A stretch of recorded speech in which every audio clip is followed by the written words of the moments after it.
Now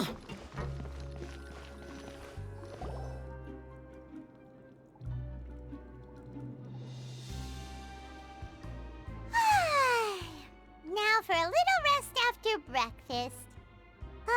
This is the life. Wait a sec. Isn't something important supposed to happen today?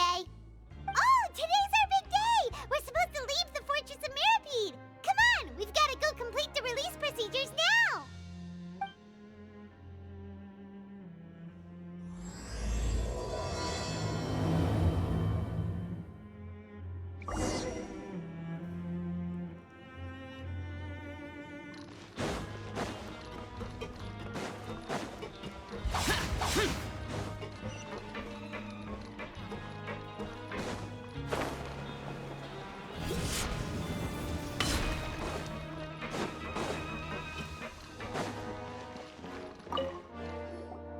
Please, sign here. This document will be effective immediately upon signing, and you two may exit the Fortress of Mirapede via the regular channels. It's been so long since we've been to the surface. Let's hurry up and... Huh? What's happening?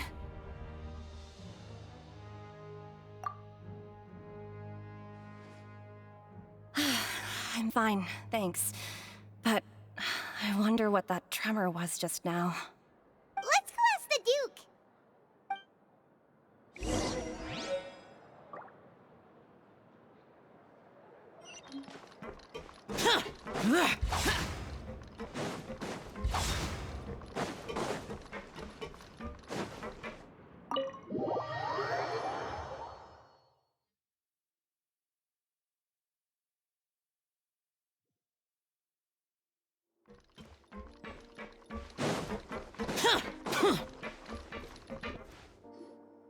Your Grace?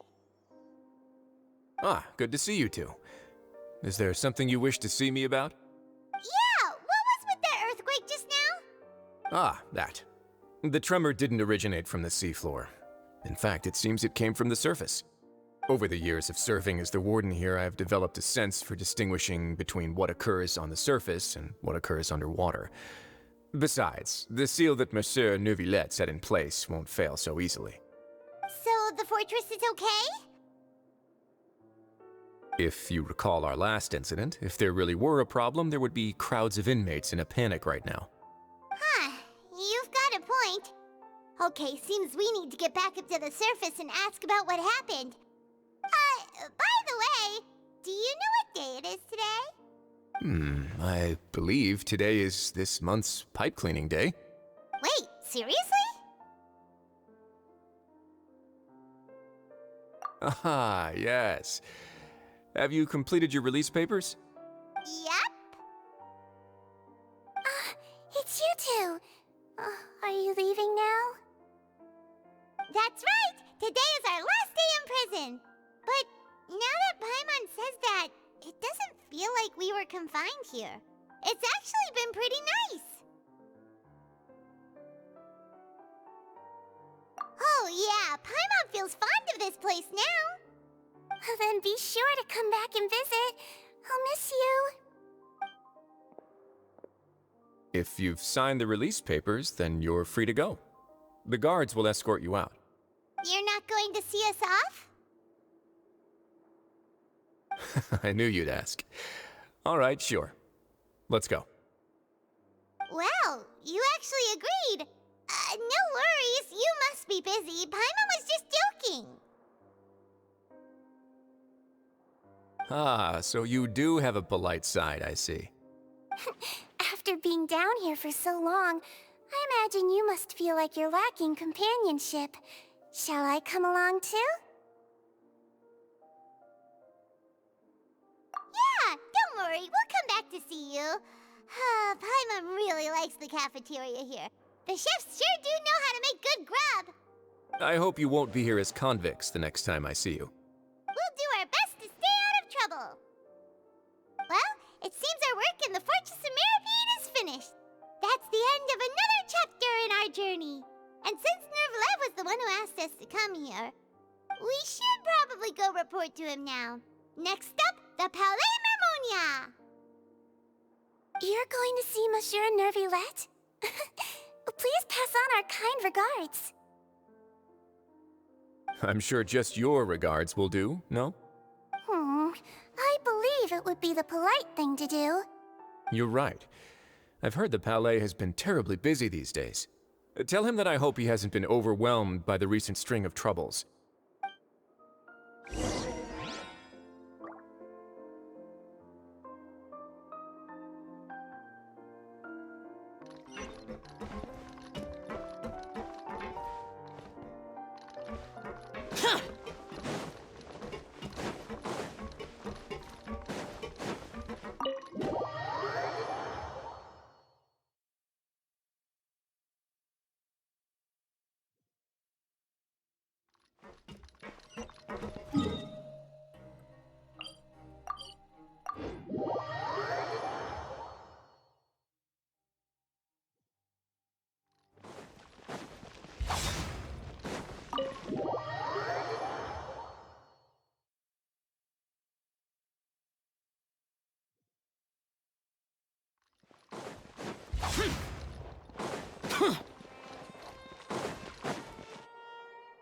The Palais Mermonia sure is buzzing with activity today. Halt! Huh? Oh, it's you two. Apologies. Monsieur Neurvalet did say you'd be welcome at any time. Excuse me, would you mind helping me take a look at this report? I'll be right there. Sorry, I've got my hands full here. You can see yourselves in.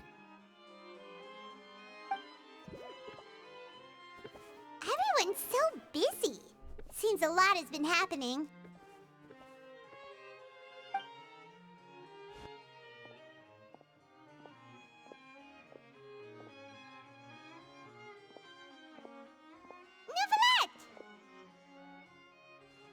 Hello.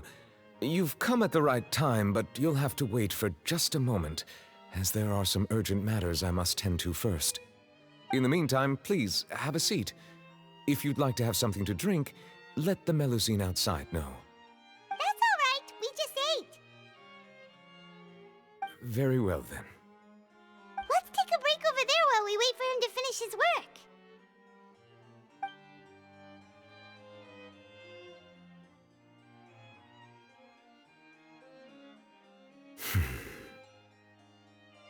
All right. That should wrap things up for now. Are you done with your work? Yes, sorry to keep you waiting. Today should be the day you were released from the Fortress of Meripede, and it appears that you have managed to complete all the release paperwork. That's right, and we came here to see you right away.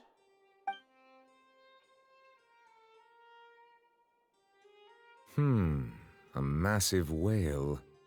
Do you have any idea what that might be?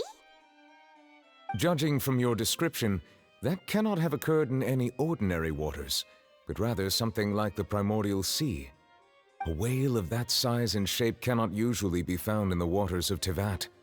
Therefore, we can only assume that Child is presently immersed in primordial seawater. Immersed in primordial seawater? But how? And is he okay?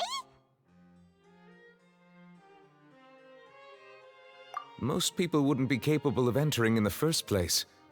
I'm not completely sure how he could have gotten there myself.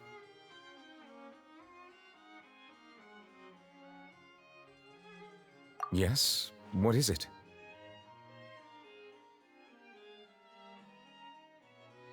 Ah, right! Paimon felt it too! We asked the Duke and he said it wasn't from underwater, so we figured you might know something about it. It turns out that I have just received a report about this particular matter. In fact, that's exactly what I was busy with a moment ago. The source of the tremor was here on the surface near Poisson. After the shaking stopped, the water levels in the Poisson area rose at an alarming rate. The water levels rose? Oh no! What about all the people there? Fortunately, the water levels only rose for a short period of time and have already returned to normal now. However, I still have a bad feeling about the whole phenomenon. If the change in water levels is connected with the leaking primordial seawater, then the situation in Poisson may be much worse than it appears. Navia should be in Poisson, right? We need to go check on her! I would also like to go there as soon as possible, but I'm afraid I can't leave just yet. We must immediately formulate disaster prevention plans for the surrounding coastal areas to avoid potential catastrophes. I'll have to ask you two to go to Poisson first. I'll meet you there to check on the situation once I finish things here.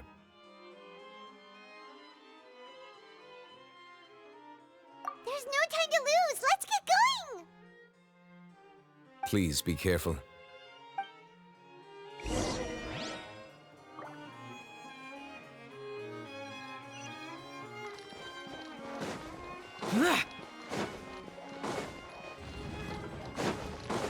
Boring!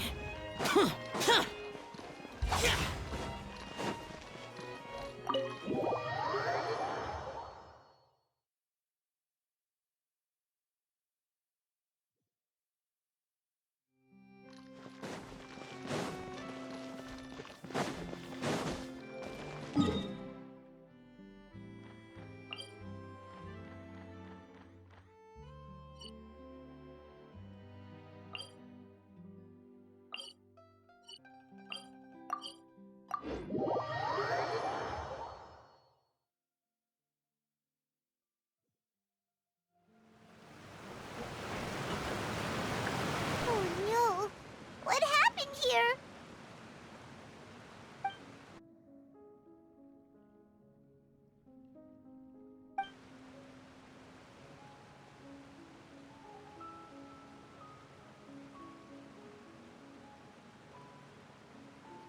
Navia should be around here, right?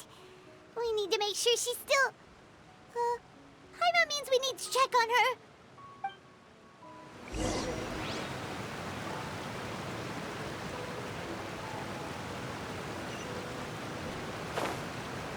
Boring!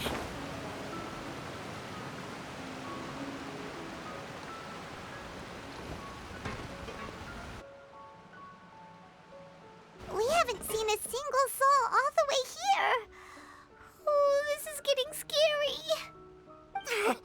What will I ever do now? Look, there's someone on the roof over there. Just stay put! We're coming up! Watch your balance! All right, just hurry!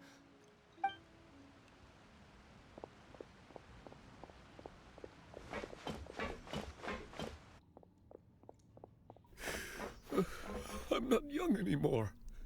How will I survive on my own? My Desiree! Oh, he looks pretty sad. My leg! My leg! How could this have happened? It hurts! Just hang in there. Help is on the way. You can hold my hand if it makes you feel better.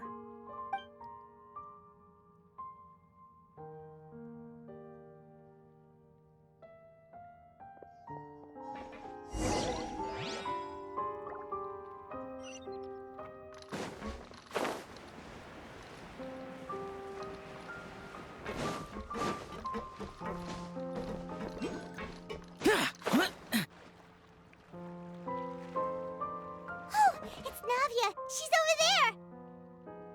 Hey, Navia, are you okay?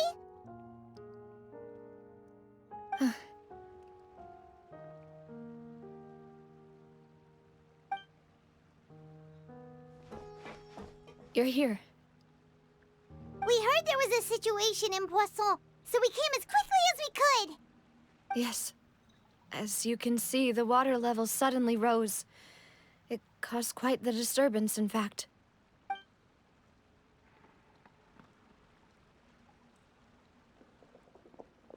Demoiselle! There was a wounded resident next to a building southeast of here. We've already transported him to safety, but we've run out of medical supplies. He's wounded? How badly? He fell, so it's probably a broken leg. He's pretty shaken up. When the water level rose, he desperately climbed up to the roof. Once the water receded and he saw the ground, he became terrified and eventually... He jumped down then. Find the leader of Squad 1 and tell him to take the wounded resident to see a doctor. He should know where to go. Understood. I'll take over his search and rescue mission in the meantime. All right, you'll be in charge.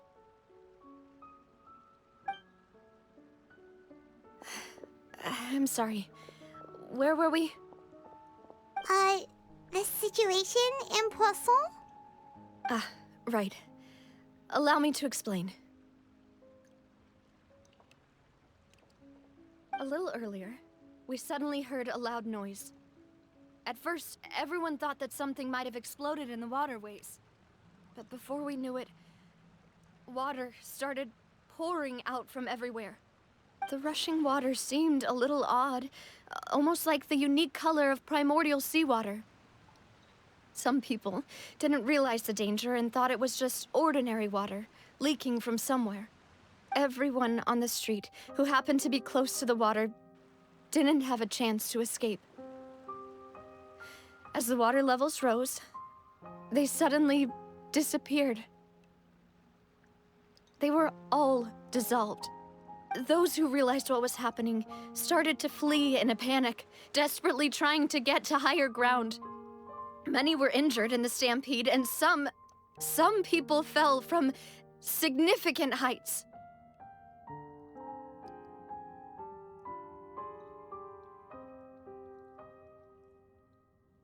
The Spina di Rosula initiated rescue operations as quickly as possible, but there have been a lot of casualties. Fortunately, the water began to recede after some time, and the chaos came to an end. The water that flooded the area contained primordial seawater, so the lower levels of Poisson are still hazardous. To ensure everyone's safety, I've asked the people there to leave as soon as possible. No one knows if this could happen again. All we can do for now is try our best to help evacuate the residents. We still haven't completed the head count, but we'll have some numbers soon. How awful. And all of this just came out of nowhere. It was quite frightening indeed. I only wish that everything that just happened was a bad dream. Is there any way we can help, Navia? Thank you for being so willing to help in a moment of crisis like this. You don't know how much it means to me. I really can't express how grateful I am.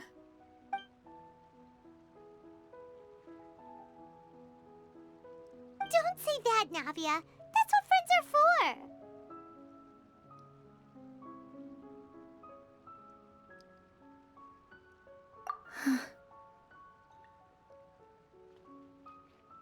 Demoiselle! We've got a situation here! I'll be right there. Sorry, I need to go for now. And off she goes. Seems it might be a while before she can take a break.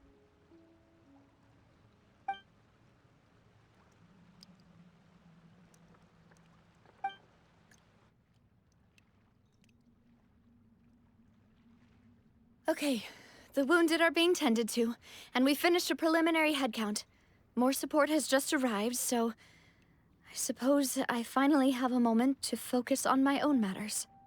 Of course, we should remain ready for anything, and continue doing our best to rescue others. I'll be sure to have everyone at the Spina di Rosula ready to render assistance. Traveler, Paimon, would you two accompany me to my father's grave for a moment? Huh? Right now? Thank you.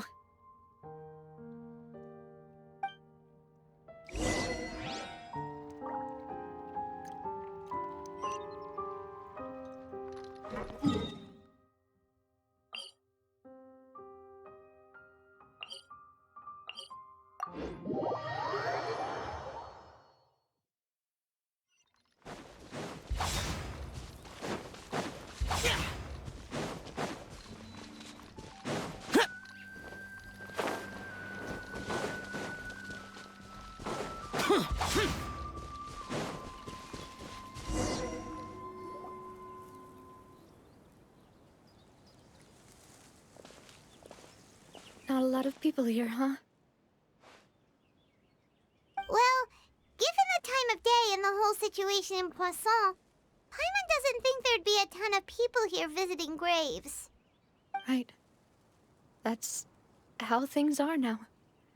The living are so exhausted that they've no strength to spare any words for the dead. Navia?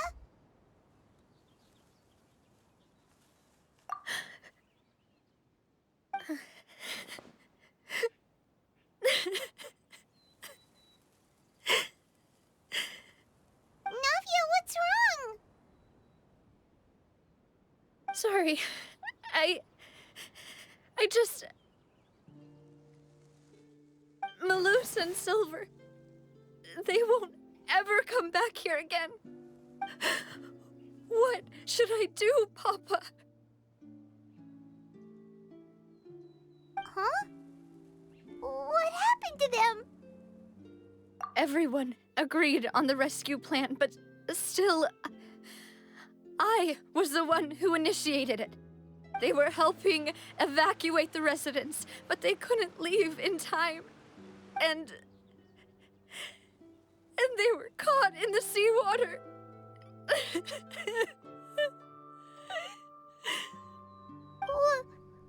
What should we do? I've known them for so long. And I know they weren't afraid. But I could at least hold a funeral for my father.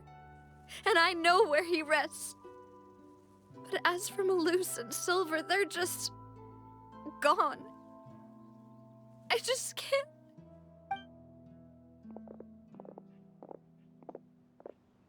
Everything looks so clean after it rains. Even the gravestones. I didn't expect that you'd enjoy a glass of red wine in front of Master Callus's grave. I can understand. Besides, the scenery here isn't half bad. See, it's not just me. I always want to bring something when I visit Papa. Perhaps we might even have a picnic. He wouldn't be angry, would he? How could Master ever be upset with you, demoiselle? Yet the cemetery is the home of those who have passed, is it not? Everyone ends up here sooner or later, no matter who you are. Buying yourself a plot in advance, are you? No need yet.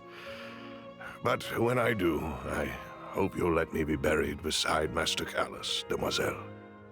Hey, stop joking around. I'm quite serious. That way, it will save us both the trip to see each other whenever you visit your father's grave. That makes sense. In that case, could I be buried on his other side? After all, besides you, demoiselle, the two of us could certainly be considered Master's closest companions, no? Personally, I believe we fill those shoes just fine. Why are you bringing this up all of a sudden? Seriously. All right. I'll remember your requests. But I'd really prefer not to talk about this stuff. And what do you mean by saving me a trip? I'd make the journey even if I had to visit you two somewhere else. I'd promised to let them rest in peace here. But here I am breaking that promise. I'm sorry for letting you see me in a mess like this. I don't usually cry, really. Paimon doesn't know how to help you feel better. But, well, she understands how you feel. I'd always thought I could make my wishes come true. But now that I think about it, that never solely relied on me. Many things can only be accomplished with someone else's help. Malus and Silver have helped me so much. But by contrast, I could do nothing for them. I'm so sorry. You can spend as much time as you need here, Navia. We'll stay with you. Thank you. Right now, you don't know how much that means. By the way, you can have a look at this. It's a list of victims from the incident that took place here. Obena, Khan, Burnett, Giverny, Francine, Karina, Daisy Ray, Joinville, Julianne, Esson, as well as Malus and Silver. So, everyone else is safe. But still... It's okay. I know what you're thinking. And you're right. We lost Malus and Silver. But we were able to save more than we anticipated. The overall outcome indicates that the cost was worth it.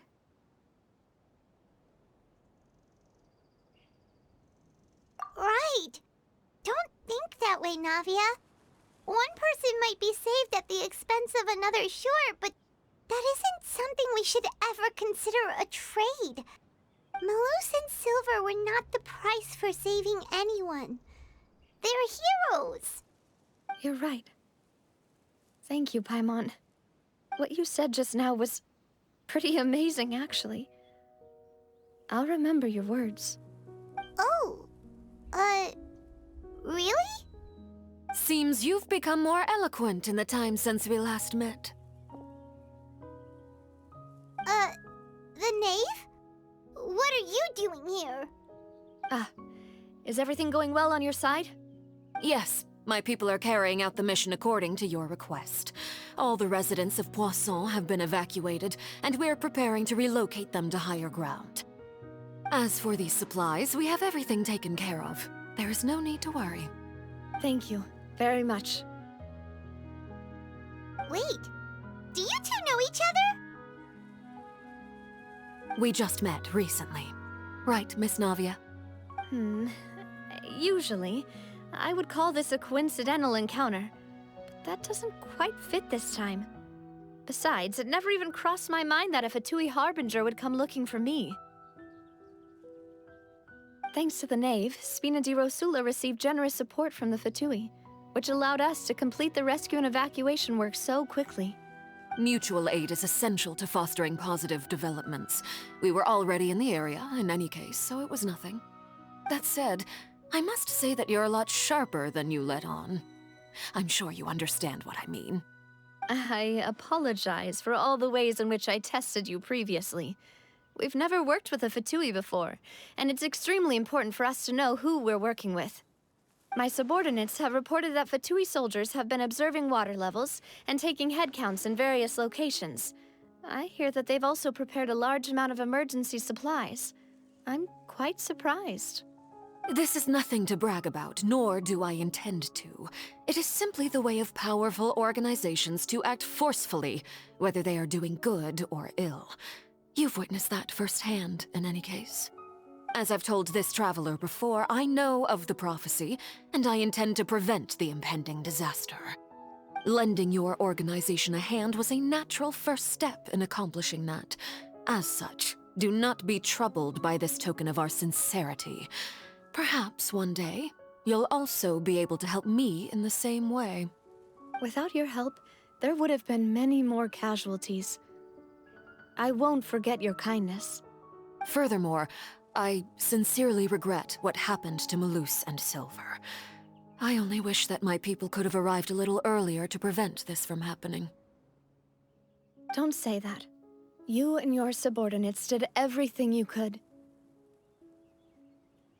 As Paimon said, Malus and Silver didn't choose to sacrifice themselves for any specific person. And they weren't the price paid for other salvation. They chose to become heroes themselves. I've never liked hearing people put it that way. It's like trying to relieve pain by saying some noble-sounding words. But right now, there's nothing more suitable. They really did become heroes. You're right. I'm sorry for your loss, Miss Navia.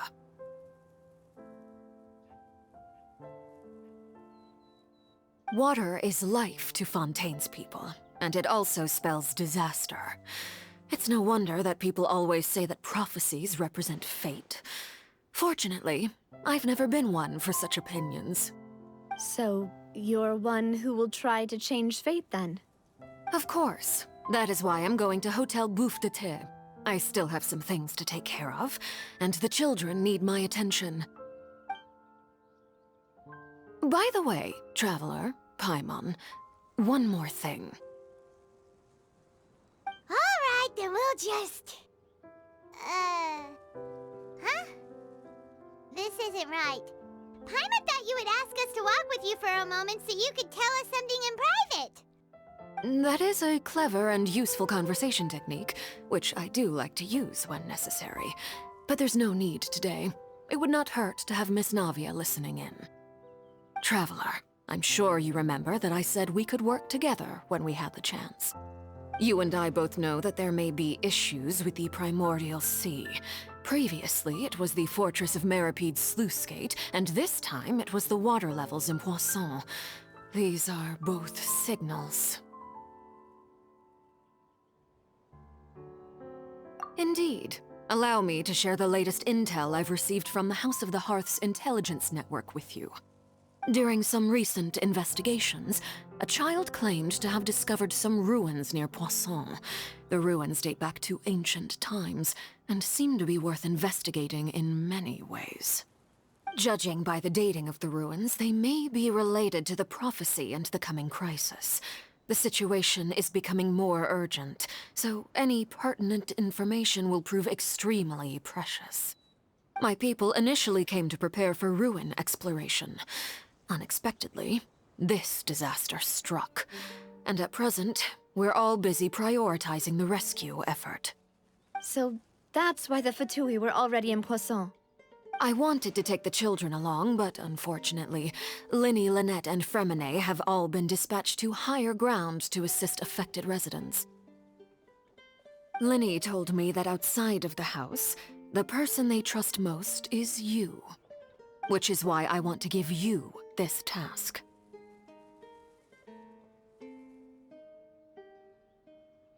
The House of the Hearth's members see each other as family, but Linny, Lynette, and Fremine said that they also see you as such, even though you are not from the house.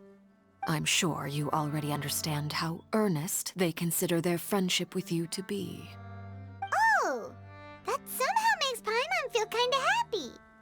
The intel I just shared about the ruins could fetch a high price. But since the children consider you family, it's only natural that I freely share it with you. Got it! So all we gotta do is go to some ruins, right? We can handle that. Excuse me, but may I tag along? You wish to join, Miss Navia? But are you sure you're up to exploring some ruins? You need to rest. Well, I'm sad, yes. But I can't just go back and plop myself into a chair by the roadside and do nothing. There's no point in being depressed while we still have a disaster on our hands. As my father's successor, I must live up to the hopes he had in me. Besides, I'm also doing this for myself. I need something, a distraction, to keep my mind off Malus and Silver.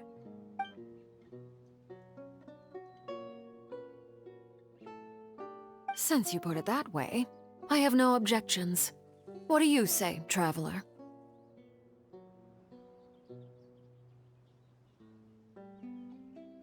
All right. The ruins are to the south of Poisson. Here's the map. Okay, the three of us will handle it. Come on, let's pack up and get going.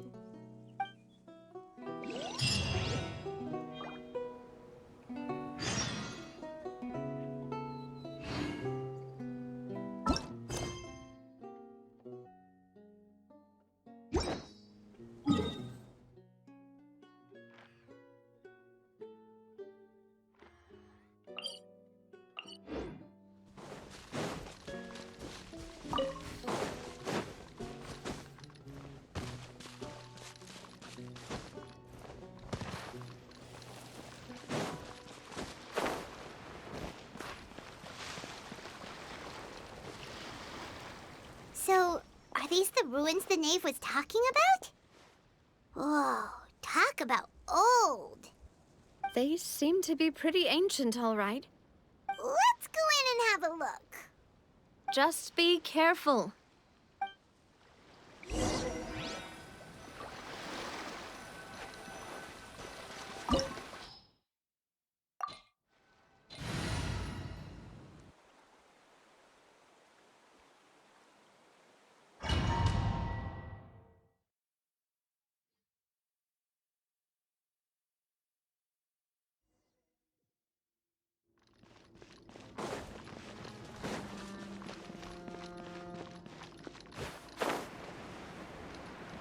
Useless.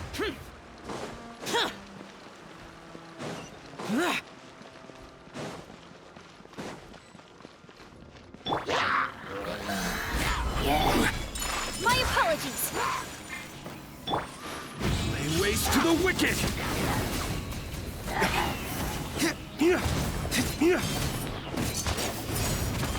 Order guide you.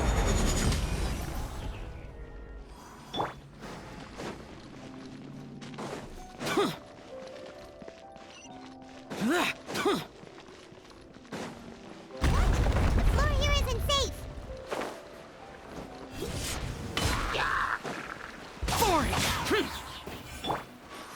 Take flight. Yeah. Yeah.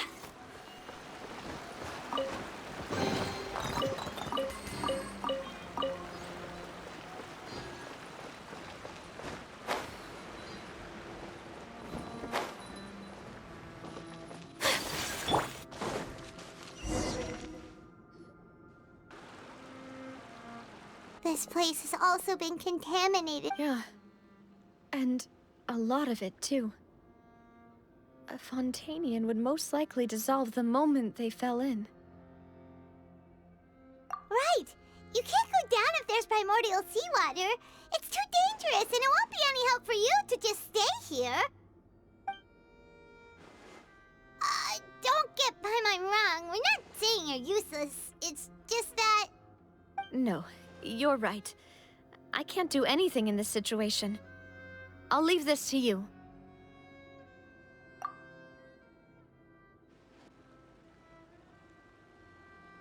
That complicates things.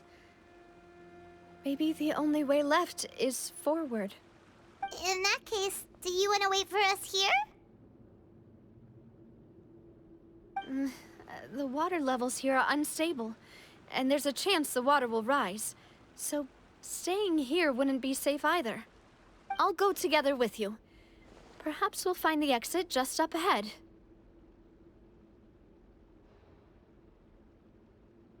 All right. Come with us for now then, but please be careful.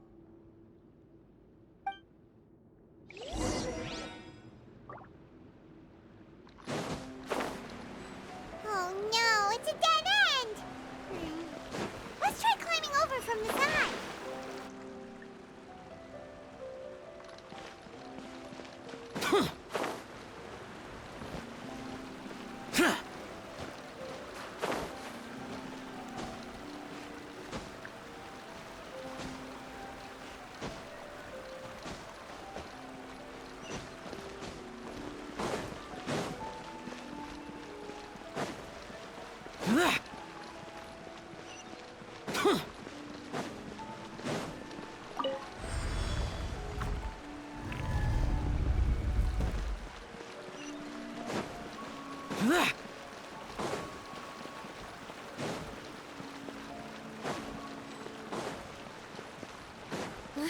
Wait, there's something wrong with this bridge!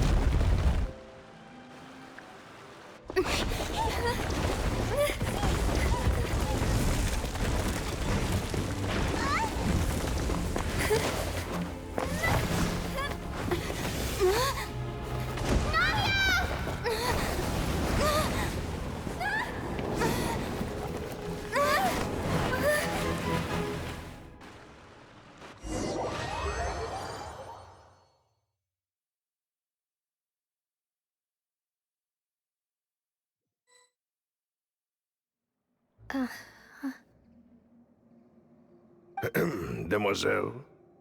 Huh? Demoiselle, what are you doing here by yourself? Would you be standing here till dark if I hadn't come to get you? Maybe she just wants some time to herself, Malus. Oh, was I sleeping? Yes, it would appear so. I must be tired. That's quite possible.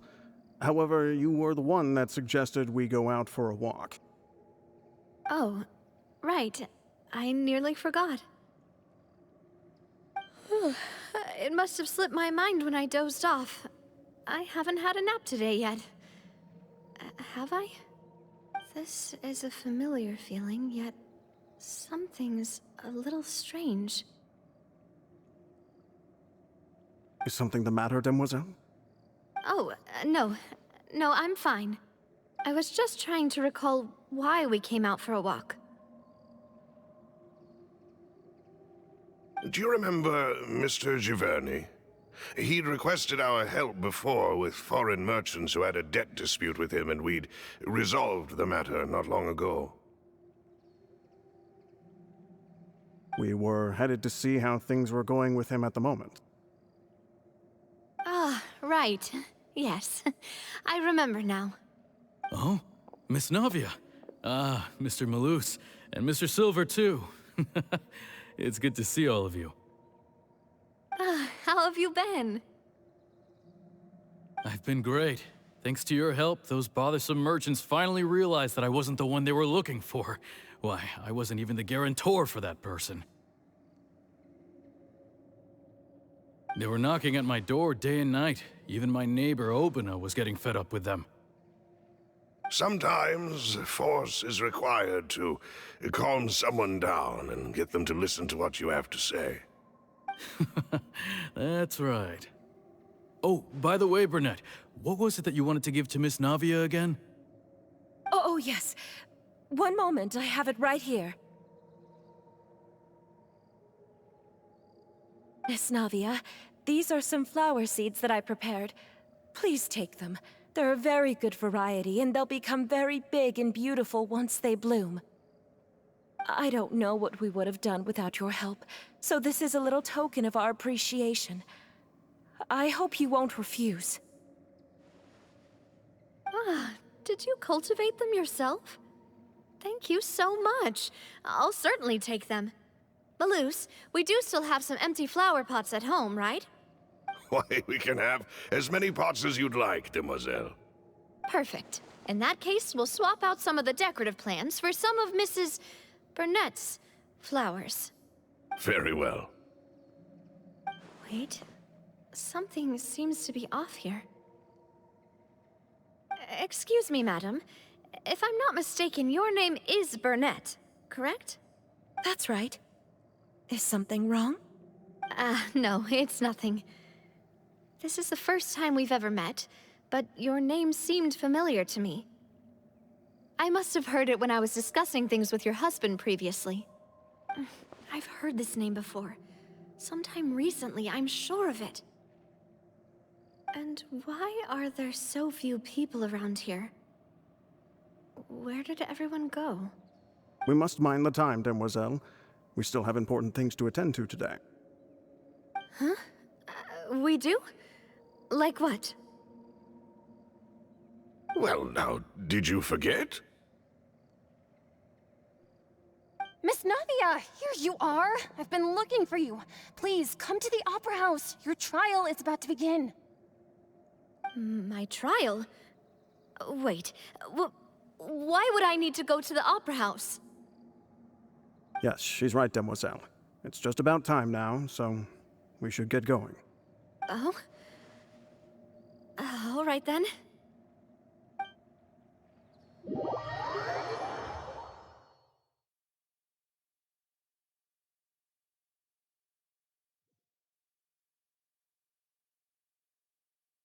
Look, it's Navia! She's here! And her two attendants are with her! Goodness, everyone's finally here. There sure are a lot of people here to see the trial. And they all seem to be oddly excited about something. I even know some of these people. Karina, Desiree, Joyville, Jolien, Essen. Why are so many people here? And why do I have no recollection of this case? And as for the judge... huh? Where's Monsieur Neuvillette? Please sit in the defendant's seat. Don't worry, Silver and I shall accompany you. All right. But are you sure you can stand behind me? Typically, it wouldn't be allowed, but today is an exception.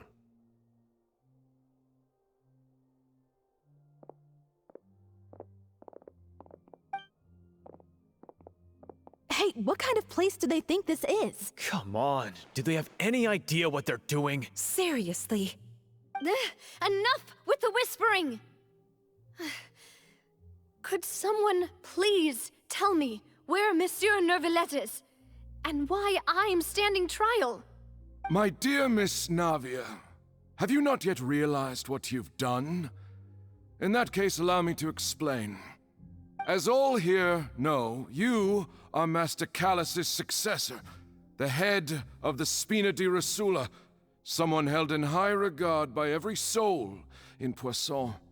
After you took over the Spina, you treated all of us just like the late Master Callus had. If anyone in need reached out to you for help, you responded. Not only you, but your butler, your subordinates, nearly everyone in the Spina di Rosula fought for the well-being of those in Poisson. Wait a moment. Aren't you just proving that I'm a good person? Yes, correct. Absolutely right. And that is why you stand accused. You have helped so many people get through so many difficulties. You are one with us. We are inseparable. We are one big family, all of us who are from Poisson, inextricably linked. And with you being so important, we couldn't possibly do without you.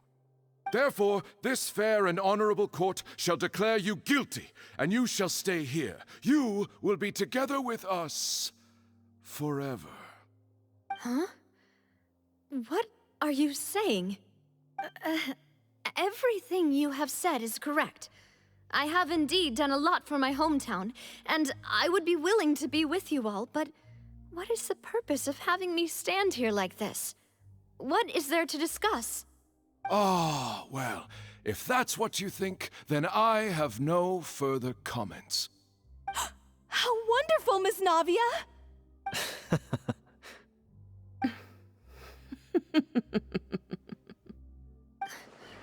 I know all these people. Why are they laughing? I seem to remember now. Yes, I get it. This trial is... Wait just a moment. This isn't right! Malus? What was that, Mr. Malus? Our conclusion is very clear and unanimous. Let the court judge her now. She's guilty! Stay here, Navia! You're one of us! Demoiselle, don't admit guilt. This trial means to keep you here forever. I wish to exercise my right to defend Our Lady. Mr. Joinville, you only know of Navia's goodness, but nothing of her utterly independent mind. She was born a free and independent spirit. She has never been tied down by anything. Indeed, even the death of Master Callus couldn't stop her. Her actions cannot serve as proof that she identifies herself as part of any group. She merely acted as an individual, extending her hand to help others. Please do not mistake her actions as being otherwise. Really? As an individual, you say? Don't forget, we are all Fontanians here. This is the nation of justice, the nation of Hydro. Even if Miss Navia only voluntarily rendered her assistance, that doesn't change the fact that her beautiful soul must return to everyone.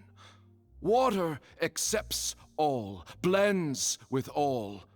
It will surely accept her kindness. Everything is measured here in the nation of Hydro, and in the end, everyone shall meld together. Thus, when a unanimous opinion emerges, that opinion represents justice. Now I speak for everyone. Our opinion is consistent. Navia should stay. We and Navia are one. And you would call this justice? Preposterous. You are merely jealous that Demoiselle still has a chance to exist as an individual. Have you forgotten how much you all once longed to become individuals, to become independent? Do you mean to defy our justice? If your justice is flawed, then why should we acknowledge it? As you said, we can also have our own justice. Silver and I shall defend Demoiselle. And that is how we will enforce justice. Ugh, my head... it hurts. Demoiselle. Silver, it hurts. My head is spinning. All I can see is stars swirling in front of me. I remember now. Everything that seemed odd from the very beginning.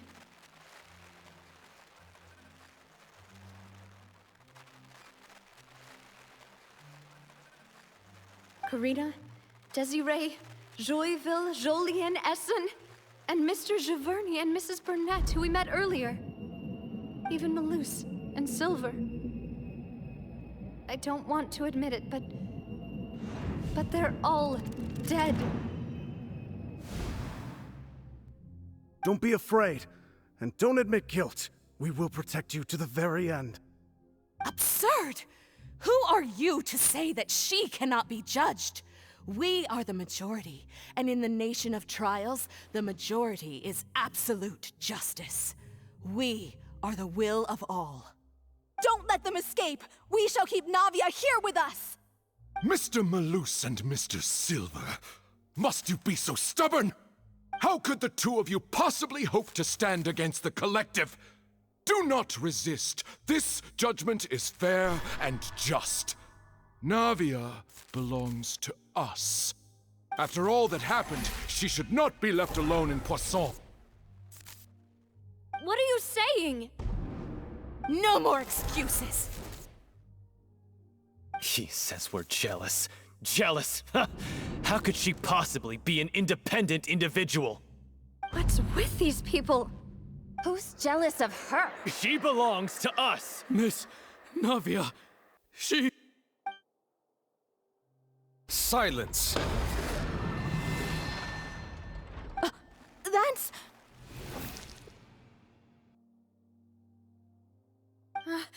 Monsieur Neuvillette! Such commotion is prohibited in the court. The accusations you just presented are nonsense and cannot constitute a proper trial. The court will adjourn for the rest of the day. In this, I shall hear no objections from any unauthorized party. Our thanks, Monsieur Neuvillette. Please leave with me, Miss Navia, while there is still time. But... Go on now, Demoiselle. This is your only chance to leave this place. What, can't bear to leave us behind or something? Malus. My apologies. I couldn't resist making one little joke once I realized that this shall be our last goodbye. Malus... Silver... Quickly, you must come now! Goodbye, Demoiselle. Farewell.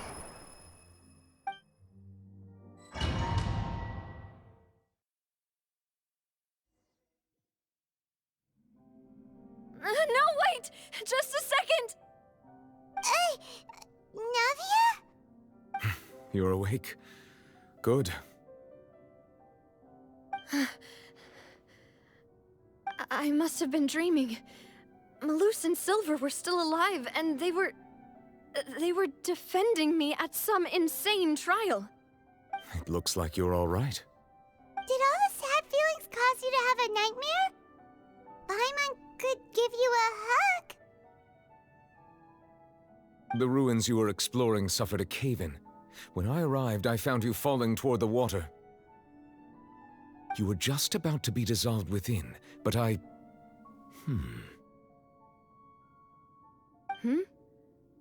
What is it? I think I saw 2 Oceanids protecting you. It was only for a moment, perhaps even a fraction of a second, but they gave me the chance to retrieve you.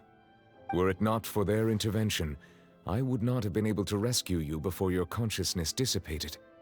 Wait, did you say Oceanids?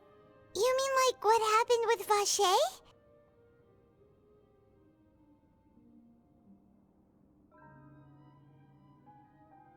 Perhaps those 2 Oceanids were the people you saw in your dream. I always told them that they didn't have to protect me. To think that they'd keep doing so even after death.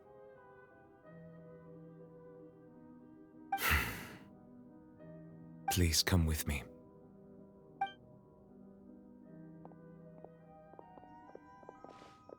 Neverlet, are you okay? Oh, I am quite all right. Perhaps there's something we could chat about?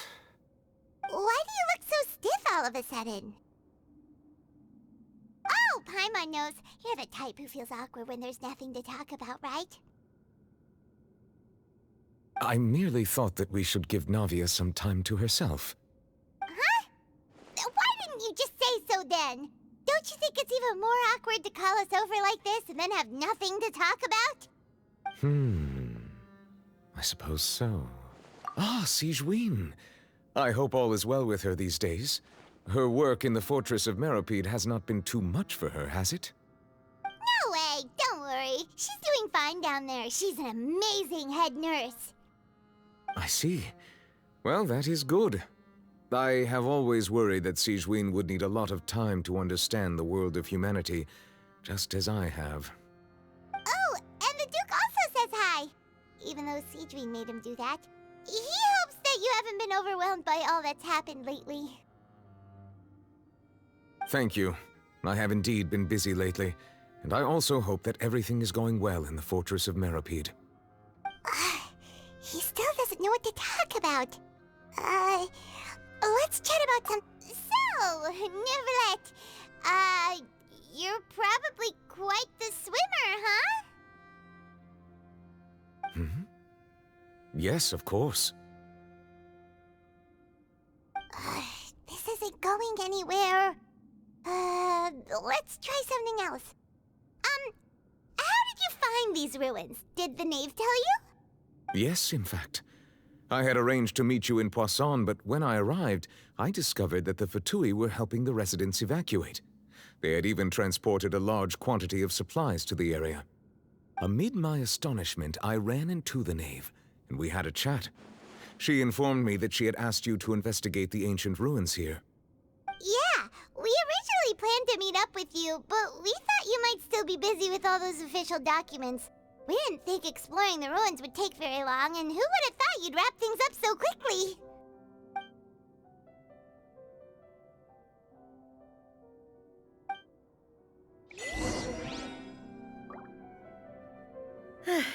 I'm sorry to have kept you all waiting like that. I'm feeling much better now. I guess we should get going again. Will you come with us, Monsieur Neuvillette? Yes, if you wouldn't mind my company. Oh, right! And the other one's going to the party! Let's get going then!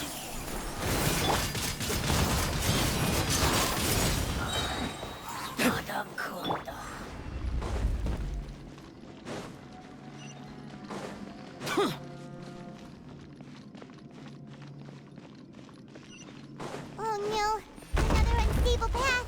Watch your step.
Solidify! I will have order!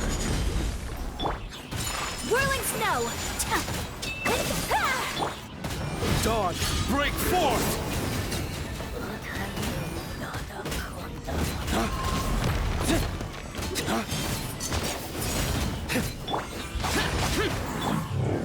Gather!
Looks like we've reached the end.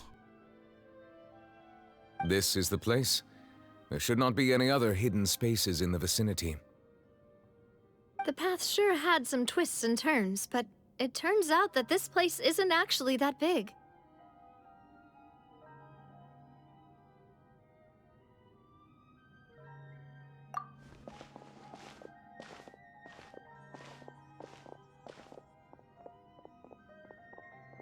Stone slates? It seems like they were put here as an offering. Could we take them down and have a look? Perhaps we should just leave them be for now.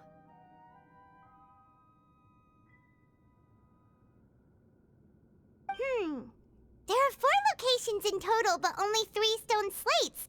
The slate that should be in the first empty spot is missing. The surrounding walls also show signs of damage.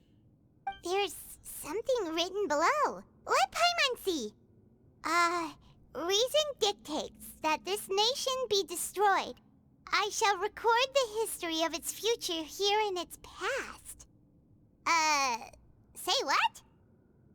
It feels like someone left these slates and these words here for a purpose. But does he mean that Fontaine should be destroyed? That would fit the circumstances dictated by the prophecy, yes.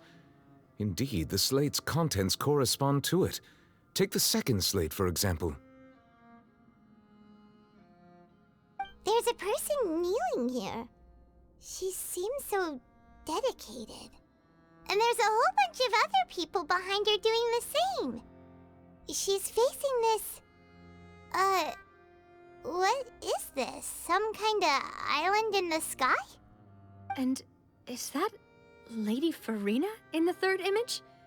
Did the Hydro Archon fall into the water? And is that a ring of people around her? Paimon doesn't quite get it. Are they all in the water? The fourth image. I know this one. This exactly matches the content of the prophecy. The people will all be dissolved into the waters, and only the Hydro Archon will remain, weeping on her throne.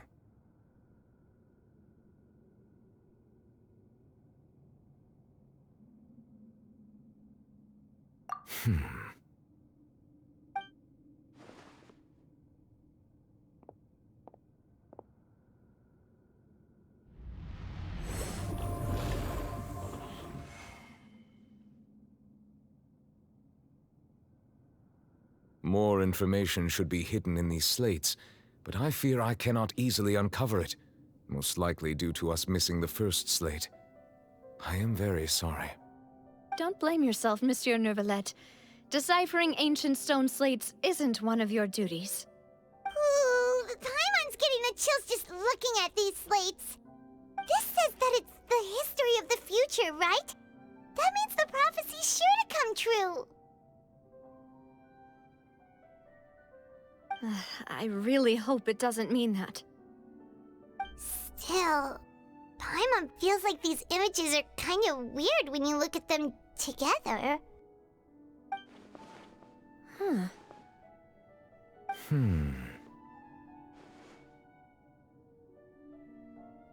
That's right!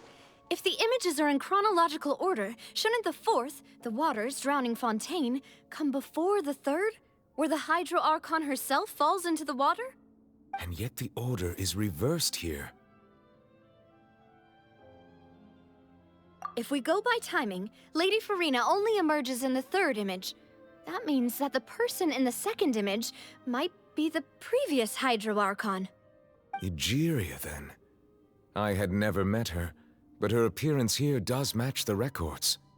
The previous Archon kneeling before the floating island in the skies, as if confessing a sin. Did she herself commit that sin? And if not, why would she be in such a posture? Also, I'm still wondering why these ancient stone slates are here at all. Judging from their contents, could this place be the origin of the prophecy? Does that mean that someone, or some people, once saw these slates? But who would have created these slates and left these words here?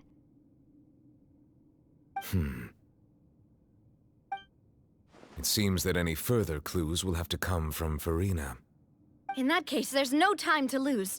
There's nothing else to be gained here, so let's head back first. Yeah, we better get somewhere safe for now.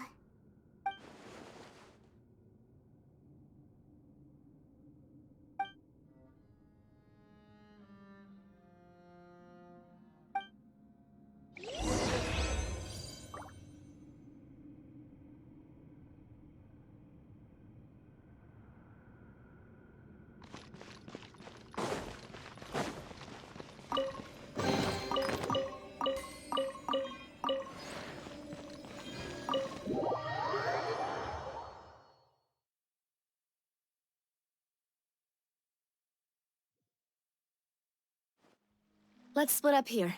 I'm going to check on what's happening with the Spina. You know how it is. There's some things you just need to be there for yourself. You still have energy for that, Navia? Paimon's already beat. Just head back to the Fleuve Cendre and have a rest then. Thanks for keeping me company all this time. I'll depart as well. Thanks for your hard work today. Rest well, everyone. Traveler, I will go talk to Farina tomorrow morning to ask about the stone slates. I'm sure that you're concerned about this matter as well. If you have time, drop by my office. I will share the results of our discussion with you. Are you really gonna talk to her about this directly? Will that be a problem? Paimon's getting a little scared now that it's come to this. She has long been harboring secrets and will not give them up easily, which makes it all the more my duty to ensure that she understands the present situation. All right, we'll leave it in your hands then. You're probably the best person to talk to her anyway. I will be carefully considering my words tonight. Traveler, Paimon, our safe house at the Fleuve Cendre is always open to you as ever, so please don't think you're an imposition. All right. I'll be on my way then.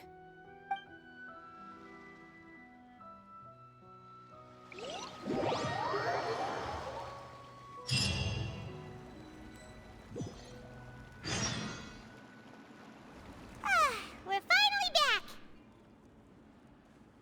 Welcome back. We've got a special menu prepared for you two tonight. Yay! And there's good food too! Navi, no, the boss is the best. Ooh, desserts! Nice, these are all Paimon's! Paimon's already starting to forget what happened today. Oh, that voice. Is that who I think it is? Huh? It's you two. What are you doing in Fontaine?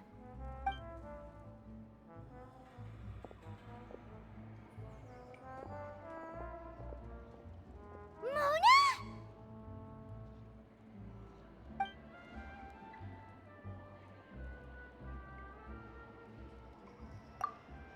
Seriously, nobody just uses a scry glass whenever they've got time to just see who they'll meet on the road. Still, we didn't expect to see you here. Wait, you're not a Fontanian, are you, Mona? Well, I have some business to attend to here, so I booked a hotel in the city. I was just out for a stroll when I bumped into you. Quite unexpectedly, if I might add. Why did you think I was from Fontaine, though? Is that because Magistus doesn't sound much like a Mondstadter surname? Yeah, let's go with that. Well, I used to have my own surname, which was, well, some other thing. Either way, the old hag told me when she took me as her disciple that the first step to being a great astrologist's pupil was to change that name. There was nothing for it, really. She really is amazing at astrology, so I changed my name to what it is now according to her wishes. To my surprise, however, Magistus is not the name of some ancient house or clan. It isn't? Nope. Although it is used by us in place of surnames, it generally just means great. Wow! Imagine including a boast in your name. Wait, are you gonna have to put that into your genealogy as well? I reckon so. In any case, I'd give my disciple a name like this as well, if I were to take one.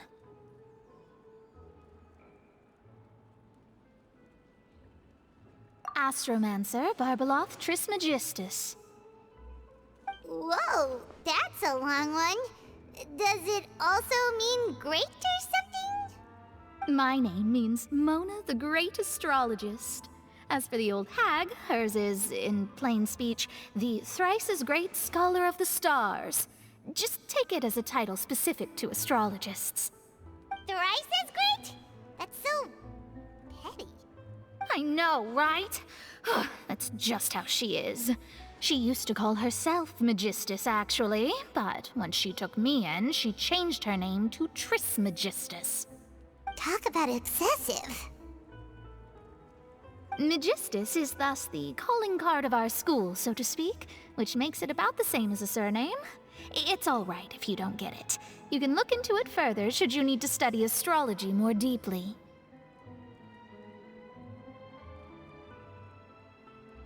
That sounds terrible! But anyway, you're not Fontanian, are you, Mona? You're from Mondstadt, right? Well, I was born in Mondstadt, yes. My parents migrated to Dornman Port, and I traveled with the old hag for a while, after which I settled down in Mondstadt City. Oh, that's a good thing then. At least we know you won't be dissolved by Fontaine's waters. Speaking of that, I'm sure you're aware that a bunch of things have happened here in Fontaine, right? I know you're not a local, but I'd avoid getting too close to any water that looks strange all the same. There's something ominous about it. Well, the water, I mean.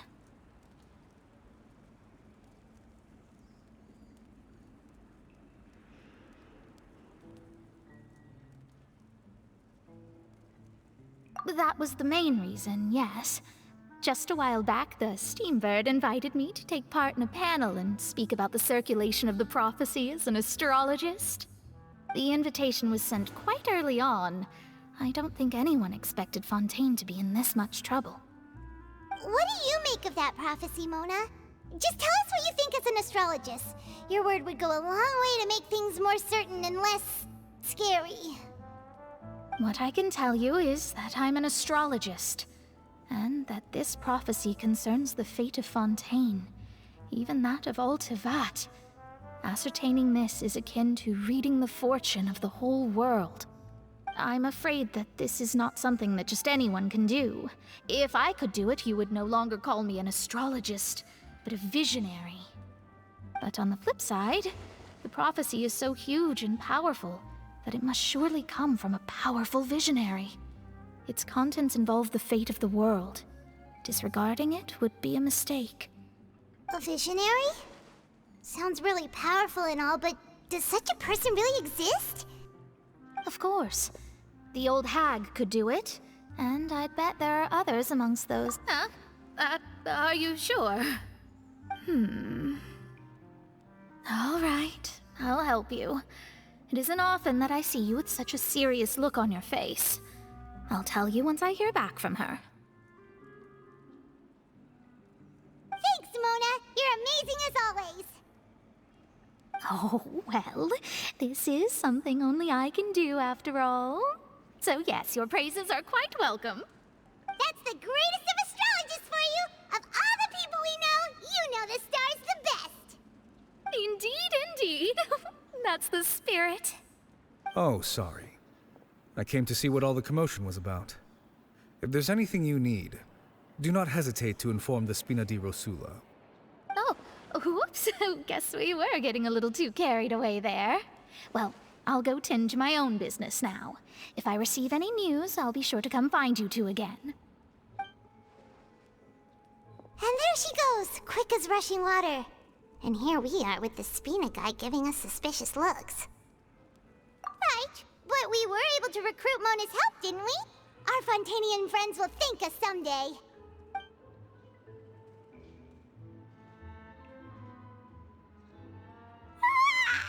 Good morning. To be honest, I'm still feeling kind of sleepy. But it's time to get up, Traveler. We agreed to go see Novelette, so let's pack it up and get going.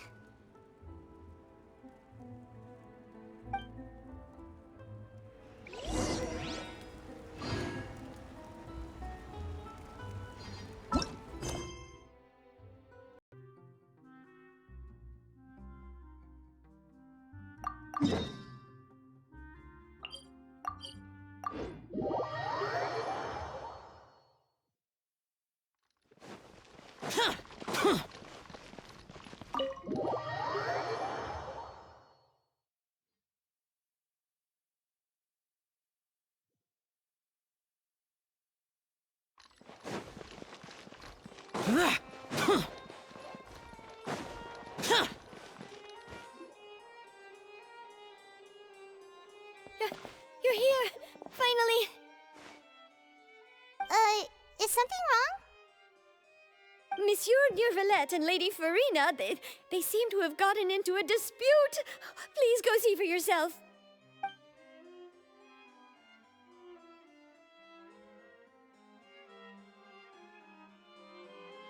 Like I said, I've already explained everything! And yet the problem has not been properly solved. There is little space for excuses between us. It is not my intention to offend you, but please, tell me where you stand. You are the Hydro Archon Focalor, are you not? Look at this. This is a list of the victims from the recent Poisson incident.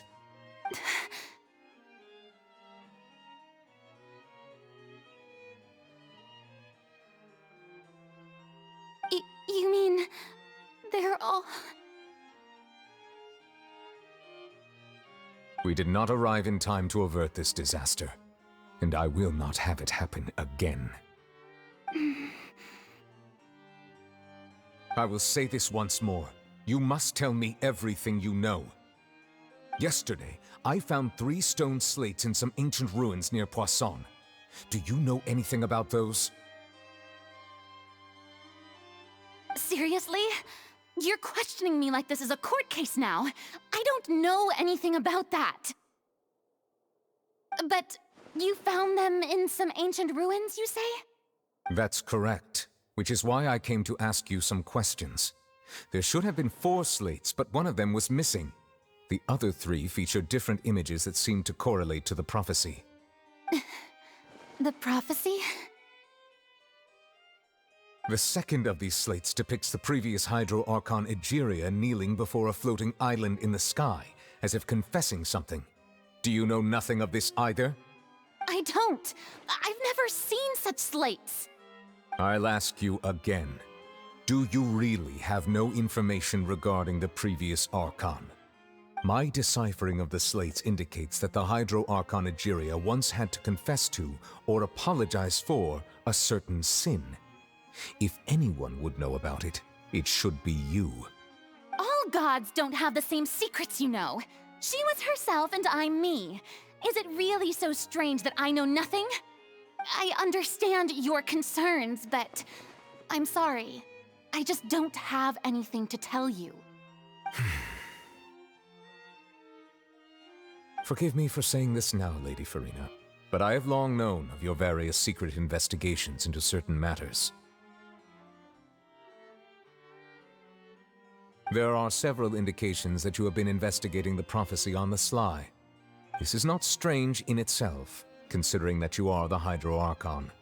But it is strange that you should also claim to not know any of Egeria's secrets, as well as do nothing following your inquiries. You have never been as superficial as you have presented yourself to be, nor are you a fool. And yet, your behavior is very inconsistent.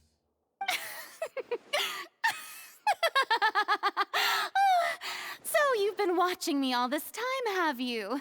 I didn't think you were that type. You... Well, since you know about my secret investigations, then you should know I'm actually working to take care of it. There's no point questioning or suspecting me. You're the Eudix, but you're still my subordinate. You should be following my lead.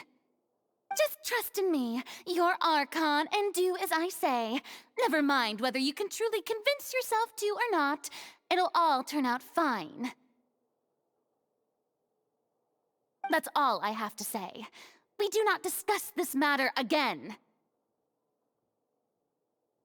Oh, the opera's about to start. Toodles!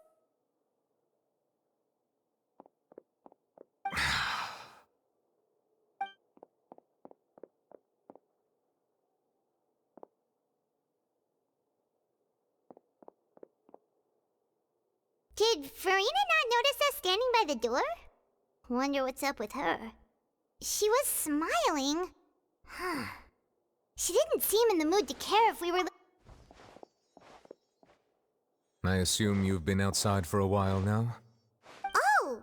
You noticed! Seems Farina didn't even realize we were here.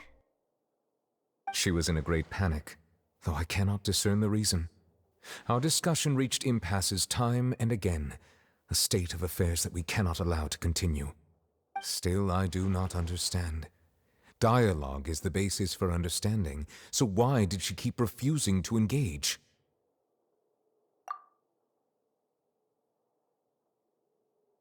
Everyone in her inner circle has noticed that she is hiding some secret.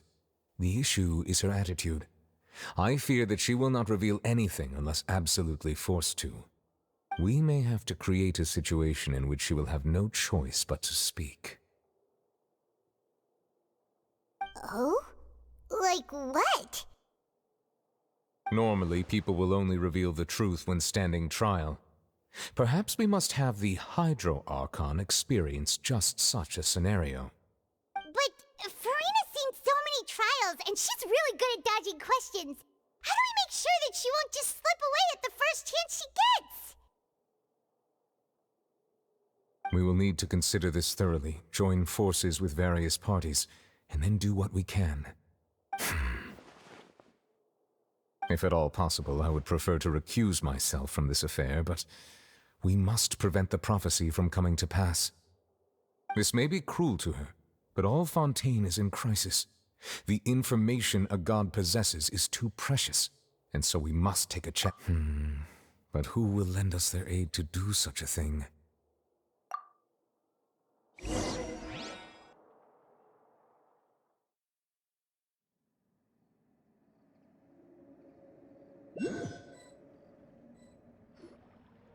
Well, that's everyone, huh? Speaking of which, it was pretty smart of you to think of hiding here. Poisson was just involved in a disaster, so it's presently devoid of people. That naturally makes it the best choice. And here you are drinking tea like it's the most natural thing in the world, huh? That's what families should do.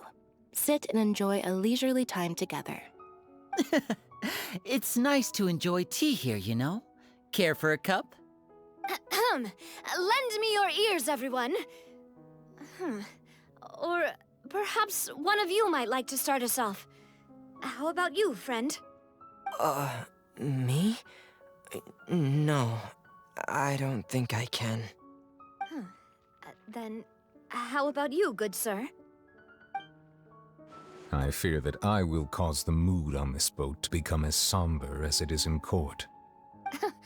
Well then, I guess we're lucky we've got a local like me to organize things. Wonderful, the spotlight at last. I guess I'll be facilitating things from here. That was a little long-winded, don't you think? Oh, you might be right. Anyway, to cut to the chase, our friend here, the Traveler, has brought us together to discuss something. As for what that is, well, let's start by saying that we'll be pooling our efforts together to create a series of traps. Oh, how intriguing.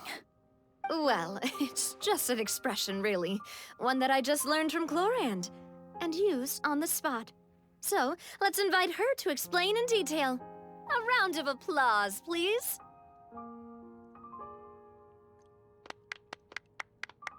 Huh? Didn't you say that you would be facilitating this? Oh, come now. Your work doesn't involve much public speaking, right? This is a good chance to practice. You might even pick up some fancy oratory tricks to impress your boss with in the future. I see. And what does my boss say? He is glad that you consider him your boss. Do go on.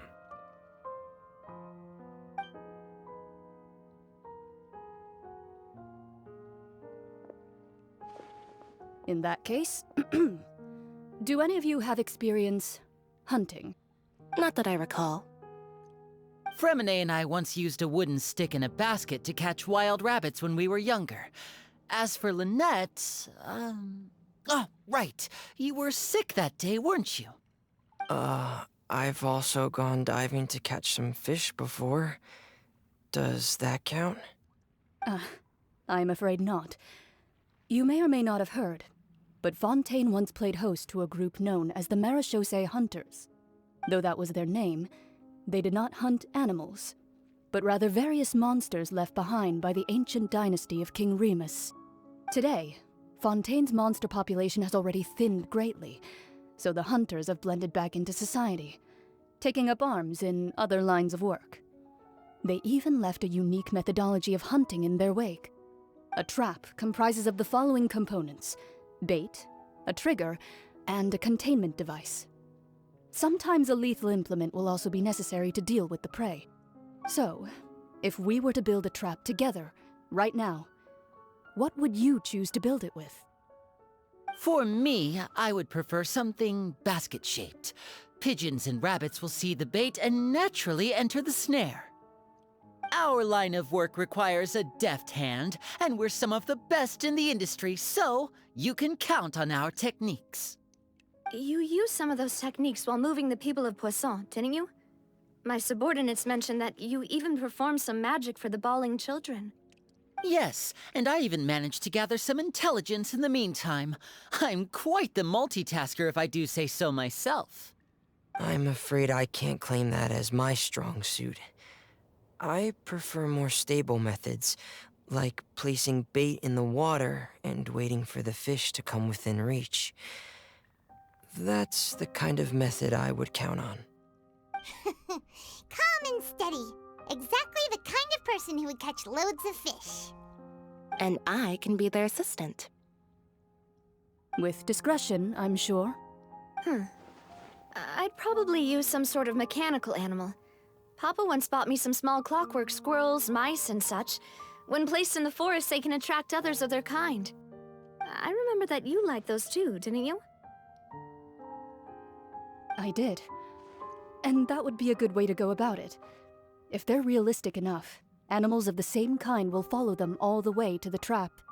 What about you, Monsieur Neuvillette? I fear I do not have any related experience. That makes sense. You usually solve problems directly, without the use of any such tricks. But I do have one more question for you, Monsieur. If we were to create a trap now, how would you design it? I would like for it to be effective, but bring no harm to the prey. A more gentle trap would be ideal. Kind, as always. However, our intention doesn't necessarily change the containment device and the type of implement we need. If we wanted to kill the prey in one strike, we would need a powerful implement. However, That also goes for prey that must be captured and safely contained.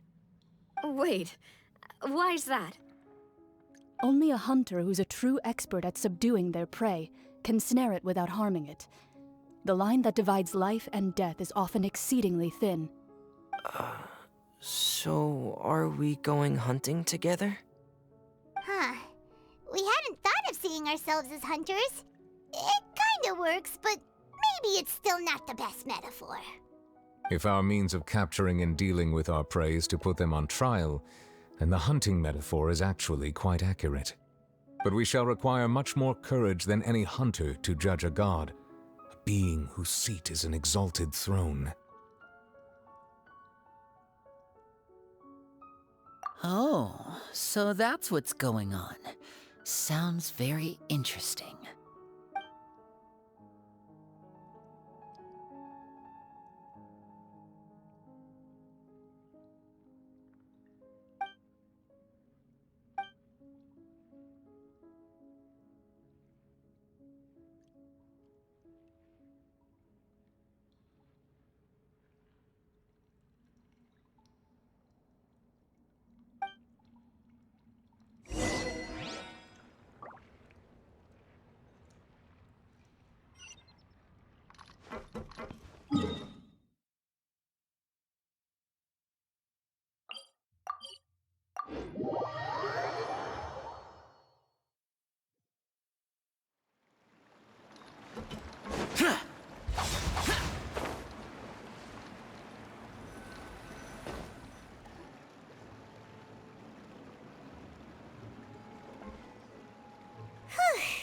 It's been a tough few days, hasn't it? So much has been happening.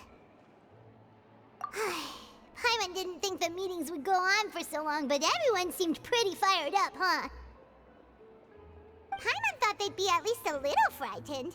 Well, Fremine was, now that Paimon thinks about it, but everyone else just looked a little, well... It's hard to say. Paimon doesn't have any experience with this sort of thing. But with you around, Paimon sure will do great.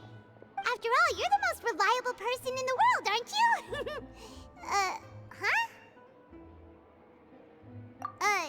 Did you just pour some tea? Paimon didn't notice you doing that at all.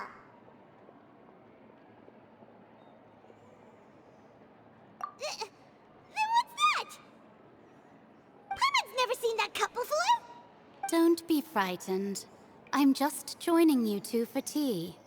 I merely refrained from saying anything till now. Who's that voice? But there's no one here. Aw, have you forgotten me already? Wait, you are familiar. You're the voice we heard from the sky in Sumeru. The voice from the sky, I fear that description is wrong. Though, not completely wrong. You're feeling lost now, just as you were feeling previously. Consider me a passerby, just accepting a commission from my friend's disciple on a whim. The prophecy. Yes, what has been prophesized will be fulfilled. You may view such things as the history of the future. What? Then is there any way we can stop it? I believe you have witnessed a failed attempt with your own eyes. Can everything in Tevat so easily be changed?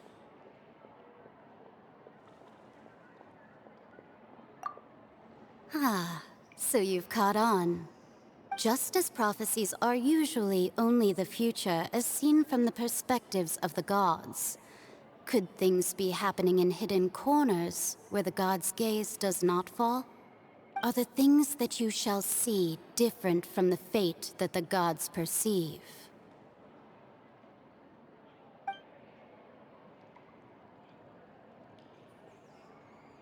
What is she talking about? It all sounds really impressive and important and stuff, but it also sounds kind of scary.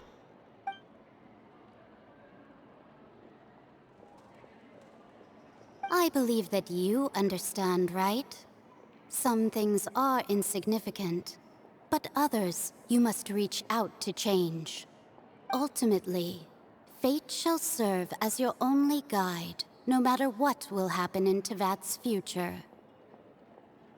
All you need to do is to play your part. This was good tea, by the way. Thank you for your hospitality. Well, that'll be all for today. The voice.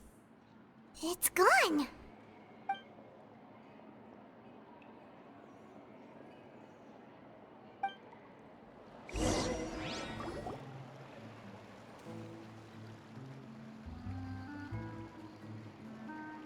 What?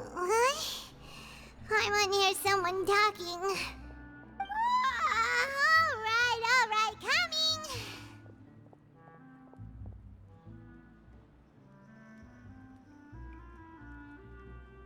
Hey, it's you who's getting lazy, okay?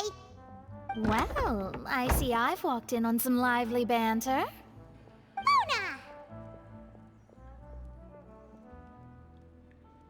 Fine, just fine. I went to take part in that Steambird panel. It turned out to be more interesting than I expected. Not all Fontanians are pessimistic about this. One journalist mentioned that sitting around and waiting for the end to come would be wrong, and that they should make their own rescue preparations. I agreed, so we had a brief chat with her. Did she have pink hair by any chance? Why, yes, it was Charlotte. You remember her, right? That daredevil journalist? I'm in full support of her view. Prophecies are very important, but how can people allow their lives to be commandeered by just a few words? That's right! Paimon's glad to hear something sensible for once. Ah, yes. About what we had discussed before. I did try, but I'm afraid I couldn't reach the old hag. I'll try again tonight, but I wouldn't get your hopes up.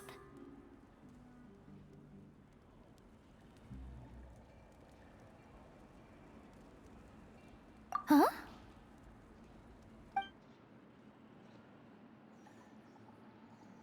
Goodness gracious. Are you serious? She said that even the god's gaze has blind spots. Pretty bold if you ask Paimon. Most people would believe the gods to be all-knowing, right? The Hexen Circle members are certainly anything but ordinary. As for the mage named N, the old hag has mentioned her a few times. She said that N's sense of direction is incredible, and that she loves guiding those who are lost. But I've never met her, and if she were still alive, she'd be... well, suffice it to say that the hag's at least a few hundred now, and N's been around for longer than that. Whoa, the Hexen Circle sounds like a scary group. But they must really stay in shape to live so long. Their abilities alone are pretty terrifying. If she came to see you personally, then the problem you're facing must truly be of great importance. Well, it's not like Paimon could understand anything she said. Yes, she was quite cryptic, but I suspect she means that there is still a way to turn things around. She didn't say when or what that would be, though, so... perhaps it is something that you cannot know right now.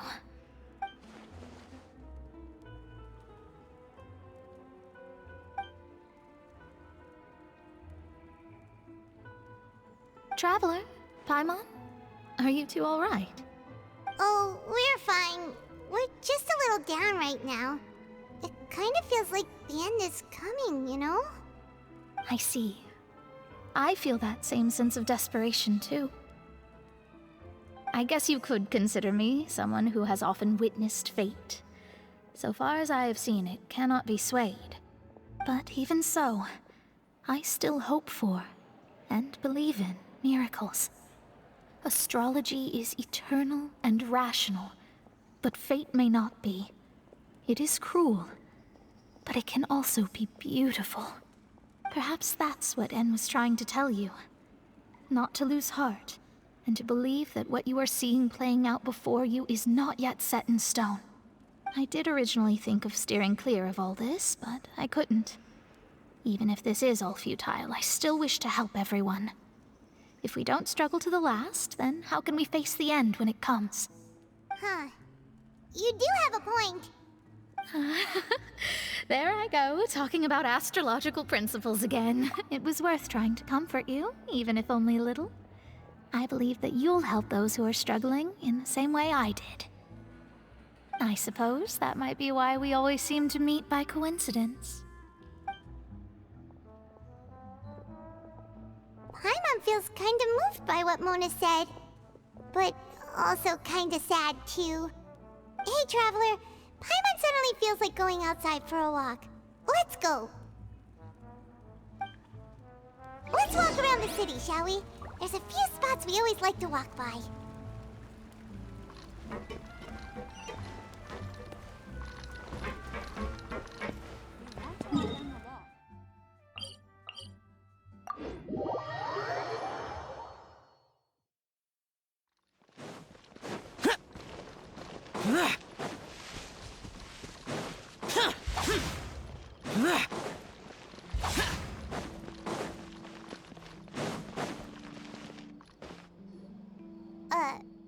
Huh? Our names are written in this newspaper. Let Paimon see! The underwater stronghold, the Fortress of Meripede, has continued in its noble autonomy, but that does not mean that others cannot interact with it. My recent attempts to enter the fortress bore little fruit. Huh. Guess Charlotte still hasn't given up on that. Thus, did an Outlander friend become the focus of this report, a blonde adventurer with their white fairy legends trailing in their wake. It is said that this mysterious traveler once visited the underwater fortress. So while the fortress's interior remains a mystery behind closed doors, do not fear, for the tales of the traveler contain surprises in spades. Journalist Charlotte's biggest scoop yet, the Traveler's Trail, World Walker. Huh. Charlotte took so many awesome photos of us and we never even noticed her! She hasn't been able to get a hold of anything at the fortress, so since we're easier to find, she's using us as the subject matter instead? Ugh, seriously? Well, fine. Those headlines and photos do look cool, so Paimon will forgive her this time.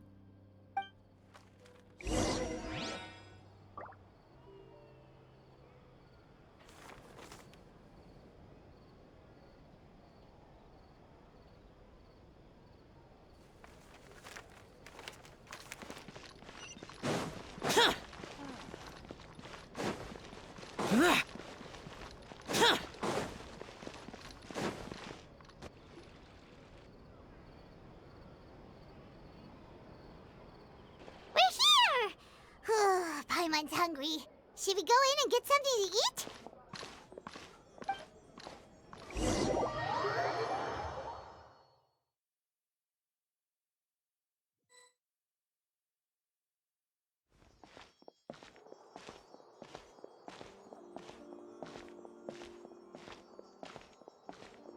Hey, quick! Look! That's the limited edition only 16 slices a day cake!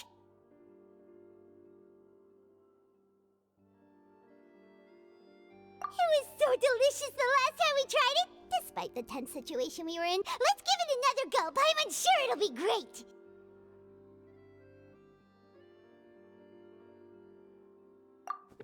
One slice of cake, please. Someone showed up after all! Oh, wait, you're the one from the Palais Mermonia. Oh, are you here to buy cake too? It seems Monsieur Neuvillette was right. You really can eat. Wait, did he really say something like that? That's right. Even he has his own preferences when it comes to food. As for me, I love the cake and coffee here. Do you come here often? Usually every day. Every day? It's part of my daily schedule, apart from work. I shall have my cake and coffee. Then what if someone told you one day that this place would be closing soon, and you wouldn't get to eat cake here anymore? What would you think? But why would it close? Well, Paimon doesn't know either, but maybe the waters will rise tomorrow. You know, like in the prophecy. Oh, the prophecy. To be honest, I haven't paid much attention to that. No, still, even if there'd be no more cake tomorrow, that wouldn't keep me from having some today. No, it's the same for eating in general. You might not be able to eat tomorrow, but if you can do so today, then you should carry on. That's what people call living, you know. Huh. Don't be sad. Excuse me, could I have 2 more slices of cake to go? These 2 slices are for you. Sijuin said that this kind of expression you're making is what humans call being sad. Oh, you know Sijuin? I sure do. She was born before me, and she sometimes comes to the surface to teach us things about humans. She said that humans are creatures that are saddened easily, yes, and you can only lift their spirits by feeding them delicious food. So please try the cakes here. I've got something else to do, so I'll be going now. You two try to stay in a good mood after eating, all right? Bye.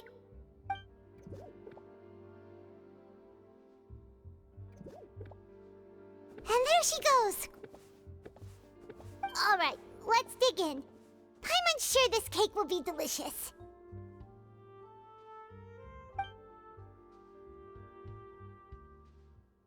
It's more delicious than last time, and the flavor gets even better with a sip of tea.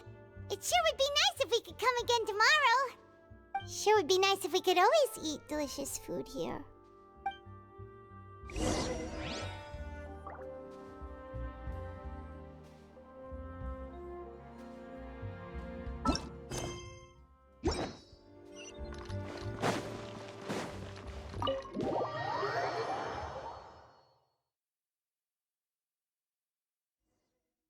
Oh, we're near the Steambird office. Let's go look for Charlotte and have a chat.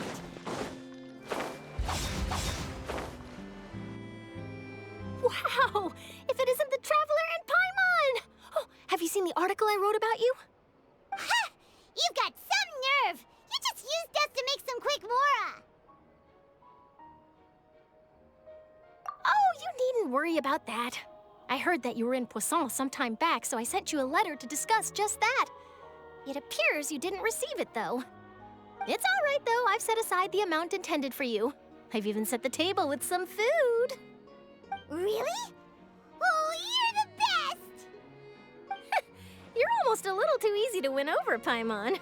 If I were a journalist with ulterior motives, you'd be in trouble now, you know. Oh, Paimon knows you're not like that. Still, what brings you here all of a sudden? Were you looking for me? When Mona mentioned you, we thought of coming to see you at work. I see. It seems you've already bumped into Mona here in Fontaine. So she mentioned me? What did she say? She said that you're a real daredevil of a journalist. Nice. In which case, can this daredevil journalist dare to request an exclusive interview with the legendary Traveler and Paimon? Huh?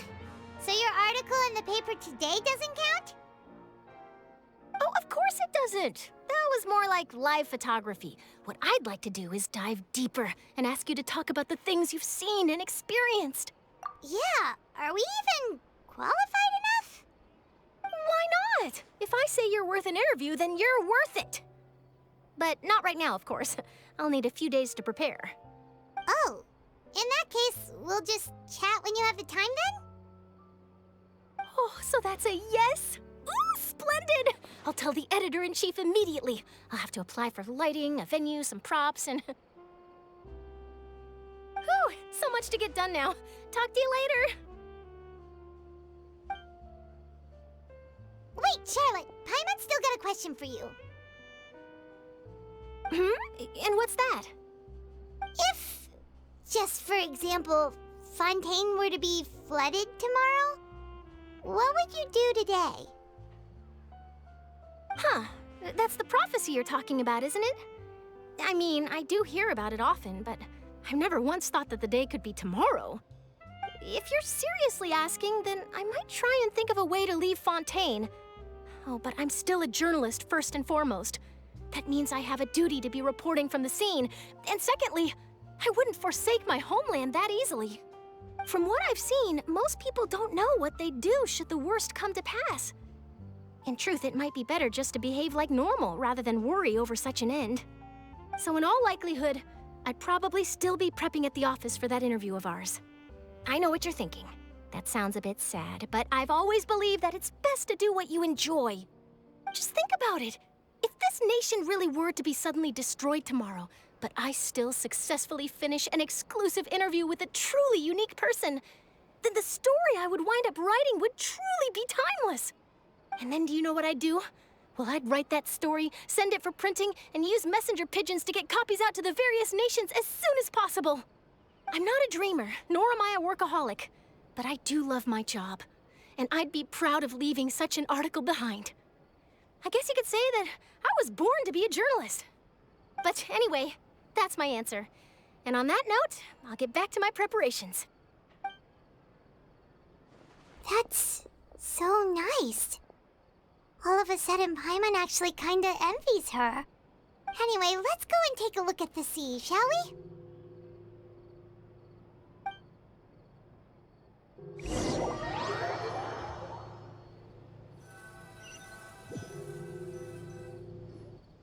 The sea breeze and scenery can be a pretty soothing combo, huh?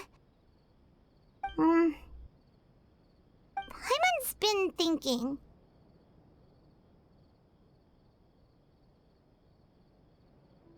If it wasn't Fontaine, but all of Tevat that would be destroyed tomorrow, where would we go and what would we do? No, Paimon should ask, if you could choose, what would you like to do?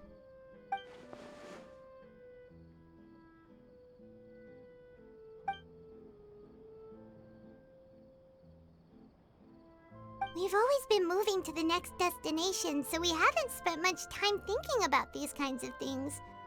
We didn't have to either, with us always being on the road and whatnot.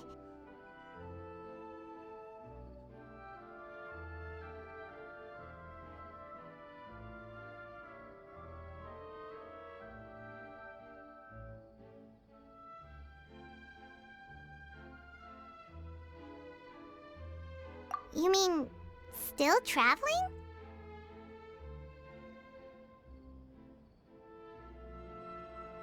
Huh. Wait, isn't that what we've always been doing?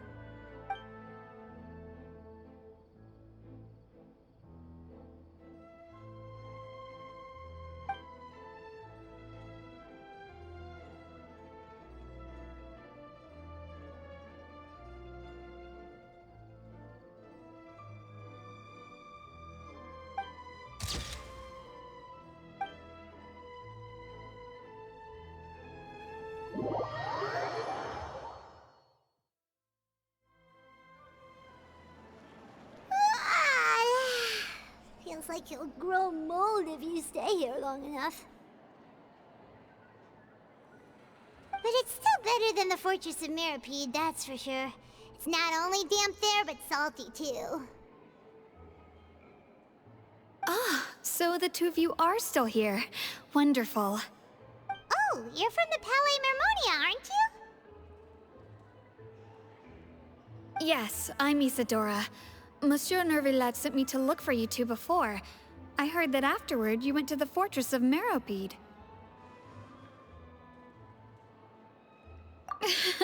Not at all. I'm well aware that you're friends of his. Actually, I'm here to pass along a message from him.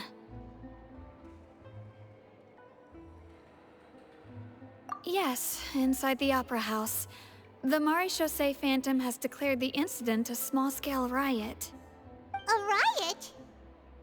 Well, that said, I don't personally think it was that serious. Lady Farina was watching a performance at the Opera House, and while she was resting during an intermission, some other audience members suddenly started harassing her, loudly accusing her of doing nothing about the prophecy crisis. And before she could respond, others started to join in. the crowd continued to grow, and protests against the Hydro Archon started to break out. So people have started to put the blame on Farina. Guess they finally found an outlet for the pressure they've been under due to the prophecy. I agree. People will naturally rely on gods, as is customary. But the moment people feel threatened, gods are also the first to be blamed. So what happened after that? Is Farina okay? Seeing that the situation was spiraling out of control and that further argument was pointless, she claimed that she'd gotten tired of this and left in a hurry. The Marechaussee Phantom had their hands full maintaining order and did not catch where Lady Farina had gone. Only when things had stabilized did we realize that she had gone missing. So, you mean she's still missing? That's right. The Marechaussee has dispatched many people to search for her, but we don't have any leads yet. That said, I don't think there's much to worry about. She is a god after all. Even if she were to fall into the hands of rioters, what could ordinary people do to her? Good. Monsieur Nervillette sent me to tell you about the situation, but he didn't say anything else. Don't worry, this is more than enough to go on. Thanks for keeping us informed. Ah, is that so? Well, all right then. In that case, you two take care. I'll be heading back to the Palais now.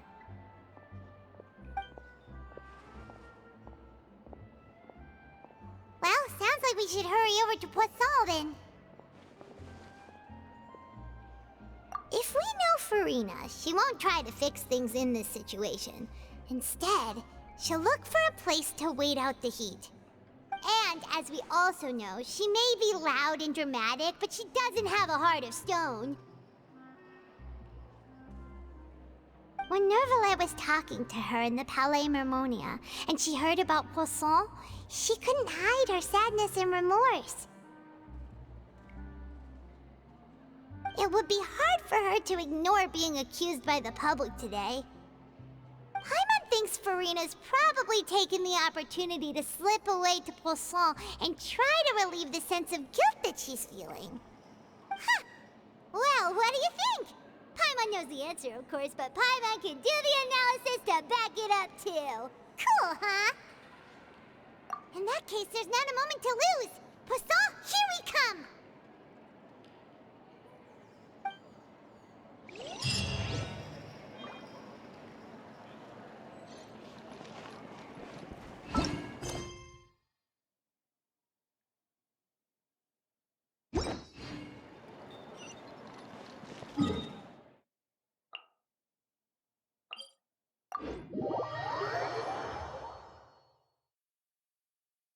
This place looks deserted.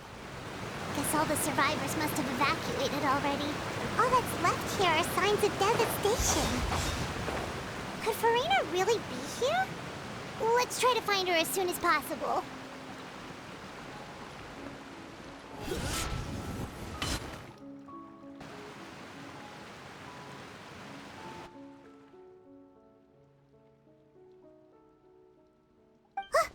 That's Farina, right over there. She really is here all on her own.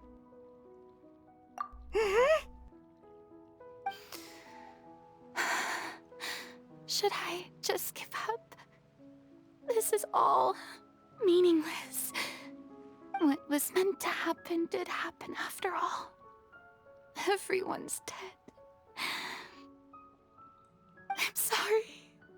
I am so sorry. Give up, Farina. There's no point in holding out.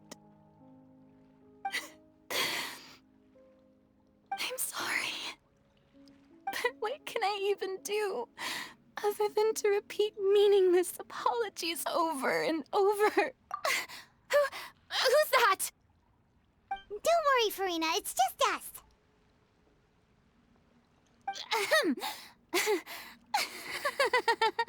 So it is you, blonde traveler from another land.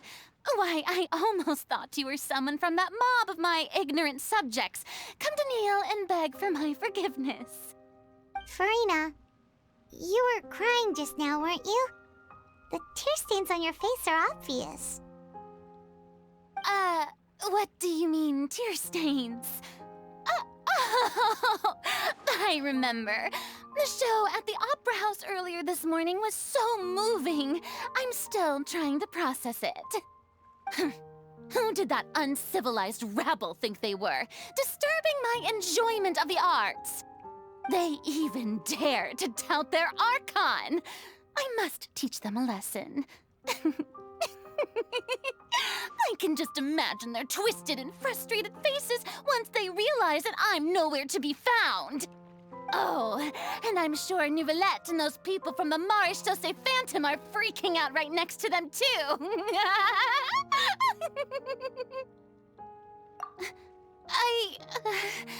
Of course not. Hey, there she is! The Hydro Archon's over there! Quick, after her!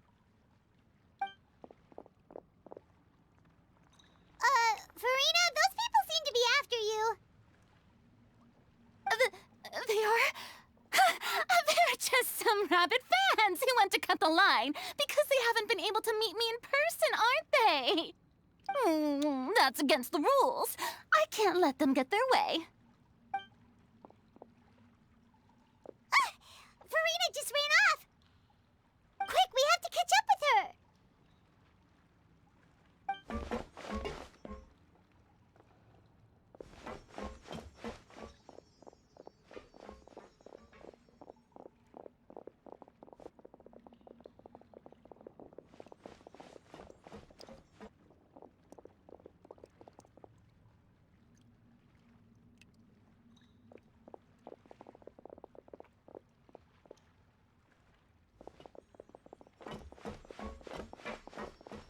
This should be the place, right?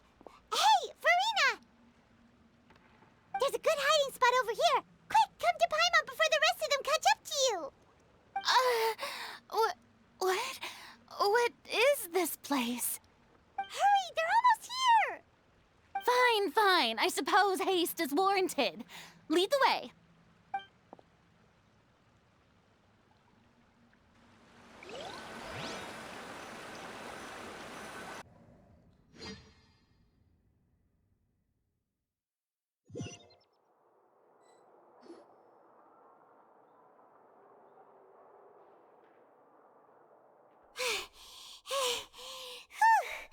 Paimon's exhausted.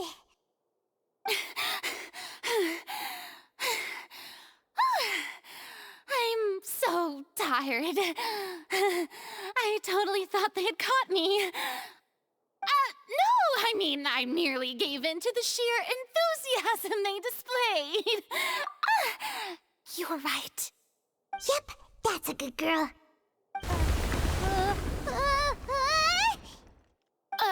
What's happening? The ground's shaking. Is it an earthquake?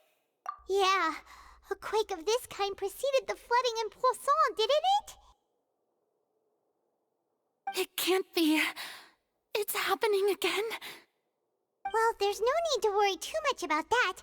Nouvellette's made some emergency plans, so the evacuation should go a lot smoother this time. Yeah, I hope you're right. But the people of Poisson, they've already...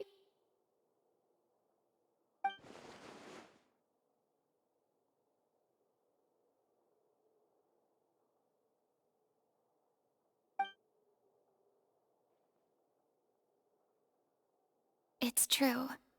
I've been investigating the prophecy for hundreds of years. I once had informants all over Tevat, searching for clues and feeding information back to me. I've tried all kinds of ways, too, to hold back the sea. Anything to keep the coastline from advancing. But all my efforts proved to be futile in the end. Really, the truth has been clear to me for a very long time. We cannot make an enemy of the divine. No matter what we do, the will of the heavenly principles will have its way, and the prophecy shall be fulfilled. Give up. I do love the sound of that phrase. It would mean finally coming to terms with fate, but also for me to finally be free. Indeed. I've thought about giving up so many times, especially after we almost lost Poisson. Fate is really unreasonable, isn't it? It has no heart and obeys no rules. The prophecy has only just started to come true, and so many people have already lost their lives. But just now, it all became clear to me. I still don't have the right to come to terms with fate on behalf of everyone else. As long as the final moment hasn't come, it's still not too late. Don't worry. I will keep hope alive for everyone until the very end. Well, that's enough for now. I got the impulse to play the stricken maiden, but honestly, considering my rank and station, that wasn't a good fit at all. Don't take any of what I just said seriously. How could I possibly let Fontaine fall to the whims of trivial prophecy? Come on! Paimon could have sworn you were actually being honest just now.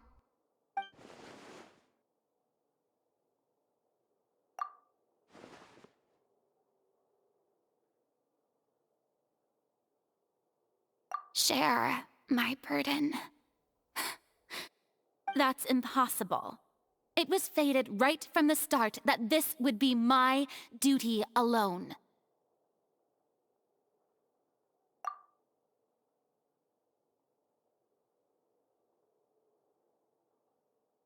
A witness. Yes, I've heard that you came to Tevat from beyond the stars, yes. In other words, you never belonged here.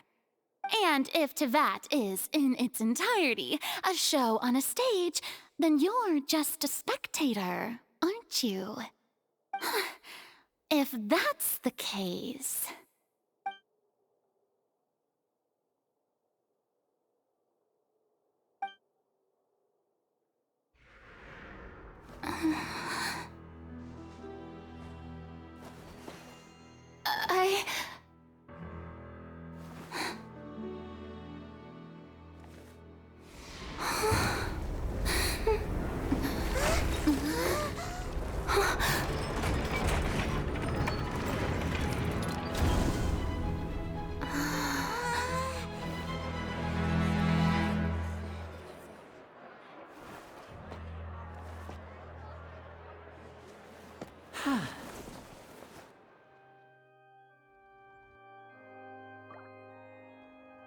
Ladies and gentlemen, this concludes my opening performance.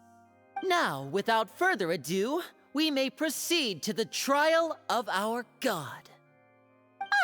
So this is what it is. Yes, you deserve praise for the effort you took to raise the dramatic stakes. Do not forget, however, that I am Focalor, the god of justice, the embodiment of justice itself.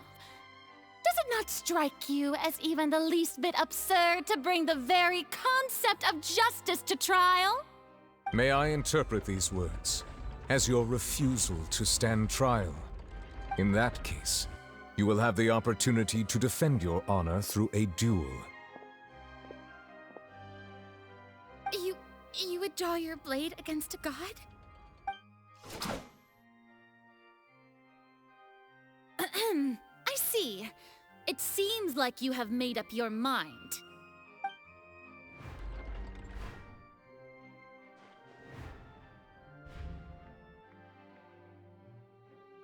Paimon can't believe it. She just surrendered. What the heck is going on? Did I just see an Archon surrender to a human? Wow, how utterly humiliating. Lady Farina, what is the meaning of this? Shh! It would seem that there has been a misunderstanding. To be clear, the raising of both hands is not always an indication of surrender. Looking for excuses again, huh? I raised my hands just now to indicate my acceptance of the trial. No duel shall be necessary. I will admit that I've been running away for a long time. I'm sorry, everyone. I was unable to protect the people of Poisson. It is my duty to stand trial for my crimes.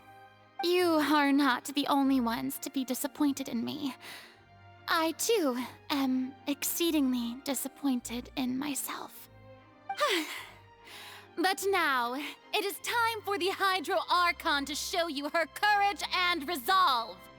I, Farina, will use this trial to show the world the true meaning of justice! This time, I will protect you.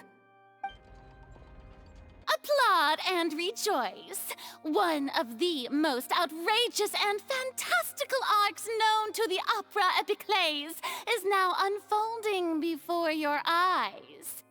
Mark my words, this shall be one of the most exhilarating and brilliant shows ever to grace the stage of Fontaine!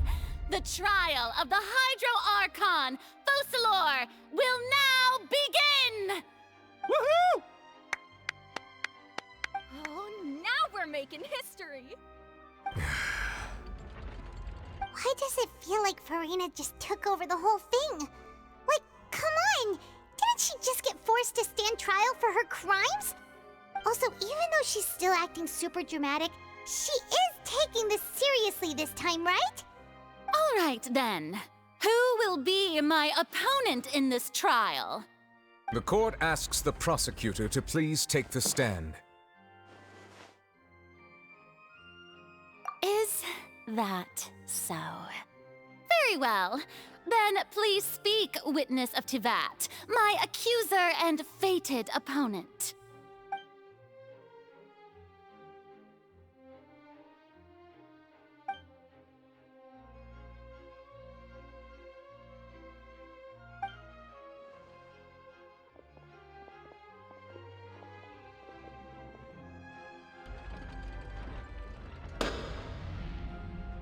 Also, please allow me to ask, as a final question before the trial begins.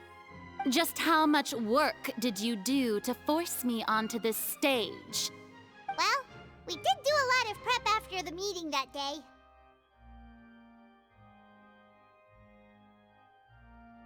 I can go over the tasks assigned to the Spina di Rosula, since they were rather straightforward and easy. Navia, the president of the Spina di Rosula. Most of the people who participated in the disturbance this morning were my subordinates. They changed into plain clothes and came to the Opera House as regular audience members, waiting for the perfect opportunity to incite insurrection against you. The people's resentment against their Archon has been building as more and more of the prophecy is fulfilled. A spark was all we needed to turn smoldering anger into a flame. Moreover, according to our understanding and analysis of you, when something like that occurred, you would likely flee the scene and head to Poisson by yourself. So, we arranged for a second group to lie in wait there. So, you mean, the ones who scoured the settlement for me were also from the Spina? And their goal was to force you to step into the giant magic box so you may personally participate in the greatest magic performance in all of Fontanian history. That's right. That house was a magic box, rather than someone's residence. As the super ultimate version of the setup that I used when I first performed at the Opera Epiclese, the volume of the box was increased by a whole order of magnitude, and the distance it traversed was the entire gap between Poisson and Aranias. Its cargo, of course, was an Archon instead of a human. My thanks, Farina. Without your help, we could never have pulled off such an extraordinary performance. You're welcome? Of course, this performance was only made possible with Father's support. The House of the Hearth spent a massive amount of labor in Mora to pull this off. We had to select a location, construct the giant magic box, dig a tunnel, and open up a path through the water. It was a lot of work for all of us. So, in other words, The earthquake that we felt within the giant magic box was just a normal tremor from the transportation of the whole house? That's right. It wasn't a sign of another disaster to come.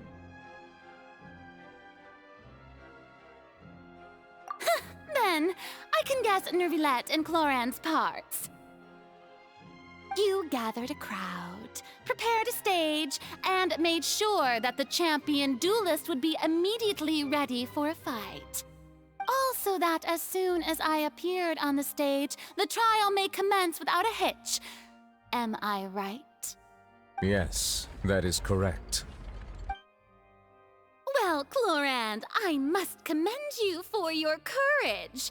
Only the most outstanding champion duelist in all of Fontaine would accept a duel with an Archon without flinching.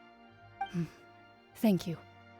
As for you, Traveler, I suppose your role was to keep me distracted with conversation once you found me in Poisson.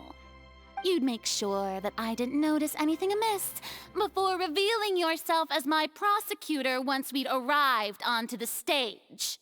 Oh?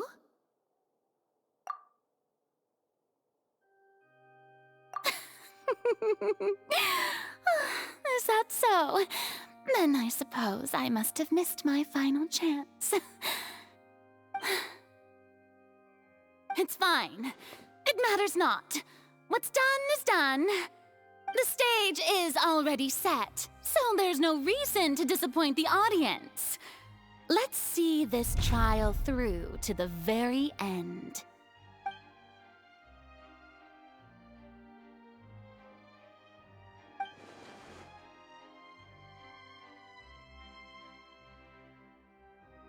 Madam Prosecutor, please allow me to pass this along. This is a document that Miss Charlotte applied for and received permission to share with you during the trial. According to her, it should speed up the proceedings. Huh? Charlotte wanted to give us something? Oh, so she's here too! Hey, Charlotte! Oh, Leb Hymancy. Isn't this the exclusive interview that she did with us before? So she's already finished it, huh? Wait, then that means this document is a perfect timeline of everything that's happened ever since we stepped foot in Fontaine! So in other words, we can refer to this anthology of evidence every time we want to use something from our journey as evidence for an argument! Let's quickly confirm the information in it. Just think of it as a refresher, alright? You defeated the Hydro Archon in the very first duel you took part in at the Opera House. That's one for the history books, all right.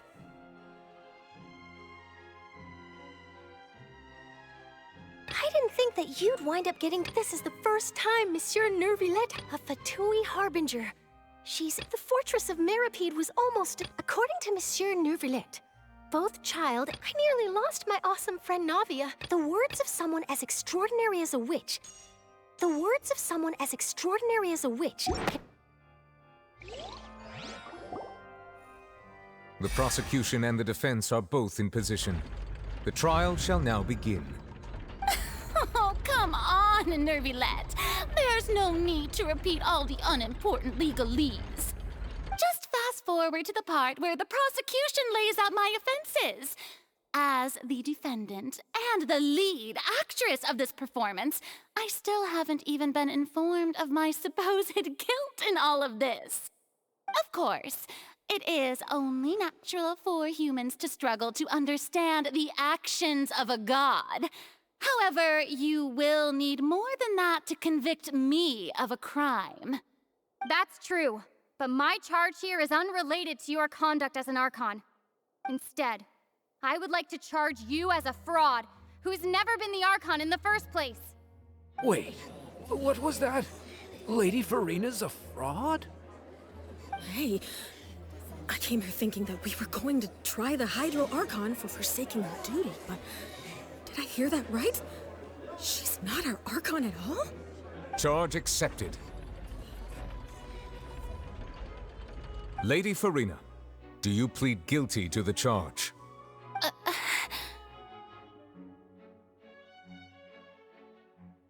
Lady Farina, plead not guilty. How can I be guilty? There is no way that I, Focalor, otherwise known as Farina de Fontaine, a member of the Seven and the Regina of all waters, kindreds, peoples, and laws of Fontaine, could be anything other than your true Archon. Yeah, even though Lady Farina can be rather eccentric, isn't it going too far to doubt her very identity? Yeah, I've never questioned her identity either. Sure, Lady Farina can be super irresponsible, but what grounds does that prosecutor have to make such a huge claim? I have cause to believe that common sense will prevail in this case. Many of the members of the audience have known me as the Hydro Archon ever since they were born. There would be no fooling their memory. See? Even the Oratrice has decided to show me its favor. Are you sure you want to commit to a charge that will never be upheld? If you wish to drop the case, I can promise you as the God of Justice that you will not have to face trial for making a false accusation. We will treat everything that's happened as a dramatic spectacle and move on with our lives. What do you say to that? Huh. An argument with near impossible odds, huh? We have to not only refute Farina's claims, but also overturn the long-held beliefs of the people. Well, I tried to give you the chance to surrender. If you must persist, then let me ask. If you believe I'm not the Archon, then what manner of being do you think I am? And if I was not the Archon, then how did I manage to live for over 500 years?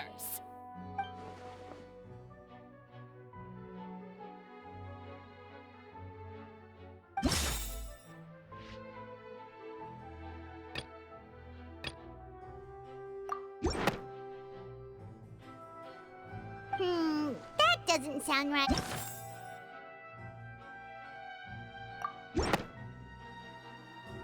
First of all, you may be a member of another long-lived race, which would allow you to naturally possess an extended lifespan.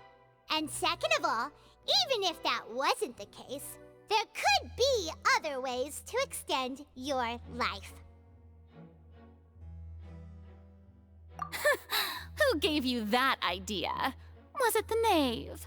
You'd sink so low as to use a harbinger's words against me. A curse? I once thought it possible that the aura of an Archon might naturally resemble a type of curse. But in light of this claim, perhaps what I sensed was not your divinity, but a curse after all. You sensed it too, huh, Nervalet?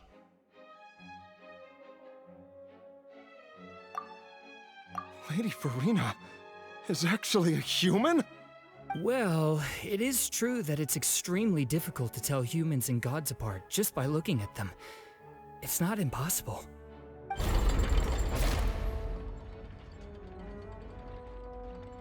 Well, don't start celebrating too early now. Even if I have been carrying a curse like you said, how does that prove that I am merely a human being?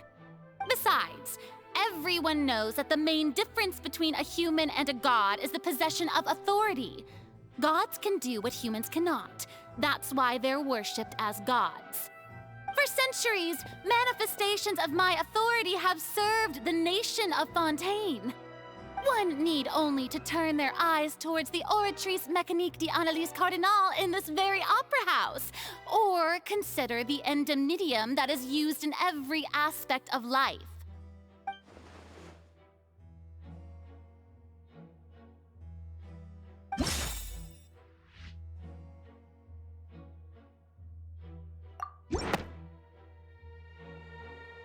That doesn't sound...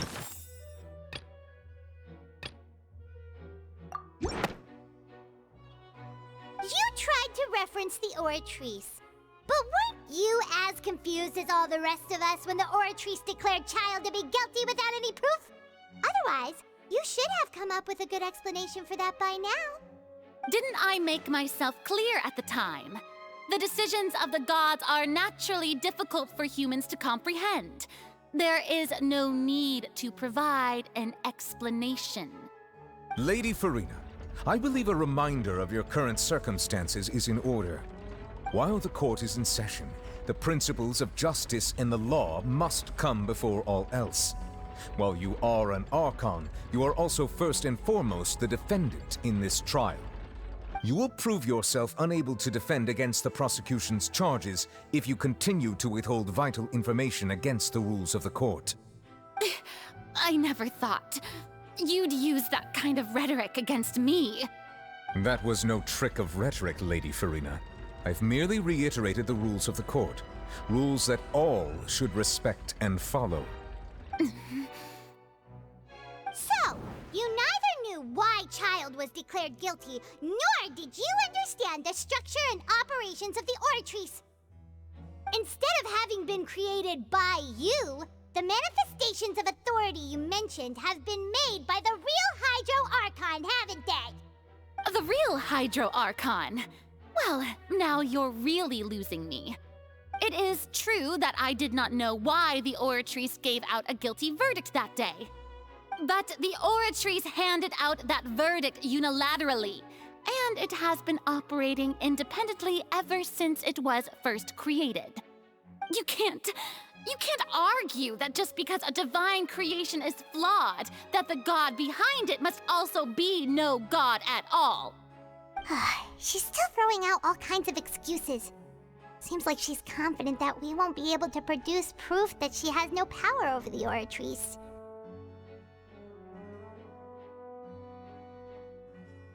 My power as an Archon.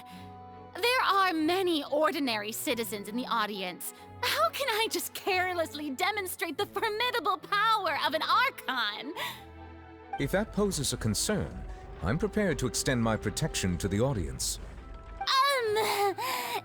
You don't need to go that far.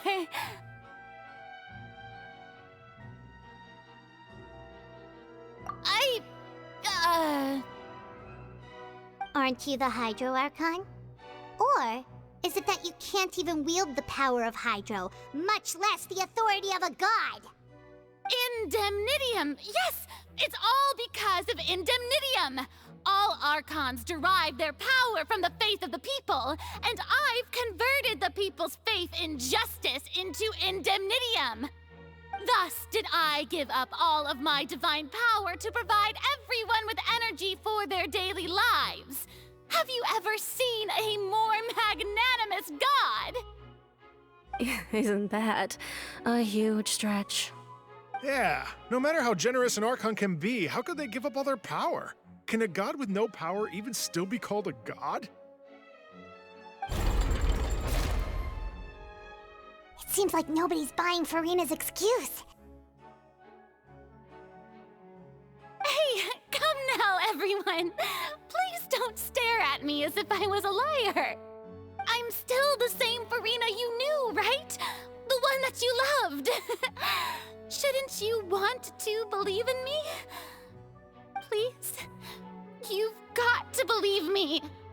If what the prosecutor said is true, she really has committed a grave offense. Did she deceive all of us? And all of our parents and grandparents too? And then all of our ancestors? Ever since they were born?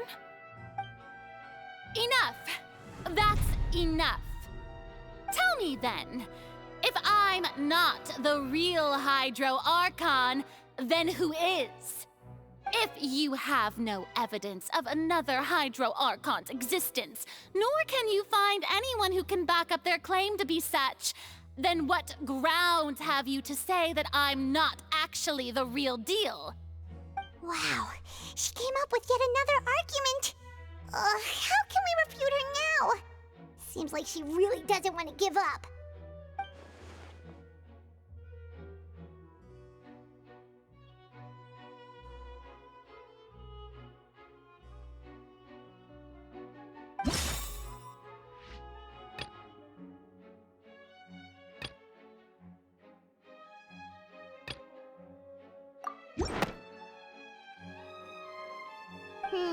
That doesn't sound right.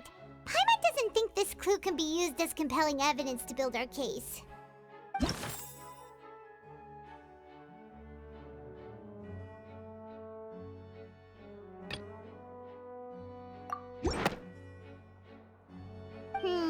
That doesn't sound right. Paimon doesn't think this clue can be used as compelling evidence to build our case.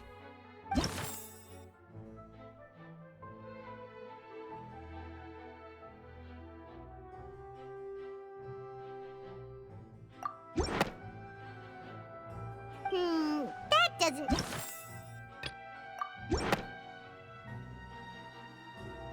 It has been established that all Fontanians can dissolve in water from the primordial sea. And that means... Since you insist on claiming to be a god and not a human, then there's a method that you can use right here and now to eliminate all suspicions of you being the latter. Miss Navia, please apply to serve as a temporary attorney for the prosecution before addressing the court. Though you act in partnership with the prosecutor, you must still adhere to proper procedure. Super sorry, Monsieur Chief Justice.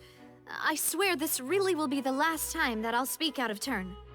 Now, I've brought some seawater from Poisson. As everyone knows, a massive flood struck the area not long ago, taking many lives, including those of some of my closest friends. So, Miss Farina, would you dare to touch some of this seawater? If we are to believe that you are indeed the real Hydro Archon, touching this seawater would have no effect on you. All it should do is strengthen your case.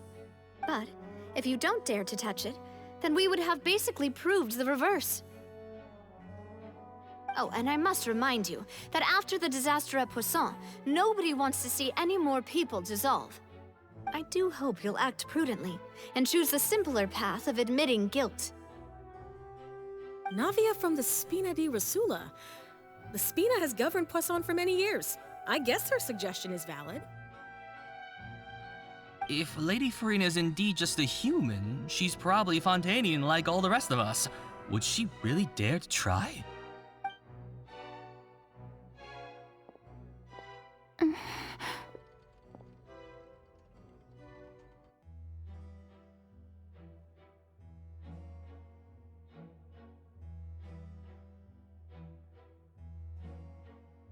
Lady Farina, this test has been unilaterally proposed by the prosecution. As it falls outside the realm of standard court proceedings, you possess the right to decline participation. Well, of course he had to tell her that.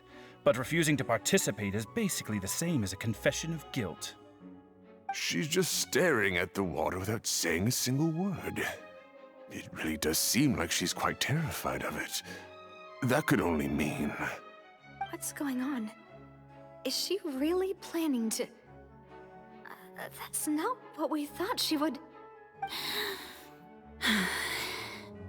Due to the inherent risk of the test, Lady Farina, you may... What? Hey!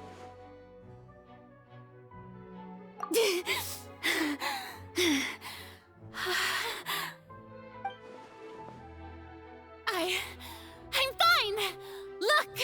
Look at me, everyone! My hand is still here! I haven't been dissolved! Will you believe me now? I really am your Archon! I'm nothing like a normal human who would fall apart as soon as they touch this water! Really, was this not the most obvious thing in the world? Miss Siegewien? If you're present, Miss Siegewien, please come forward and attend to the defendant. Siegewien? Don't be nervous. It'll just take a few seconds.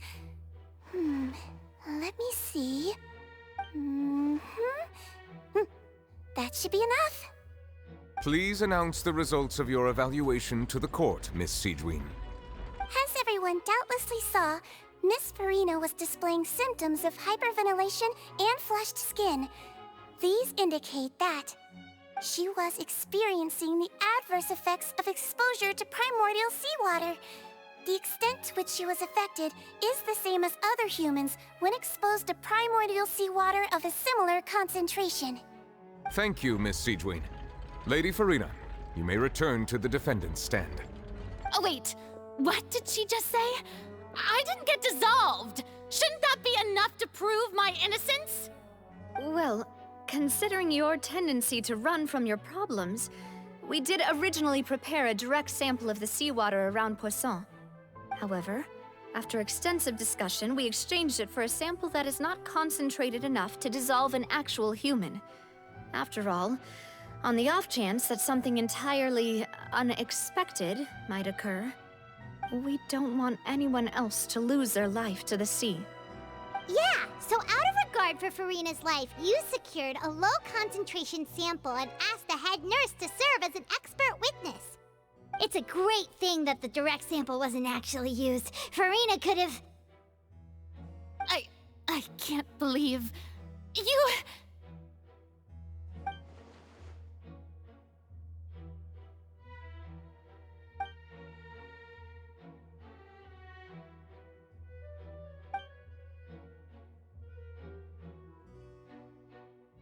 Listen to me, everyone. Please don't give me such cold and disdainful looks. What happened just now didn't prove a single thing. Think about it. How can you conclusively prove that an Archon can't also be affected by the primordial seawater?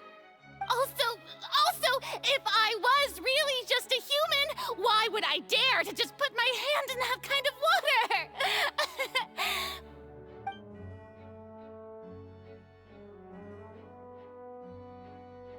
Please, anyone, just listen to me! I swear, I really am your Archon!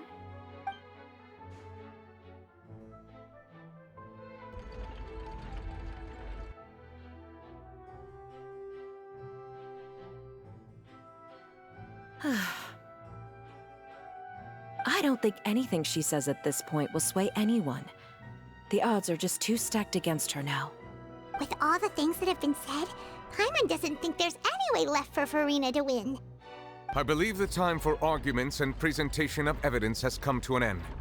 If there are no objections, we will move on to the final judgment.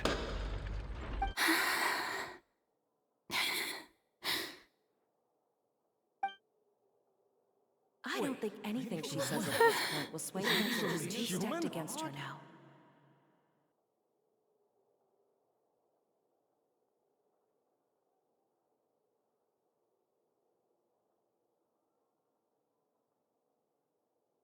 In my capacity as Chief Justice, I shall now render judgment on Farina's misrepresentation of herself as the Archon of Fontaine.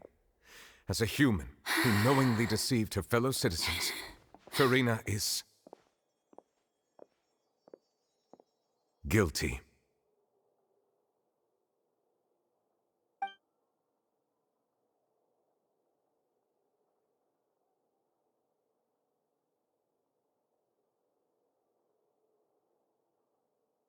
We shall now turn to the Oratrice Mécanique d'Analyse Cardinale to render the final verdict on the charges.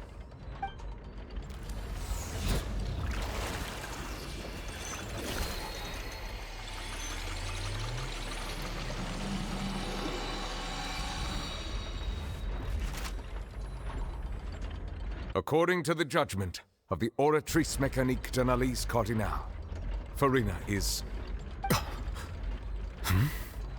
Well, what's wrong? What's the Oratrice's verdict? No, the Oratrice also displays a guilty verdict. Isn't that correct, then? However, the exact wording of the verdict is thus. The Hydro Archon, guilty, to be punished via the death sentence. The death sentence? That's actually one of the available sentences? I've always thought that it was just a myth. The one and only time the death sentence has been handed out at the court, and it's been given to the very person we've worshipped as the god of justice? What an unexpected twist. Farina's been sentenced to death by the Oratrice?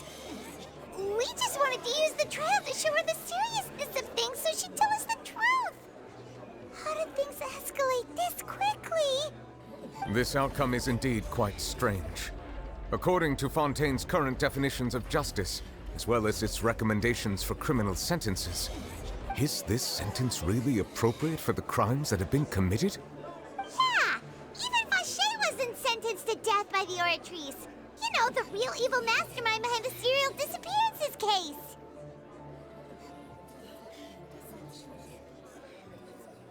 Indeed. Not only is Farina's sentence overly excessive, the very point of our trial today was also to prove that Farina has never been the Hydro Archon in the first place. But now, the Oratrice seems to have deliberately invoked the title of the Hydro Archon. What does this mean?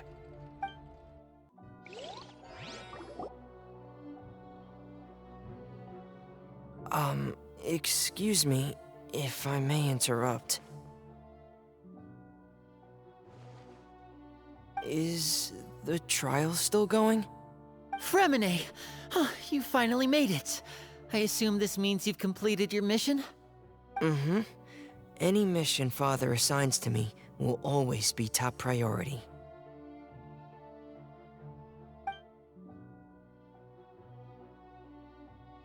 Is that the first prophecy slate? Huh. So the knave privately arranged for Fremine to try and find the missing slate. I looked everywhere and finally found it at the bottom of the sea. It took me a long time to get around some dangerous stretches of water. But has the trial already concluded? Then doesn't that mean I've come too late? Oh no. Father will be disappointed in me.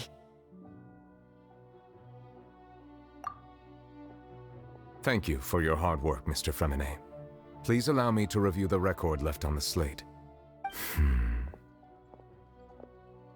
Traveler, I believe that you have already seen the other existing slates, and would like you to come here and confirm their contents.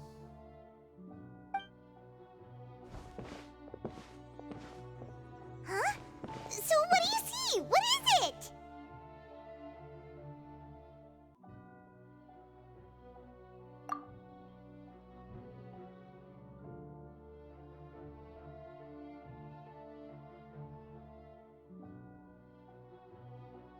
I believe I have now made sense of the Hydro Archon's crime.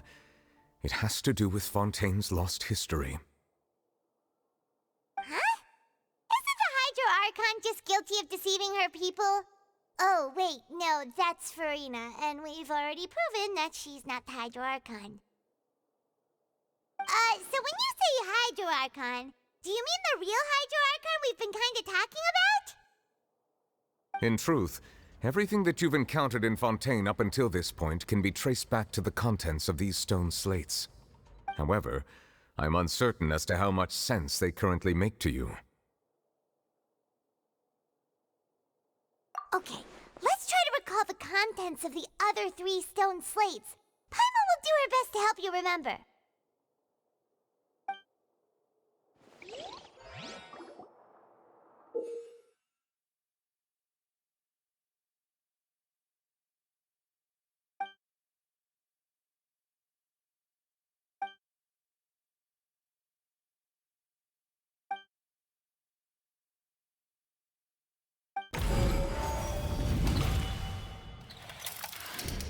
The first stone slate describes what you just said.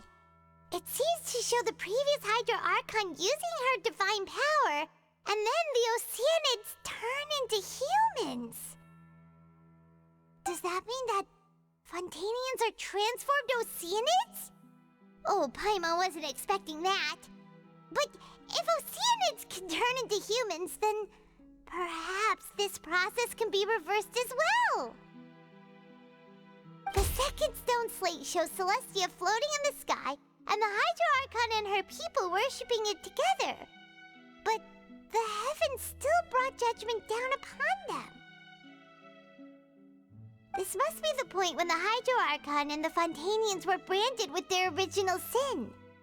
Does this mean that the original sin and the Hydro Archon sin are the same thing?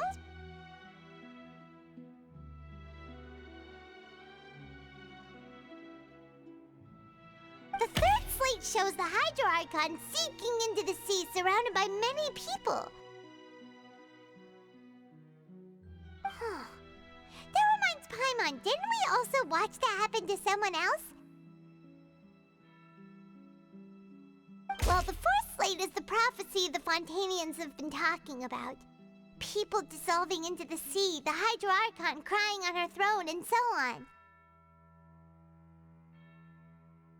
We didn't believe that such a crazy disaster could happen at first, did we? But after that incident, it was just a question of when and not if.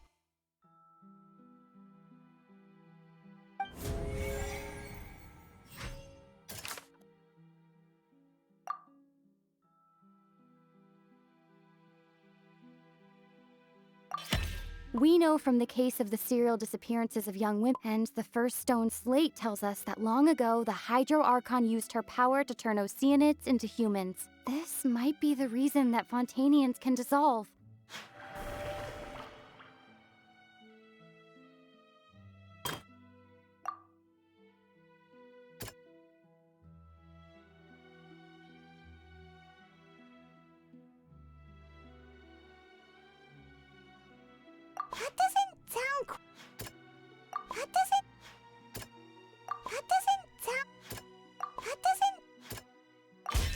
Perhaps what is about to take place has all happened before. The true sin of the Hydro Archon that Nervilette mentioned, and the original sin cast down on the people of Fontaine by Celestia, as recorded on the stone slates.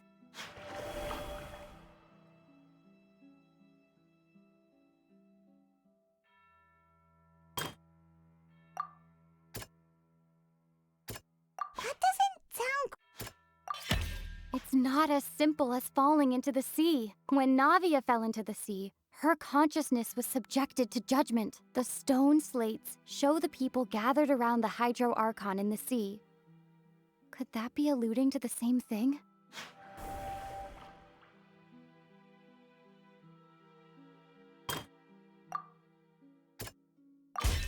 The prophecy from the stone slates found its way into society. But not many people believed it at first. The fortress of Meropide was nearly flooded with primordial seawater, which we know can cause Fontanians to dissolve. It seems increasingly likely that the prophecy may come true. If we hadn't dealt with it in time, things could have gone very badly. They'll dissolve into the primordial sea but won't cease to exist. Their essence will flow in the seawater, converge, and take the form of an Oceanid!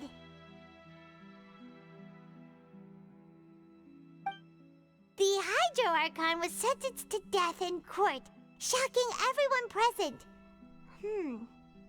Perhaps this means that her sin was actually Fontaine's original sin. Navia fell into the water inside those ruins, and she nearly dissolved. She was surrounded by the people of Poisson in a court within her consciousness, and was forced to take part in a trial meant to make her stay.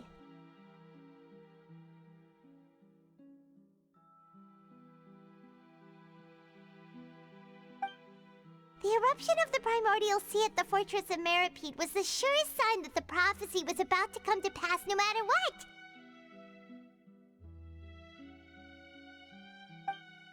The prophecy's contents can all be verified by recent events. If we combine what we know together, loads of truths should come to light.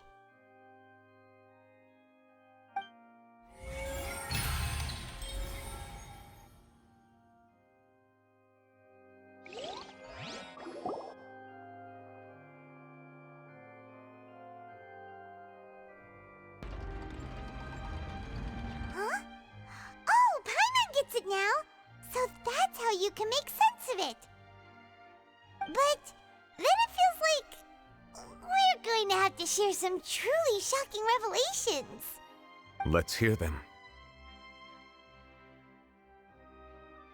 Incredible. Linny, did you hear that?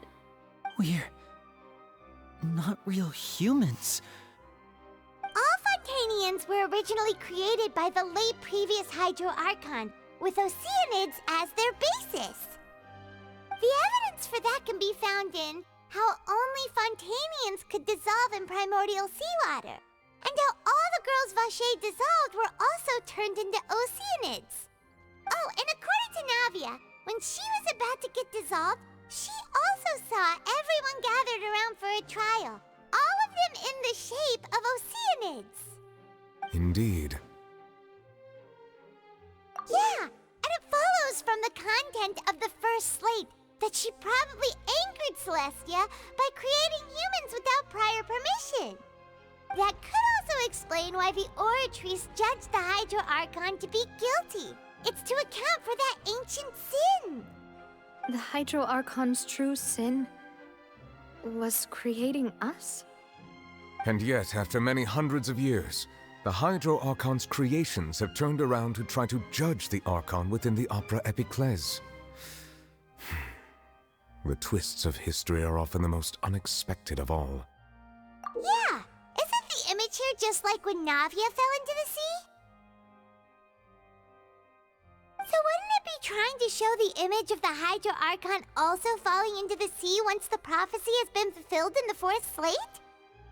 In the end, the people will all be dissolved into the waters, and only the Hydro Archon will remain weeping on her throne. Only then will the sins of the people of Fontaine be washed away. Did Paimon get all that right? You've made some keen deductions. I must say, given how much you still don't know, it is impressive that you've already managed to connect so many pieces of the truth. However, while you were able to decode all the information on the slates, they've also been etched with an additional layer of hidden information using a different power source. When we were at the ruins, I tried to decipher the hidden information recorded in the slates.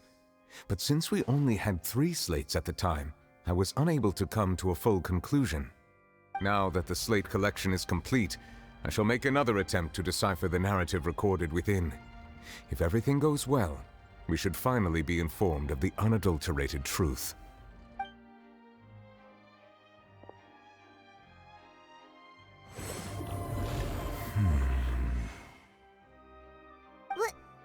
Well?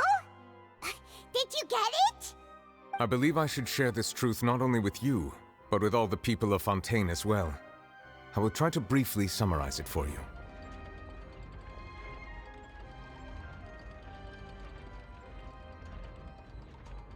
Your hypotheses regarding the origin of Fontainians and the sin of the Hydro Archon were both correct. In the Fontaine of old, the previous Hydro Archon sensed the yearning of her Oceanid familiars for life on land.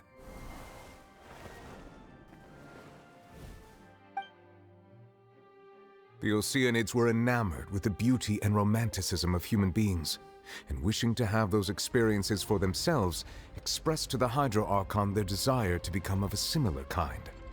However, even though water as an element is intricately linked with the power of life, the Hydro Archon, as one of the 7, did not possess the authority to create a new form of human life. Not one to give in, she eventually found a way to create permanent humanoid bodies for her familiars by appropriating the power of this planet's primordial sea.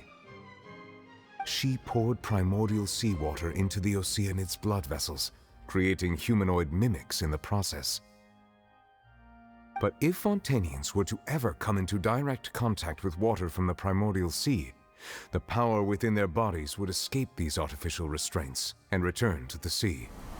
As a result, their forms would collapse, and they would be reverted to their original forms as Oceanids.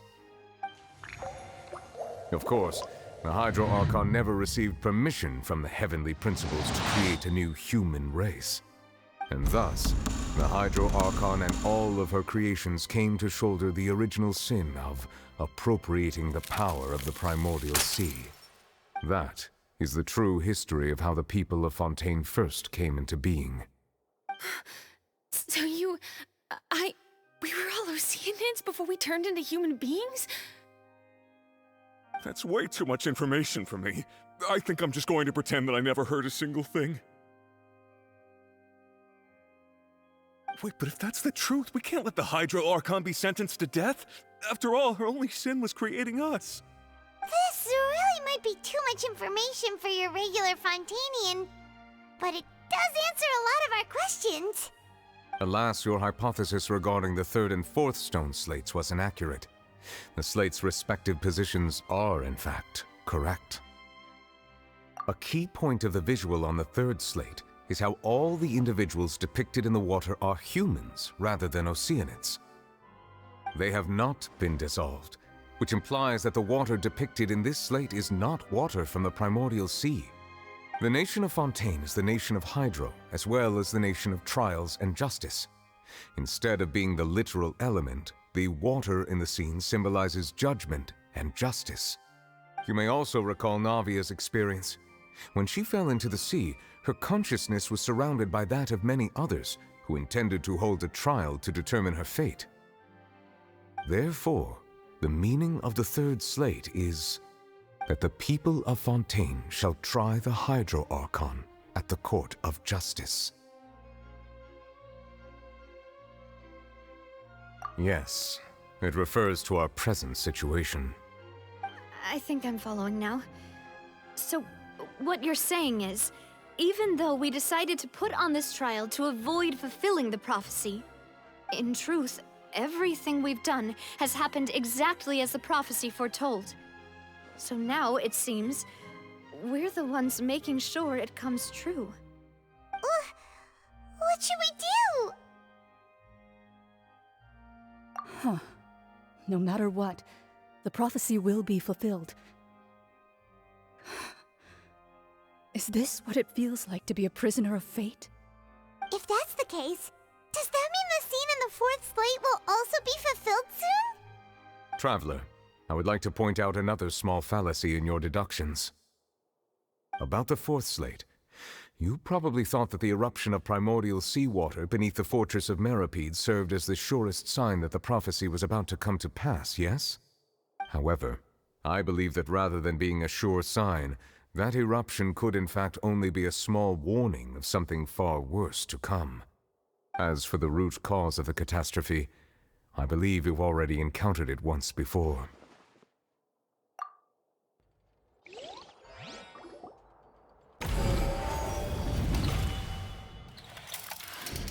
This eruption was just a small warning of the things to come. We must find the root cause of the disaster.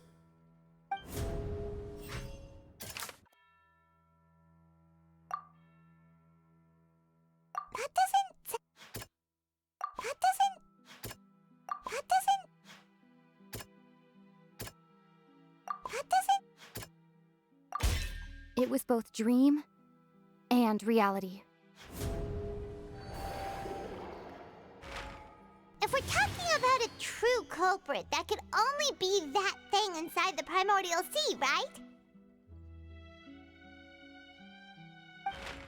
The truth, the original sin, the trial, and the root cause of the disaster.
So we've met it at last.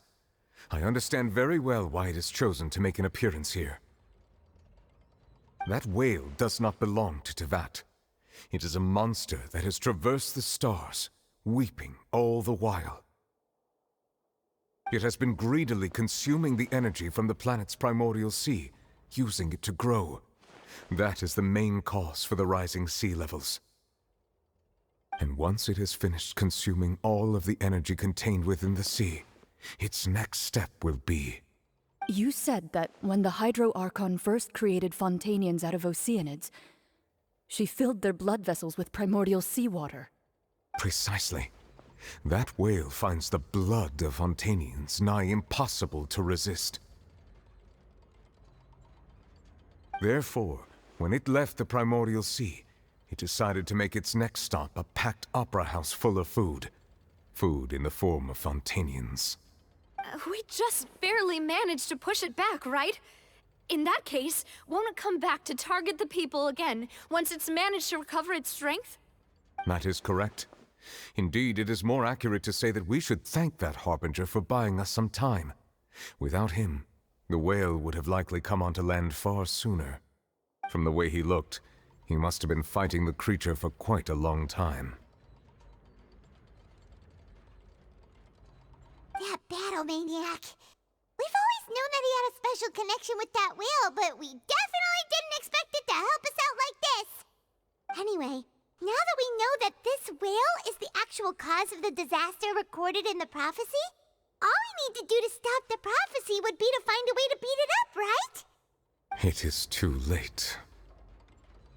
It had already absorbed too much of the primordial sea's energy before we could notice it. At this point, it has become practically integrated with the sea itself. Even if the entirety of Teyvat were to be destroyed, it could still survive and swim off towards some other world. That's not something I will accept. We've already done everything we can, and we even found the true culprit. We've come so far. You can't just tell me that the last hurdle is some impossible foe. That's just not fair. Indeed, that's not how a grand performance should end. I'll fight it to the end, no matter what. So the prophecy will be fulfilled no matter what, huh?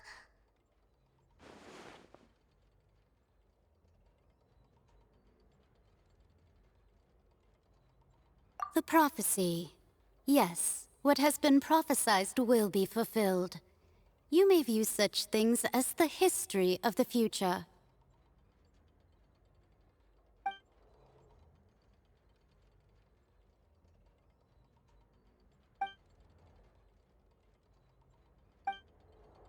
Just as prophecies are usually only the future as seen from the perspectives of the gods, could things be happening in hidden corners where the gods' gaze does not fall?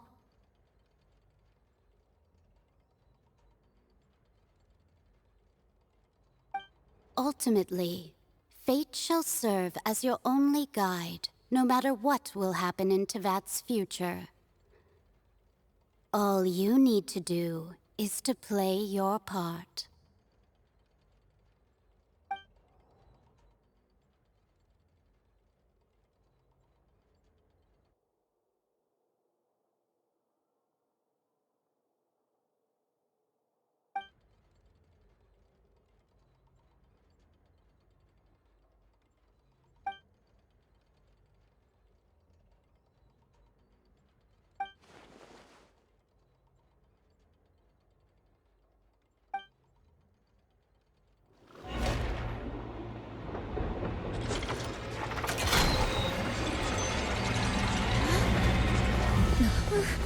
What's happening with the aura trees?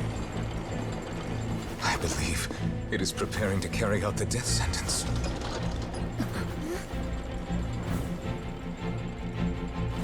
Farina!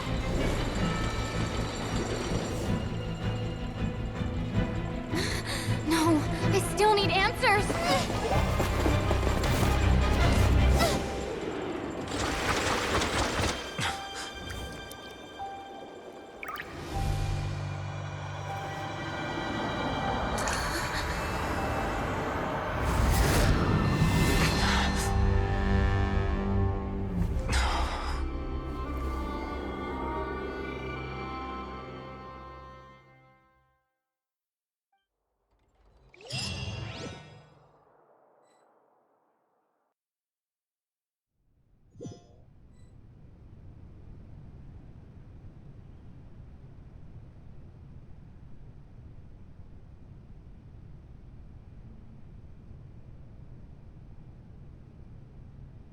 You...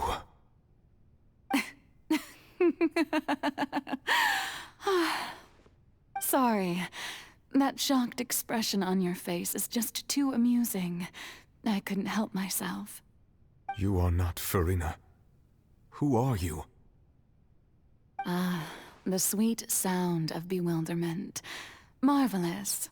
A sure sign that my attempt to deceive everyone was a resounding success. But to answer your question, I am Focalor. You know, the god. Focalor? Why did you deceive us? Oh, that wasn't my goal, of course. Goodness, no. But I had to fool everyone else too, if I was to stand any chance of deceiving the heavenly principles. Deceiving the heavenly principles? It's all because of that pernicious prophecy. Dreadful, wasn't it? Everyone doomed to dissolve. Fontaine condemned to be flooded. One was not amused. In fact, one was positively bemused when that problem was thrust upon me by my dearest predecessor. That's the former Hydro Archon Egeria, for the uninitiated. It hardly gets more disastrous than a preordained national catastrophe, now does it? She knew full well that the prophecy would surely come to pass. And as one of the seven, she also knew full well that one defies the heavenly principles at one's peril. So yes, as you have no doubt surmised, it was a rather impossible situation that I found myself in. I spent a terribly long time mulling it over, alone on the ocean floor. And I was almost growing barnacles by the time I finally realized there was only one possible solution to this confounding conundrum. I had to outwit the heavenly principles, allow the prophecy to be fulfilled, ostensibly at least, while saving everyone at the same time. I'm a genius, I know. I can only assume that's why Egeria chose me as her successor. Although, looking back now, it was hardly the inheritance one dreams of. Between the task of saving the nation, the quotidian duties of the Hydro Archon, and not to mention the original sin of creating a new race of humans, I dare say she left me quite a colossal mess to clean up. But one can only play the hand one is dealt. I did not choose this, any more than I chose to be one of her Oceanid familiars. So you were also once one of the Oceanids, transformed into a human by Egeria's hand? Yes, I was. I always dreamed of becoming human. And I still do, even now. In my eyes, to be human is to be part of the greatest opera ever known. After becoming a god, I separated my divinity from my body and spirit, leaving behind only a self that was as naive and bewildered as my past self on her first day as a human being. The me you see before you now is that divinity, and the human counterpart I left behind, I named Farina. She could feel joy, sorrow, and everything in between. She could be as vain and conceited, or as meek and vulnerable as she wished. Her strengths were of a kind only a human could possess, as were her shortcomings. But in my eyes, Farina's humanity was what made her perfect. She was perfectly human in every way. The person I always wanted to be. Anyway, so then I cursed her. All part of the plan, of course. The plan to deceive the heavenly principles. Do you still remember the final scene of the prophecy? The Hydra Archon alone, weeping on her throne. In order that the prophecy might appear fulfilled, I invited Farina to be an actress, to play the part of the Hydro Archon in the prophecy. under the curse I placed on her, so long as I, Focalor's divinity, continued to exist, she could not die. But nor was she free to live her life in the pursuit of happiness. Instead, she was forced to take the stage in the opera house, to embrace the role of leading lady, to forever play the part of the god from the prophecy, all to create a deceitful appearance of that prophecy coming to pass. I suppose now you probably understand why your court is called the Opera Epiclese.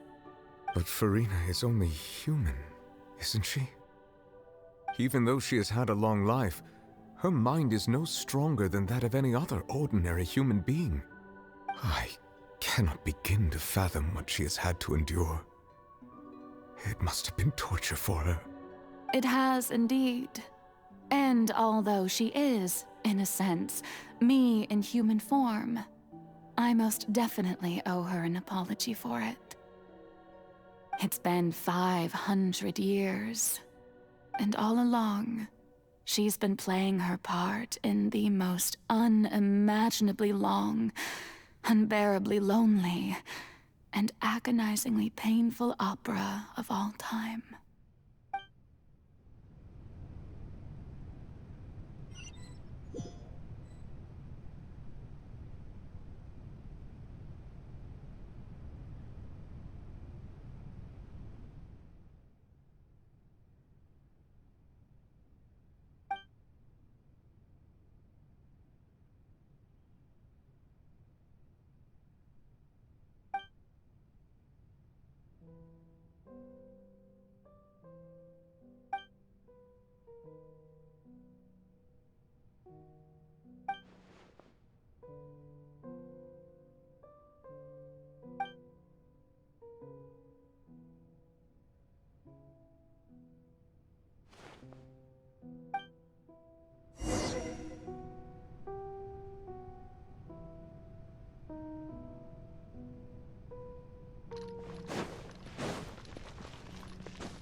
Oh, who permitted you to come onto the stage?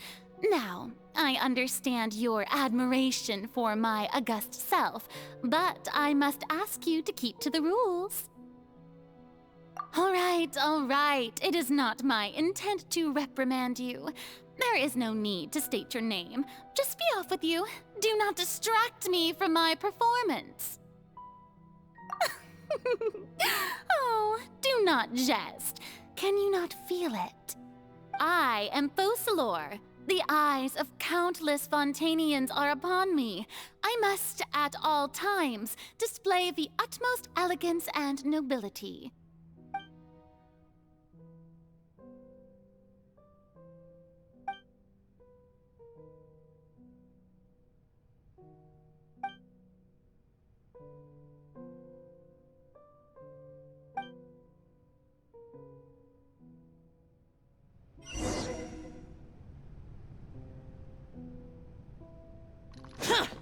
Boring!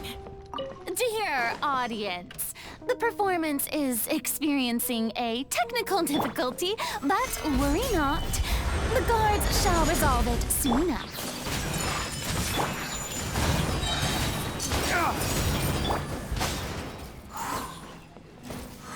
Hey, what gives? The audience is still watching me, you know. Guards? Wait, where are the guards? Guards!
Farina. Farina. Huh? Who's that? Who's calling me? Where are you? Be not nervous. Be not afraid. I am before you. Wait a moment. You're mirror me? How can this be?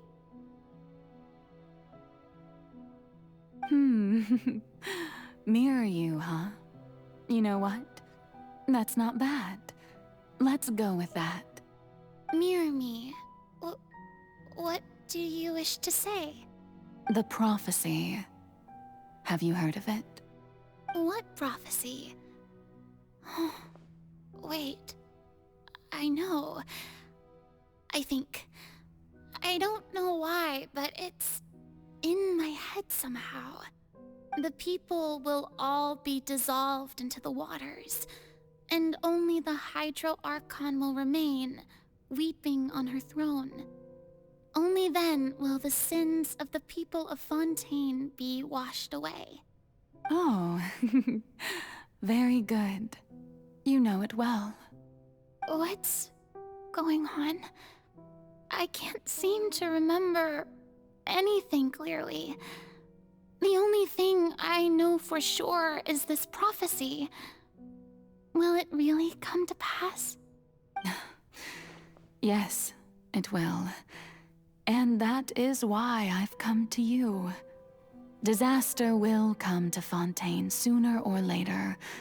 Things will develop just as the prophecy declared. There is no escaping it. But doesn't that mean everyone will die? I'm a Fontainian just like them. Will I dissolve too? Oh, don't worry. Magical meetings exist in this world precisely to give people a chance to turn things around. It is the reason why you met me today. I will tell you how to save everyone, but you may have to suffer somewhat. Oh, so there's still hope after all. Goodness, you frightened me.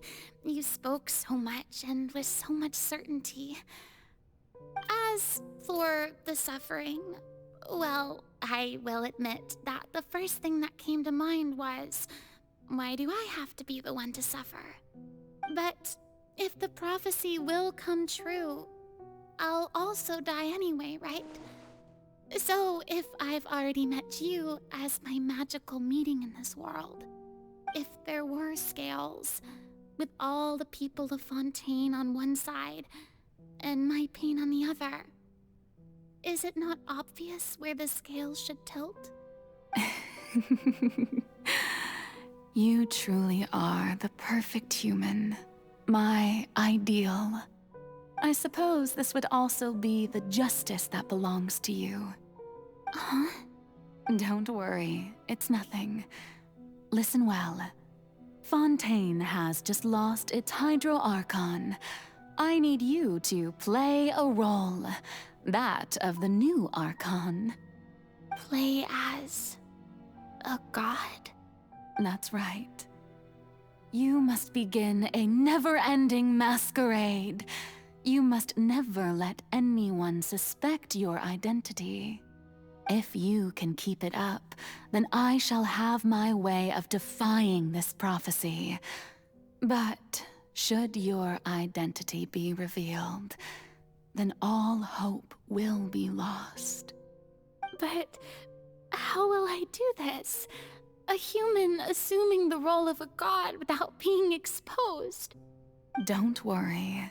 What you must do is not to turn yourself into a real god. You simply need to play the role of a god as humans imagine them to be. Being a human yourself, I'm sure you already know what such an entity would be like. Remember, your true challenge will not be pursuing divinity, but contending against humanity. I'm still not sure I understand, but I'll try. I'll try to do this. So, how long am I going to have to play this role? To accomplish this mission, you will have to stay on the stage for many, many years. You will endure and not grow old until your task ends. But I promise you, all will eventually end in a magnificent and dramatic trial, and everyone will be saved. A trial? Huh. How exciting. I'll be looking forward to it.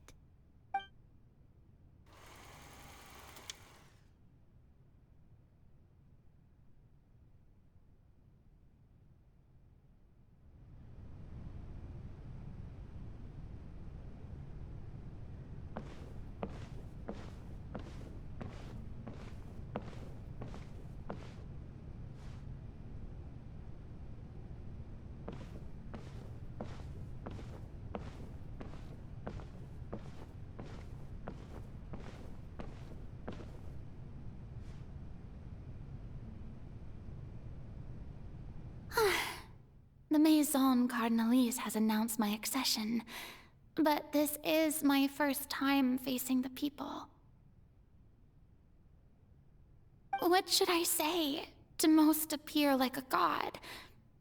To be honest, I still don't know. Perhaps I should first try to act natural. Ladies and gentlemen, good evening, and welcome to the Opera Epiclese. I'm sure you've all heard about how I have taken on the role of Hydro Archon. Indeed, I am Verena de Fontaine, your new Archon. In truth, I know little about becoming a nation's new god, but it will be my honor to guide you all. As the god Focalor, the god of justice, I shall do all within my power to lead you into an age of fairness and justice. Once again, thank you all for coming. If you should have any questions or suggestions, please send them to the Maison Cardinalise. The future of Fontaine will require us to work together, after all. This should do it. I thought I might stammer, but thankfully, I was able to convey my thoughts just fine. Okay, and next. That's the new Hydro Archon. Is this some kind of joke by the Maison? I would have thought that a being that surpasses humanity would be a bit more assertive.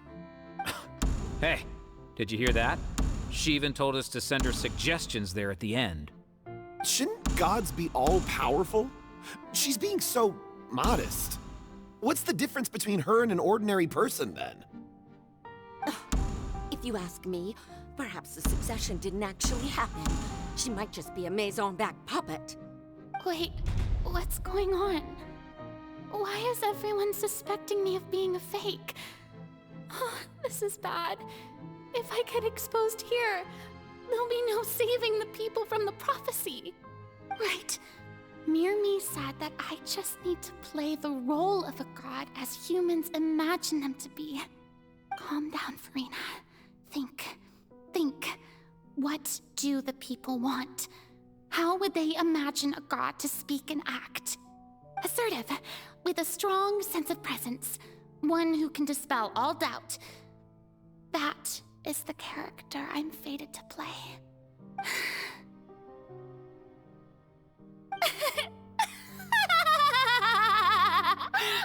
Oh, very good, my people. Only ones such as you are deserving of my rule. Now, I was wondering if some weak puppet were to one day come onto the stage and claim ownership of this opera house, would the children of Fontaine follow them? Well, it seems that you would all see right through them. Having passed my test, you are qualified to witness wondrous trials alongside my august self, here in this opera house. You may consider my previous act a door gift of sorts. I thought it was a debut that suited the atmosphere. Now then, let us be reintroduced. Ah, so that was just a performance. How could I have forgotten that we were inside an opera house? Her personality. It's quite shocking, to be honest, but I suppose it's a better look than before.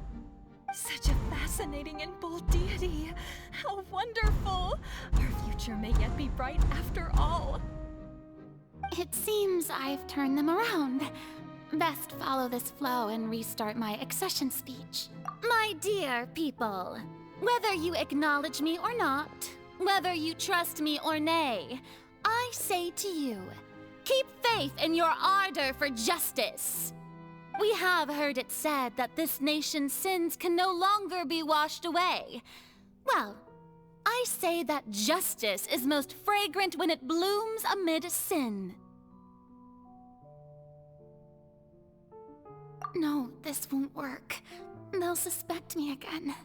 I must play the role that they want me to play. No, this won't work. They'll suspect me again. I must play the role that they want me to play. No, this won't work. They'll suspect me again. I must play the role that they want me to play. The scales of justice should not weigh heavy in the hands of its god.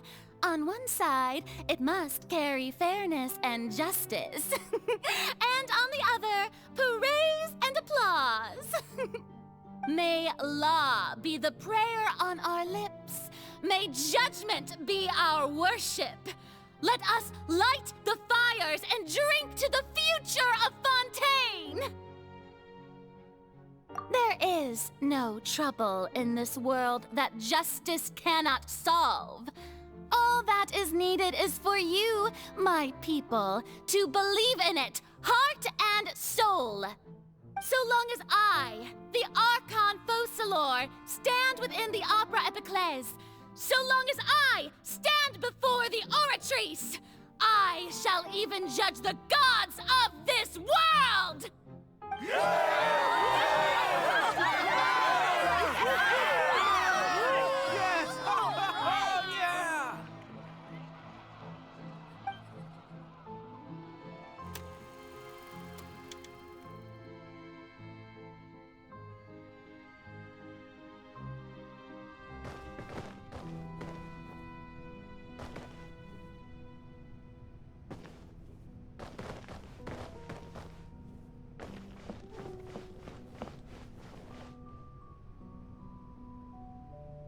Lady Farina, here are today's case reports, as well as a summary of the follow-up for your perusal. Come now, was I not just at the Opera House in person? Leave these kinds of things to Neuvillette. Besides, none of these trials were the one that I'm looking forward to the most. If I may be so impertinent, what kind of trial are you truly looking forward to? A magnificent, dramatic, and wondrous trial. A trial to end all things. How could you hope to understand? That's true. I fear I lack the ability to grasp your divine thought, Lady Archon. No need for fright, and do not take what I said before too seriously. Go now, do your duties. The trial I await. It will come one day.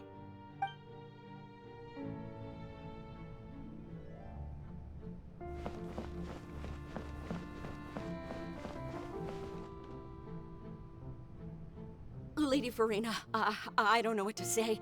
Thank you for agreeing to see me. No need to thank me. Or rather, thank your own sense of perseverance instead. Long have you stood in line to meet me, have you not? Oh, I'm afraid that's just an inevitable consequence of my divine charm. All right, Deoteria, is it? How is your son's illness? You remembered me, and you knew of my family, too. He is doing much better now. In fact, he is far more of an ardent believer than I. He was the one who forced me to seek an audience with you, and to bring your words back to him. Oh, good. Very good. If this should happen again in the future, please do not hesitate to come and tell me. Going down to citizens' homes every so often, while not usual practice, should serve as a fine change of pace. Oh, you're such a gentle and wise god. Thank you once again, on behalf of my son.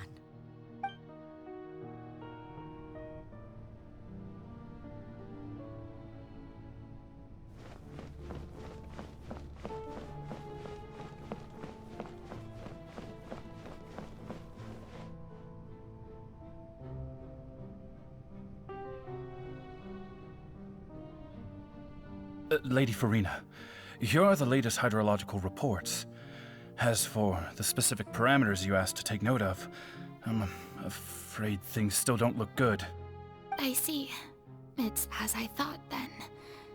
As your god, I did already expect this, but I wanted to see how far your human wisdom would allow you to analyze it. All manner of signs indicate that the prophecy will still come to pass. Forget it. That's not something you need to worry about right now. Well, as I understand it, the Fontaine Research Institute is also trying to find a way to counter the rising water levels. Really? Have they found anything? I'm afraid that they haven't found any effective solution thus far. Oh, is that so? Well, no wonder. This issue has reached the realm of the gods, after all. Still, their spirit is praiseworthy.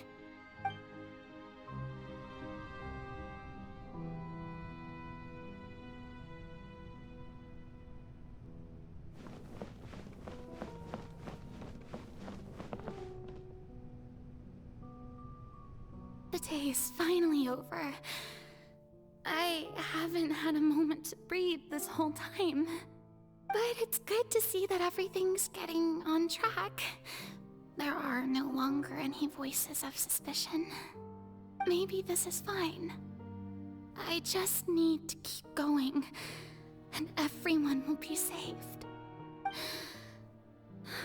All right, Farina, don't think too hard about this. You need rest. Tomorrow's a new day.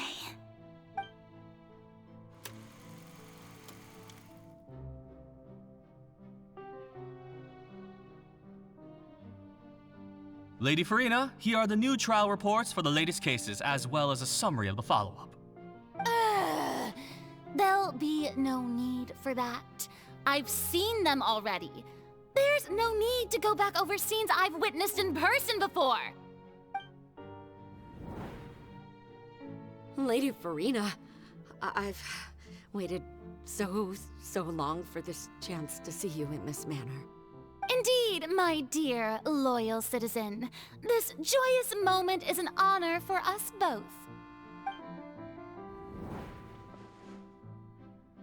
Lady Farina, we're detecting significant hydrological anomalies near Poisson. Understood. Keep monitoring. Keep me informed should anything come up at the Institute.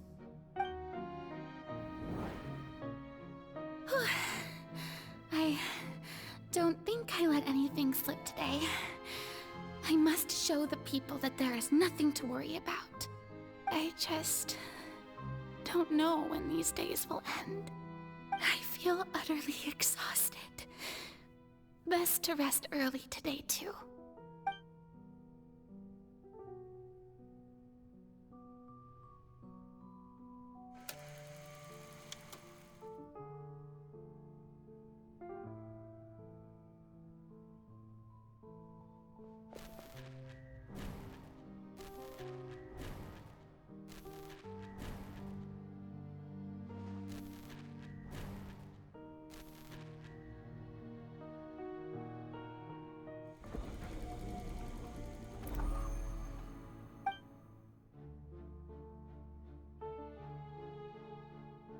Lady Farina, it's like a dream being able to speak with you up close like this. I've heard that the first member of our family who was honored to receive an audience with you was Madame Deoteria, almost 20 generations ago. And what a fine family yours is indeed. It brings me great joy to meet such a faithful believer, a descendant of a line most ardent. Surely you exaggerate, Lady Farina. Milady? What is it, good citizen? Oh, are you crying? Uh-huh. Oh, really now? I didn't even notice. This must be the overflow of hydro from my person. Well, can't quite help being the god whose dominion is the waters, can I? No wonder. No wonder. A manifestation of your power, then. Oh, Archon, I am honored to have witnessed it. Honored indeed.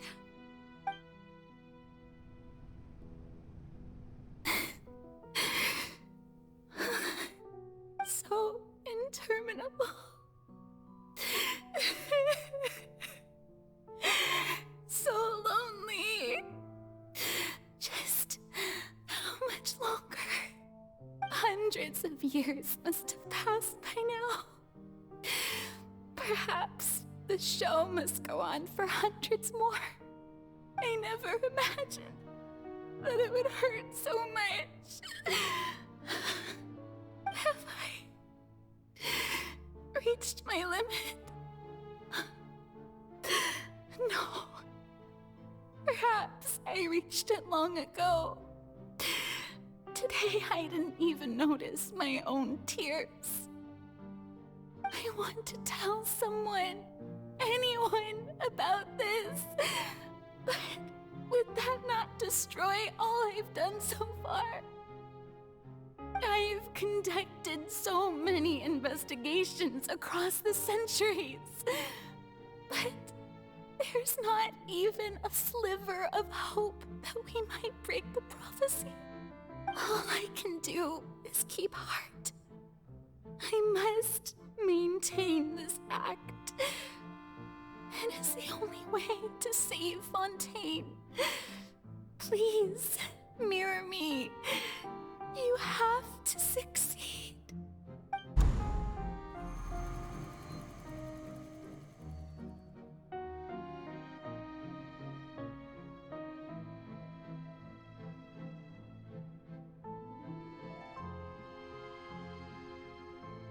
Farina, you don't have to shoulder this burden alone. Although I don't know what you might be keeping from everyone, your people are more than willing to share your burden with you.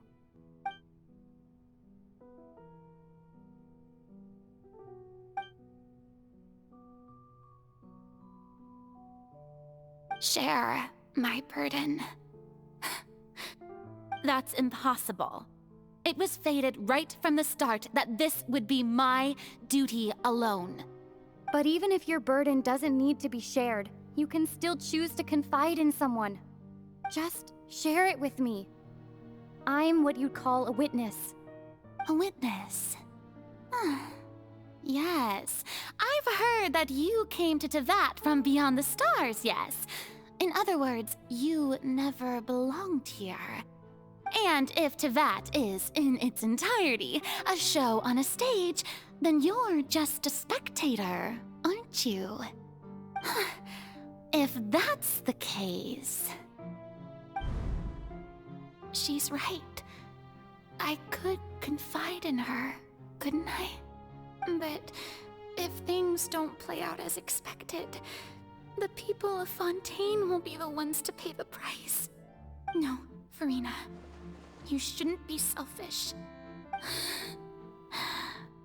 But what if it's really alright? Farina, you've worked so hard for so long. Surely it would be okay to put yourself first for once. Just this once. Is it such an outrageous thing to do anyway? To find someone in whom you can confide your frustrations and sorrows? Surely it could not hurt. If you let this opportunity slip through your fingers, it might never come by again. Think about it long and hard.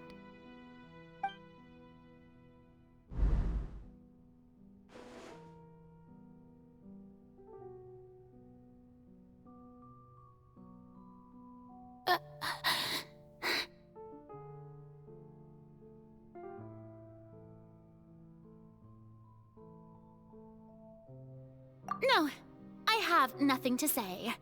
I am Farina, the Archon of Fontaine. Everything will surely get better. All you need to do, dear spectator, is to witness my performance until the curtains fall.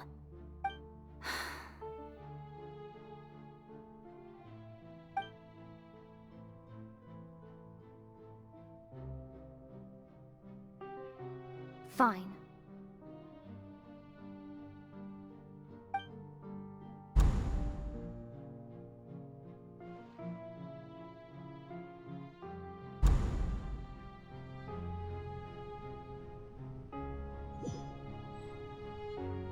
So even Farina doesn't know the truth? You've never once let her in on the full plan? Yes, it had to be done. To deceive the heavenly principles, you must first deceive yourself. She did very well. If she had let her resolve falter even once in these 5 centuries, Fontaine would have been doomed to the most tragic fate. It seems that trusting humanity was the right decision after all. I believe that I understand how your deception works, but that is only half the truth, is it not? How would you build on this foundation to save the people of Fontaine? That is the most important thing. Ah, good. Of course, the Iudex of Fontaine has pinpointed the crux of the issue. I'm sure you've long sensed that the Oratrice is no simple machine, yes? I've always suspected that it had its own consciousness. And Lenny did mention that he heard a human voice within the core chamber. It now seems that that person was you, hidden within the machine all along. Am I right? And then I became one with the Oratrice, taking Fontaine's gnosis with me. Yes, it would seem so, wouldn't it? Alas, your understanding of this device still lacks sufficient depth. In truth, it is no enactor of justice. It is, in fact, a device created to kill the god of justice. I beg your pardon? Oh, you have it. And to be more precise, not only will the Oratrice take down the god of justice, it will also take down the divine throne upon which she has been placed. I mean, did you think I would be the sort to enjoy peaceful repose while Farina suffered? My work over these last 500 years has been to constantly accumulate indemnitium within the Oratrice. But really, some have already discovered that only a small fraction of the energy generated by the device was ever used to provide power to Fontaine. The vast majority had to be, accumulated to enact this death sentence. It was all a part of your plan, then? Both the trial and the sentence? Indeed. This power, accrued over 5 centuries, could have sustained Fontainians for millennia, had it only been used for that purpose. Almost all of it has now been stored within the Oratrice. But only power of this magnitude could hope to destroy the Hydro Archon's divine throne, shaking the rules established by Celestia, and breaking through the institution that is the Seven. So the Oratrice's call for death was for neither Farina nor Focalor, but for the Hydro Archon. The destruction of that divine throne. If I do not misunderstand your intent, you must be... Returning what's rightfully yours to you, of course. In other words, this was all done to return the authority of the Hydro Archon to the Hydro Dragon of this planet. But...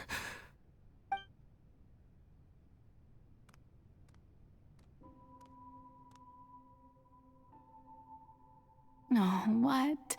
Getting sad again, are we? The authority of the ancient dragons shall soon be yours once more, O Hydro Dragon Sovereign. And this is the face you make. All you've done throughout the years is just so you can sacrifice yourself at the very end. I've never quite seen it that way, you know. Even now, I'm quite pleased at how well my deception worked.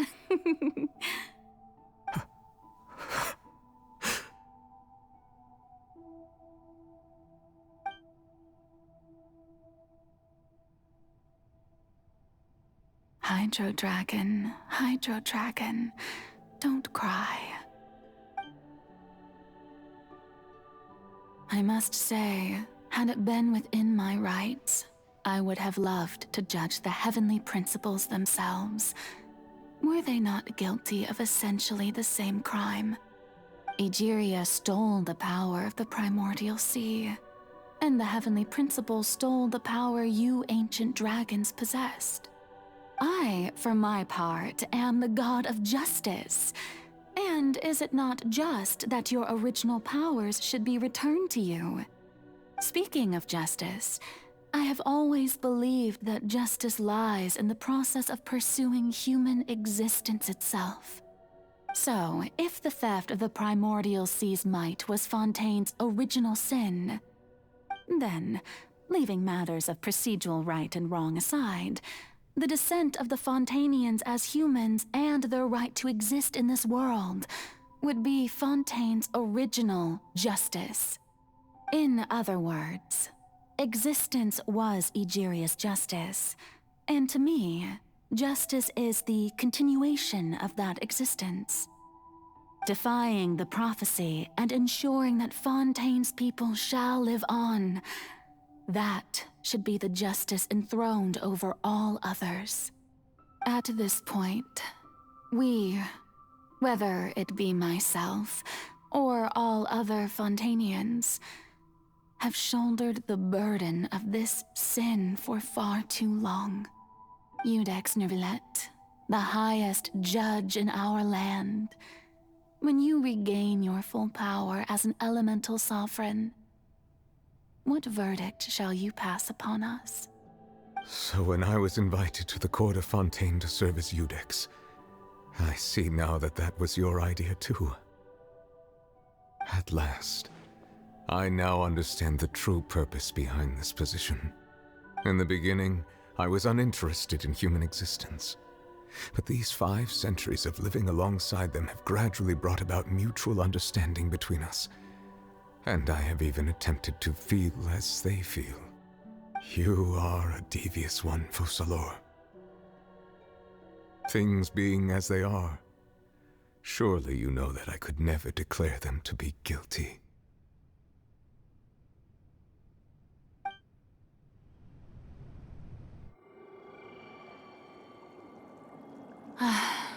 The hour of my execution is almost here.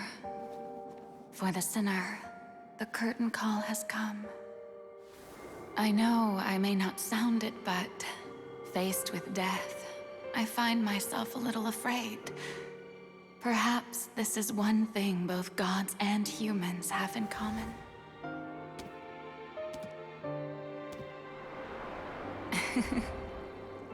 Farewell, Nervilette. I hope you've enjoyed the part you played these 500 years.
Judex Nouvellette, hereby declare,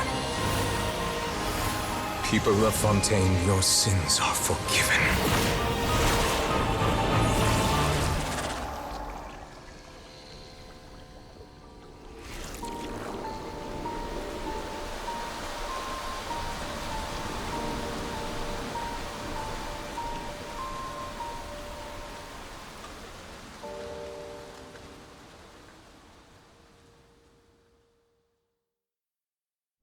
The damned will soon...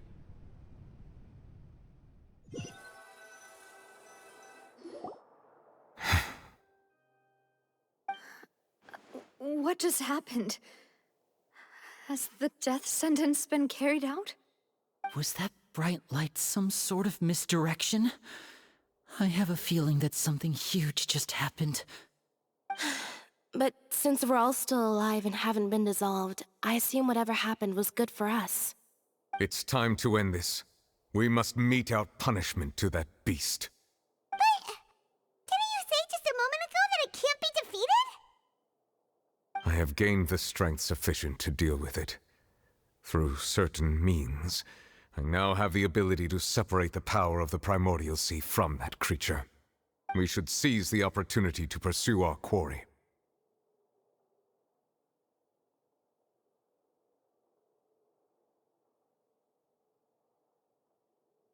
Traveler, now that the oratories can no longer function, I require an executor to help me mete out justice.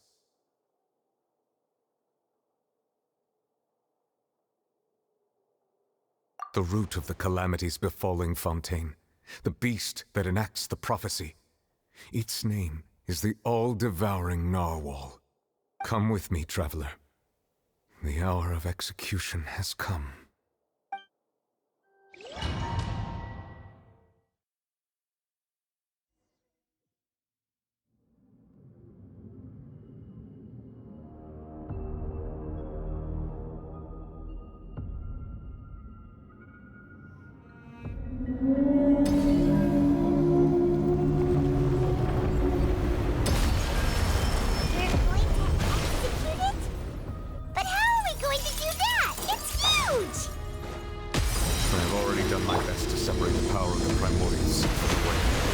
Considering the size of the beast, I cannot reach the power source. Unless we can find a way to attack it from within. I shall share a part of the ancient dragon's power. We shall look for an opening together.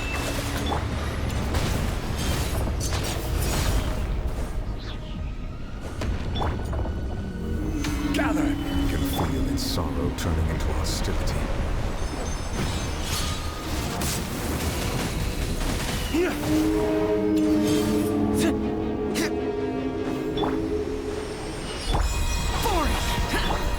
Whirling snow!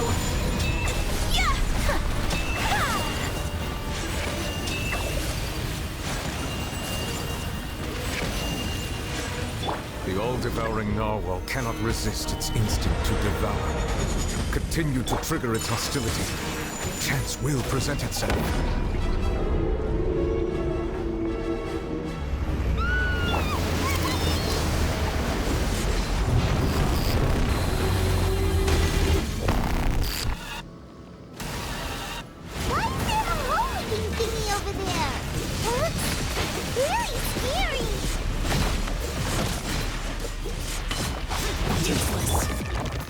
Stabilize! My apologies!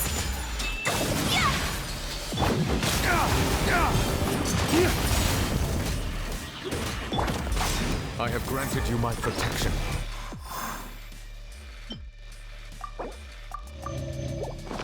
Do not fear. Seize the moment and use my power to suppress its root from within.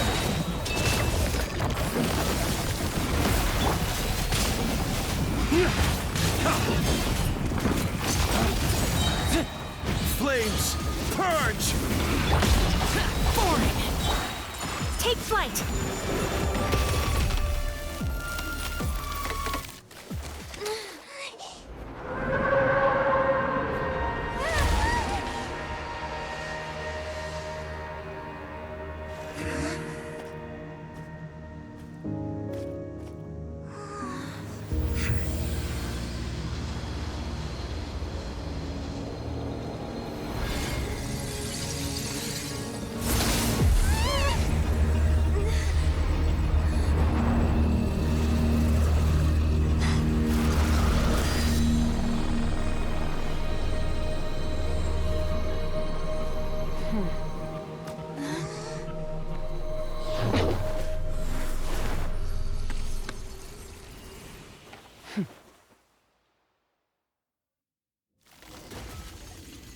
Thanks for helping with the cleanup. It should have been my job, but... oh well. It was just supposed to be a short private training session for me. I didn't think that my disciple and my master's pet would start brawling in the meantime. Well, actually, I had a feeling that it would happen at some point, but they bumped into one another earlier than I thought. What a blunder. I suppose I'll have to swing my sword 3 million times as penance. That power. Who are you exactly? Paimon has an idea. From what she said earlier, she must be Child's master. Skirk, right? It's just that he gave us the impression that she was the less talkative person. I simply did not have anything to say to the weak. But you, on the other hand, managed to defeat the all-devouring narwhal without using power from beyond this world. So you may speak to me as equals. I have to agree. It's a strange use of a planet's primordial waters just to raise an all-devouring narwhal. That kind of power is wasted on it. It's not cooperative. It eats too much. And I have more important things to do with my time than pet sitting. The only thing that creature has going for it is its looks. All in all, it fails as a pet. Miss Skirk? I think you might have missed the point. The point being? Well, being that this pet almost destroyed an entire nation. So what sort of person is your master? Well, Child's master's master. Wait, is that right? Oh, right. So you don't know him. Sorry, I assumed you did. His name is Sir Deluge. Huh? I am unfamiliar with that name. Huh. So Master isn't sufficiently famous. How should I describe him then? Have you heard of the name The Fowl? The Fowl?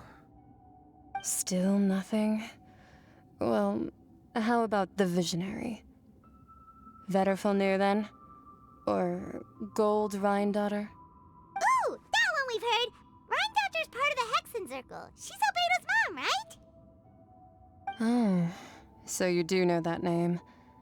To be honest, I also heard all of those names and titles from my master. I don't actually know them either. But I suppose you understand now, yes?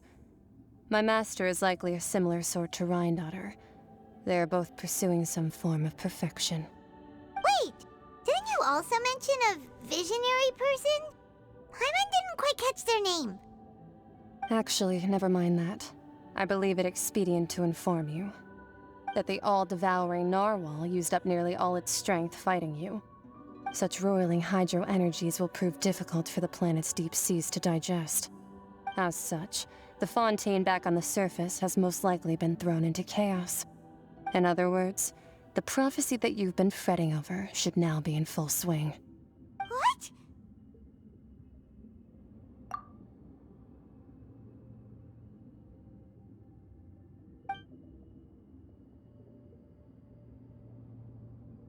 Not to worry. Focalor has already managed to deceive the heavenly principles.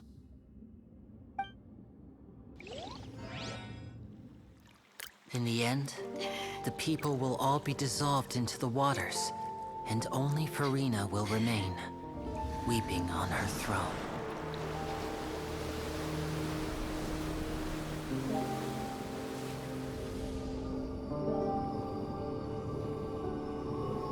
Only then will the sins of the people of Fontaine be washed away.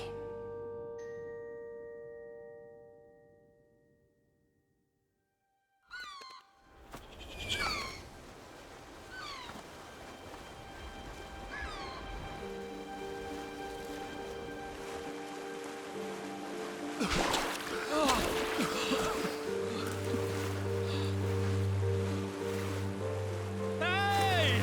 Help! Over here!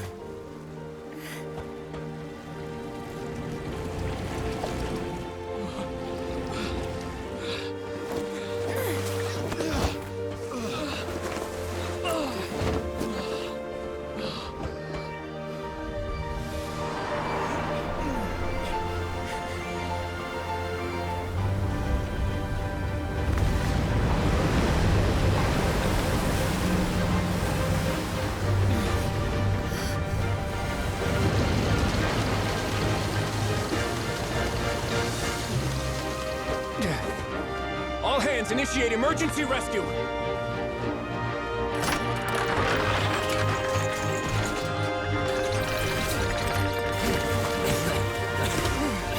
Hurry!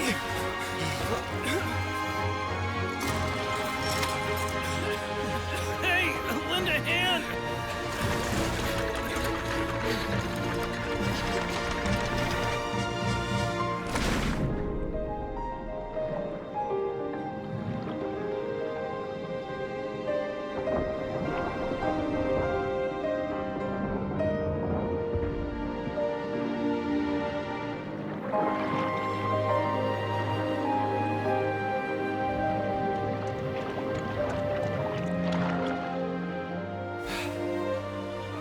Look!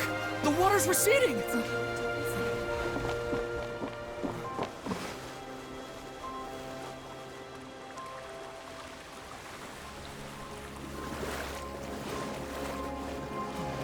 It's a miracle! Water's receding.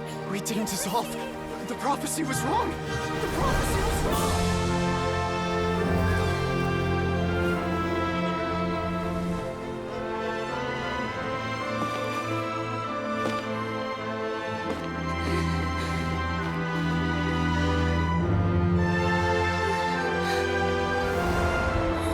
Are you alright?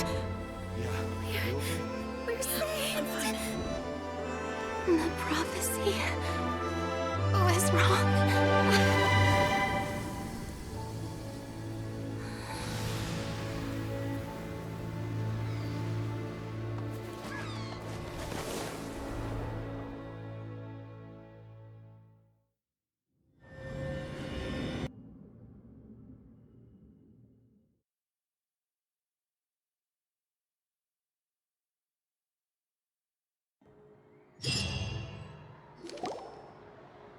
The soil renewed.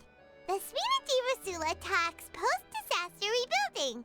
I recently visited Poisson to meet with Miss Navia, spokesperson of the Spina di Rosula, and we spoke about Poisson's present and future. Old soil can still give birth to new bloom, Miss Navia stated. Hope is like seeing a small cookie when you're starving late at night. You just need a little of it. Skyship Winglet, lunar brain of the Fontaine Research Institute. The various disputes that have arisen on account of Mr. Edwin have suddenly become a shield over the Institute, with Jurier turning out to be a once overlooked hidden gem. People always call the first researcher mad, but few know what to call the second. And should that latter person achieve a miracle, they would find it all the harder to find a word with which to classify him and his team. Wow! Paimon barely recognizes the people in the reports. Are those really Jurier and Navia? They sound like real big shots. What do you think? Pretty enthralling, huh? The Steambird's idea was pretty simple. With the disaster just having passed, we would print a free edition packed to the margins with good news to calm people down. The value for these big scoops lies in their inevitable follow-ups. We'll publish further reports and go into the stories behind those people. Edwin's assistant, Jurier, created a true flying ship, while Navia is leading people in the reconstruction of their home. I'm sure that these stories could draw even your well-traveled eye. Paimon's curious too! Wait a minute. Didn't we watch everything happen from start to finish? What's there to be curious about? And that's exactly why I'd like you to come conduct interviews with me. You're the best incubators of news, if you haven't noticed. And also, with you around, I'm sure I'll get to see that Duke.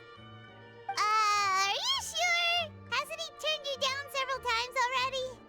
Oh, this time will be different. Come on, let's head to Poisson first, and then make a trip to the fortress. There are some things you'll only know when you get there.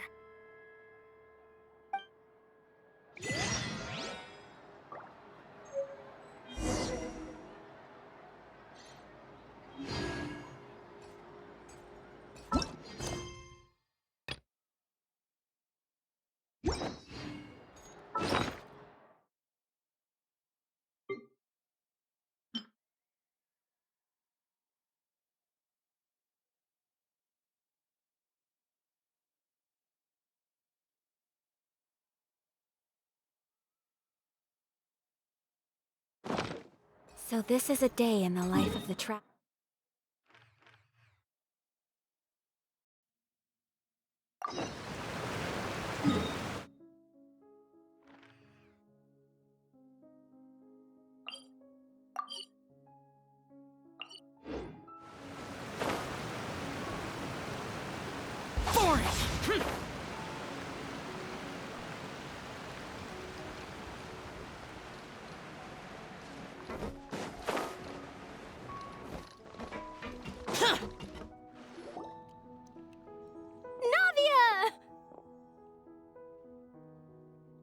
Oh, it's you. What brings you all here? Hey, we're just having a look around. I'm here to update myself on how things are going here. Oh, the Fatui are here too! Let me introduce you. This is Mr. Garunt Snezhevich. He represented the Knave in sending us a large amount of supplies, and is helping with our work. Our residents are hard at work as well. Thanks to everyone, work is progressing nicely. We've lost a lot of people, but we're moving forward. That will have to be enough. Hello, Miss Charlotte. I'm a big fan of yours. I especially like that article you wrote last year about Fontaine's stray cats. But if you don't mind, could you not emphasize our role too much in your report? It's not charity we're doing here. We just happen to share the same interests as the Spina. I get where you're coming from. I'll keep it as simple as possible. Or would you be willing to feature as friendly neighbors? That would be fine. Thanks. Oh, you're back too. How are things? We finished laying down the construction materials. It'll be another hour before the workers are able to go over there. Huh? You're here too, Clorinde? Well, her reputation's greatly risen after that whole duel business with Miss Farina, so she's here in Poisson to wait out the heat. All right. She really came here to help me out. There's too much to consider in the reconstruction of Poisson. The Spina has need of more decision-makers. And, well, I do already happen to be connected to Mr. Callis. Oh, wait just a moment. Do you mind me asking a few questions? You know, about how you felt before the duel, about what it was like facing down a god. There's lots of exciting material there, I bet. Forget it. I'm sure you can find a better theme than that, Miss Charlotte. I see you're the same as always. Couldn't you do me a favor, for Navia's sake? Well, if we're talking about doing things for my sake, you might as well just take a few more photos of me. Or of the Traveler. It's better than wasting time persuading Clorinde, at any rate. Of course I will. I'm not gonna let her off that easy. All right, then everyone who wants to be in the photo, gather up. And smile.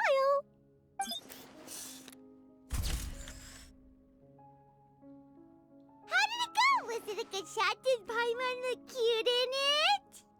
Not bad. Your addition really helped the composition of the picture. All right, hang on a moment. Let me snap a few more shots.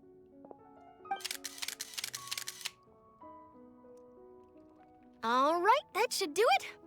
I'll be back here later anyway, so let's call it a day. You're very quick. Speed is of the essence when it comes to the news, and freshness is the key. Also, not to brag, but I'm pretty good at building connections.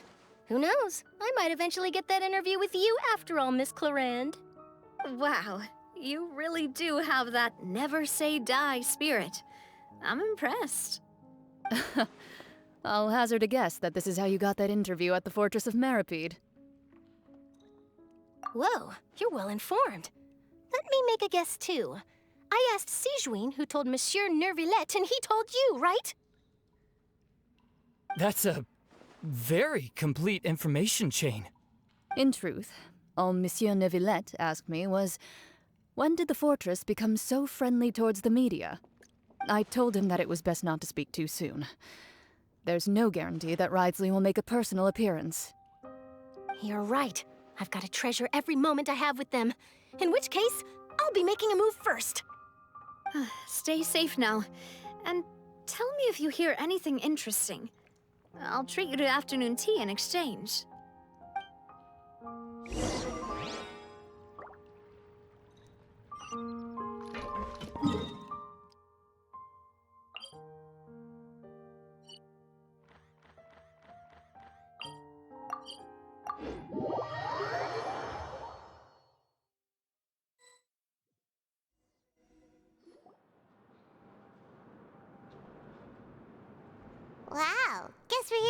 huh? There's a real nostalgic feeling to this place. Looks like you've been missing us. Duke!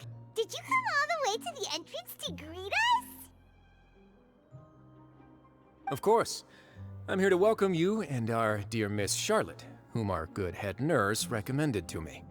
It's an honor to finally meet the much-rumored Duke. Thank you for consenting to my visit to the fortress, sir. No need to thank me. But that said, I shouldn't be the focus of your interview. I trust you recall our agreement? Of course, of course. All right then, this way.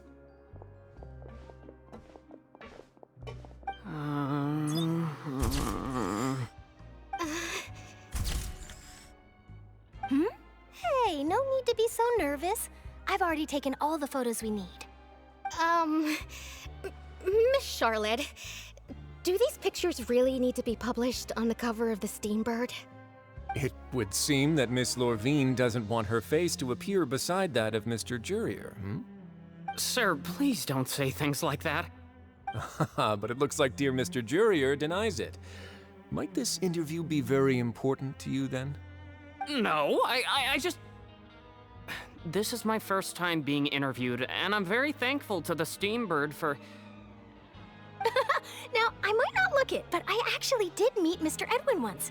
And I'll be honest, I enjoyed chatting with you more. You've definitely got more of that genius vibe going on. The boat that brought about a miracle, the ark that saved the people. Why, you recreated a myth back there, like an emissary of legend. Still, if I might ask, where's that flying ship now? Huh! Looks like Charlotte's trying to get herself another exclusive scoop. I have to apologize, but that ship is presently in the bowels of our factory. I'm afraid it won't be easy for you to get a shot of it. Really? Well, then in that case, could I have an interview with you to make up for that loss?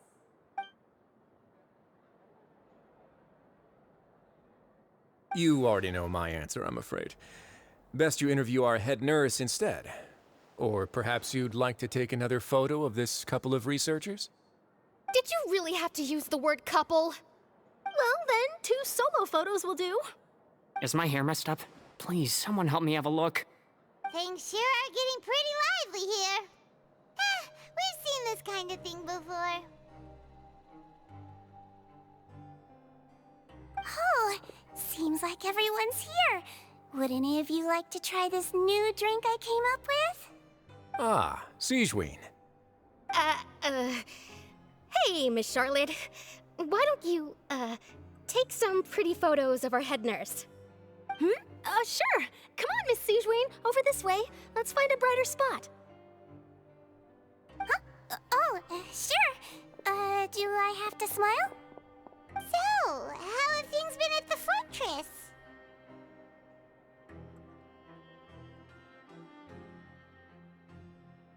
Same old, as you can see. Fontaine's undergone some changes, but this place is still more or less the same. Other than that flying ship, it got a tad too much attention, I think. That's why I decided to let the interview go through. We should direct more public opinions toward the behind-the-scenes heroes. Am I right, Mr. Jurier? Miss Lorvine? You're too kind, sir. I believe that you too should have your day in the sun. Not that you would want that, which is a pity. I'll just leave the spotlight to you two.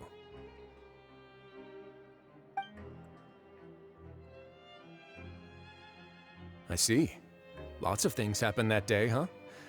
Anyway, regarding that Harbinger, I'm not sure you remember, but his 3 young followers are still waiting for his return. He sure did win them over, huh? I'll tell them that there's good news and bad news. The good being that their boss seems fine, and the bad being that they must face extended sentences for abetting his escape. Oh, actually, what about you? Are things gonna change for you too? What change can there be? The fortress will keep chugging along, and so will my duties. As to what Miss Farina's departure will mean for the nation, and if our laws and governance will be transformed, we'll leave those to the folks in the overworld. Hey everyone, the photo shoot's done. Good. In that case, let's call it a day here. Thanks for your cooperation. Come on, Traveler, let's go. Till next time, everyone! There'll be a next time? Maybe. Who knows? I might write a story about the underwater factory next time. Until then... All right, last stop, the docks.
Reduced to just standing around. How absurd.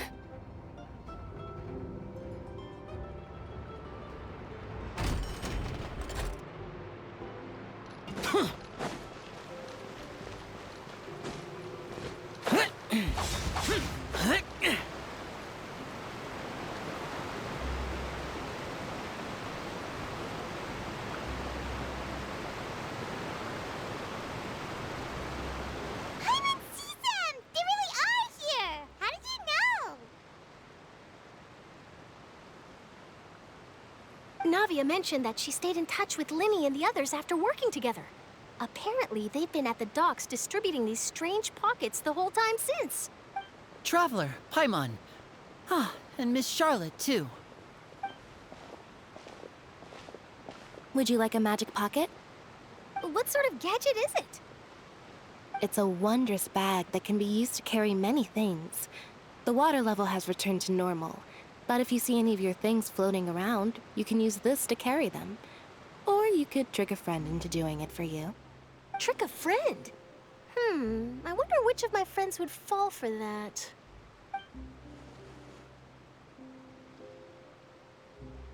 You could just make a friend like Fremine here. Isn't that right, Fremine? Is this what you meant by, I'll help you make some more friends? To be honest, that sounds pretty sweet. Could I have your contact, please? Sure. Please, write down my address. You sure are working hard to help Fremine socialize. He was the one who proposed doing this. He even wants to assist in our magic shows.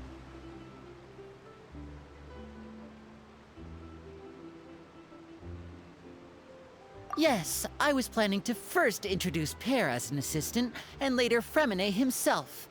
In the future, I think we can leave underwater escape magic to him too. That said, would anyone want to see a diver escape underwater? Oh, it'll work out. Every journey begins with the first step. He'll become a part of our show eventually. Lynette, could you come over? Miss Charlotte says she wants to take a picture of us. Got it. My, that Charlotte is rather perceptive. She got rid of everyone the moment she realized I had something to say to you. So, how have things been, Traveler? Father says that you did a great deal during the latest events. She's very grateful for your contributions to Fontaine. That's all right. We were more than happy to help. So, what's she doing now? Oh, I guess you haven't heard. Well...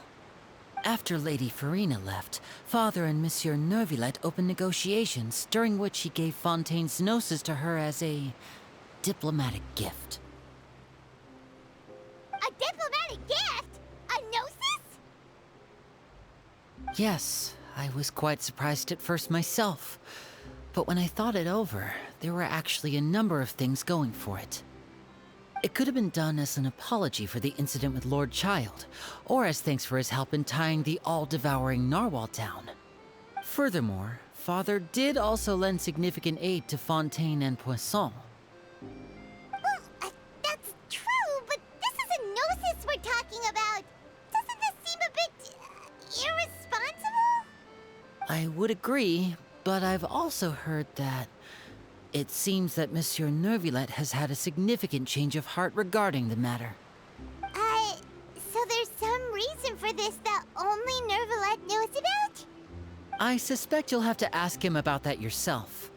Ah, yes, speaking of which, I did see him strolling around the entrance to the Fortress of Maripede a while back. Isn't he real busy and stuff? Paimon didn't think he'd have the time for that.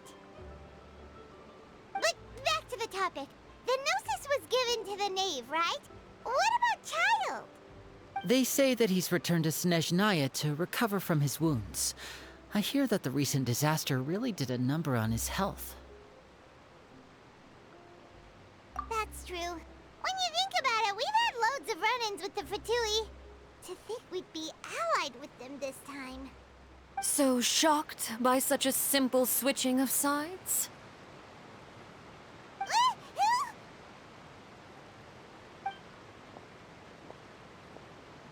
Father! Well, well, what do you know? Come to the docks to see how my children are doing and meet the Traveler by chance. Please do not pay my accomplishments in Fontaine too much mind. I would have done them regardless. Are you going to take the gnosis back to Snezhnaya? That is our duty as harbingers, yes. Don't be too preoccupied with sides. The goal of the Fatui concerns not a single place or person, but the entire world. With such a grand goal in mind, it is inevitable that we must wear many masks. Switching my masks is something I've always done. Well, that depends on many things. No one truly knows what the future holds. What good is honesty if you can't rely on it forever? As for you, I very much look forward to our next collaboration. Good things cannot be achieved alone, and you've proved yourselves to be great partners.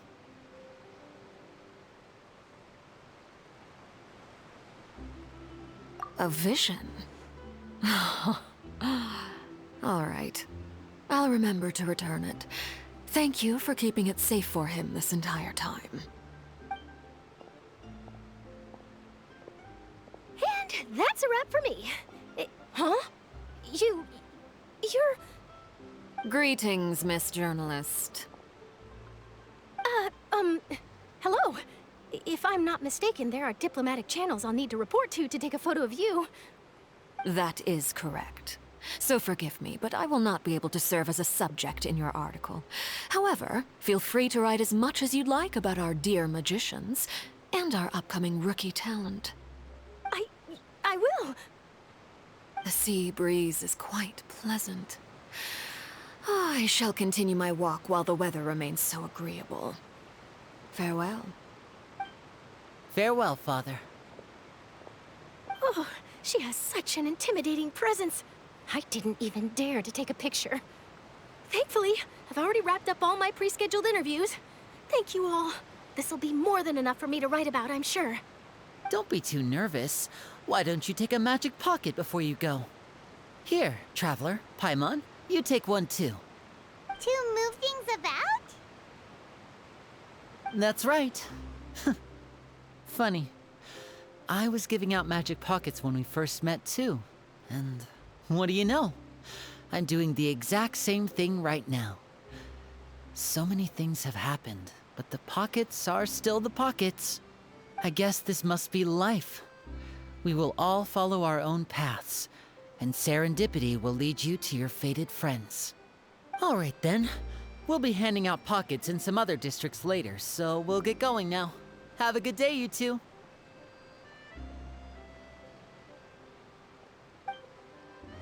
Well, guess we sent Charlotte, huh? Shall we go see how Neverlette's doing? As long as he's not so busy that he doesn't have time.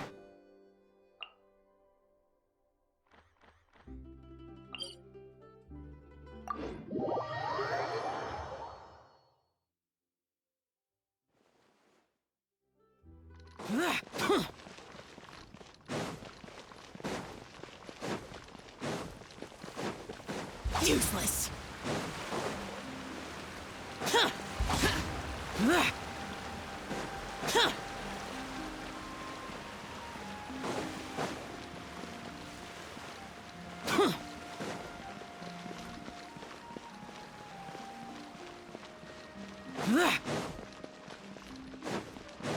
The entrance to the fortress! Ooh, he really is there!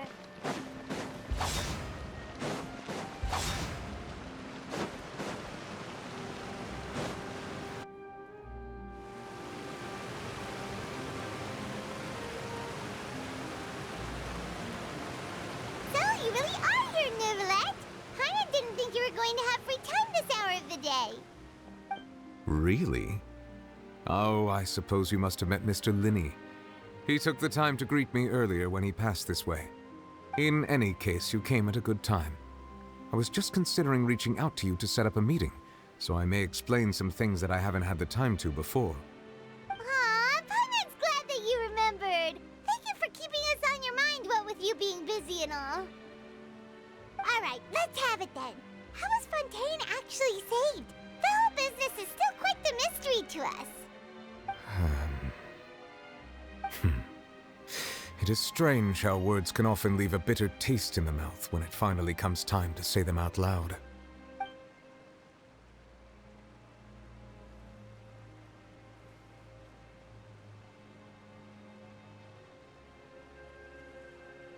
Whoa. So that's what happened?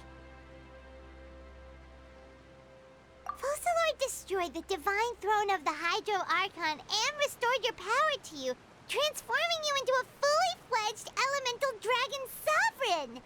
But Paimon still doesn't quite get what you did to save the Fontainians from dissolving. For me, the authority of the ancient dragons refers to absolute control over the hydro element. Fontainians were incomplete humans born of Egeria's use of the power of the primordial sea, with constitutions similar to that of mimics.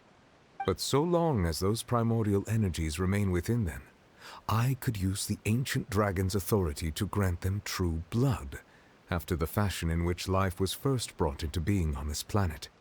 In other words, when I gave my verdict, Fontainians became true humans, and thus would naturally no longer be dissolved by water from the primordial sea. Focalor must have counted on you to make that decision as well.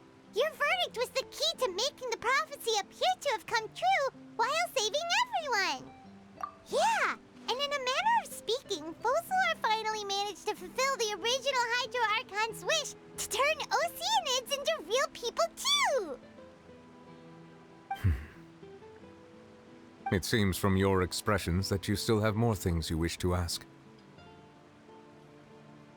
Ask away. I will tell you the truth as I know it. I have investigated his case along many avenues, and I have learned that he once fell into an unknown chasm when he was young. There, by chance, he awakened the all-devouring narwhal. But whether it be by sentiment or reason, that should not have been enough to consider him the root cause of the disaster. At most, he would have had tangential liability. As for the judgment passed by the oratrice during the trial, whether it was due to that liability by association, or Focalor deliberately using him to buy time for us on the assumption that he would be able to hold the creature off, I cannot say. Guess Focalor had Fontainians in mind the whole time. In the end, it was thanks to her that they finally became real humans. Hang on a second. Paimon suddenly got another question. Back when Fontainians hadn't yet become real humans, were the children they had also transformed Oceanids? Life has always flowed like water. Do you recall how Fontanians would often come to the Fountain of Lucine to pray for children? Yeah, Lynette said the fountain is where all the waters in Fontaine converge. In truth, even those couples did not know that such prayers were no mere custom, but instead a form of ritual. Those Oceanids who were blessed within the spring water would later descend as new humans in the coming months. Paimon sorta gets it now. Either way, seems like this ritual won't be of any further use, but it'll probably live on as a local custom. Ask away. I will tell you the truth as I know it.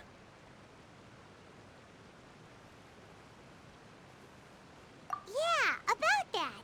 Risley said Farina has already left. What's that all about? Ah, Lady Farina. The people are only aware that her death sentence has not been carried out. She abdicated the post of Hydro Archon and left affairs related to that title to me, before leaving the Opera House. I related Focalor's words to her faithfully and completely. After hearing them, she seemed neither saddened nor comforted. She simply said that she was tired and needed to rest. Having said that, she then packed her things and moved out of the Opera House, not unlike how an ordinary person might. But she's still got a place to stay, right? You need not worry. I will make arrangements to ensure that she will not want for food, clothing, board, or travel. In truth, I am somewhat happy for her. The wear and tear on her spirit will, of course, take time to heal. But now that she no longer has to play the role of Focalor the Hydro Archon, she can finally lay down her burdens and lead a normal life. What about you then? What are your plans now that you've regained your full powers as the Hydro Dragon? After Focalor passed on, the Oratrice also ceased to function. This matter will directly affect our trials. After much careful consideration, I've decided to take over its role in our courts. From now on, I shall hear cases and pass verdicts by myself. Looks like you're still considering stuff from the perspective of the Udex, huh? As an elemental dragon, there are indeed many things that I must do. But this power and this duty, in a manner of speaking, you could say that both were granted to me. As such, before I attend to my other responsibilities, I must first and foremost continue to serve Fontaine as its highest judge. The duty of the Hydro Sovereign and the duty of the Udex shall coexist within my person. Additionally, the Hydro Archon's departure has brought about another problem, which is that the Opera House shall no longer produce indemnitium. That's true. That power was derived from the people's faith in the Hydro Archon, wasn't it? Wait, but the various mechs and machines in the city are all still okay. Where are they getting their energy from? As I am now, I have full command over New Musia, and it can serve as a complete substitute. Another reason why I cannot quite leave Fontaine immediately. Wow. This ancient dragon's authority stuff is really quite useful, huh? Ask away. I will tell you the truth as I know it.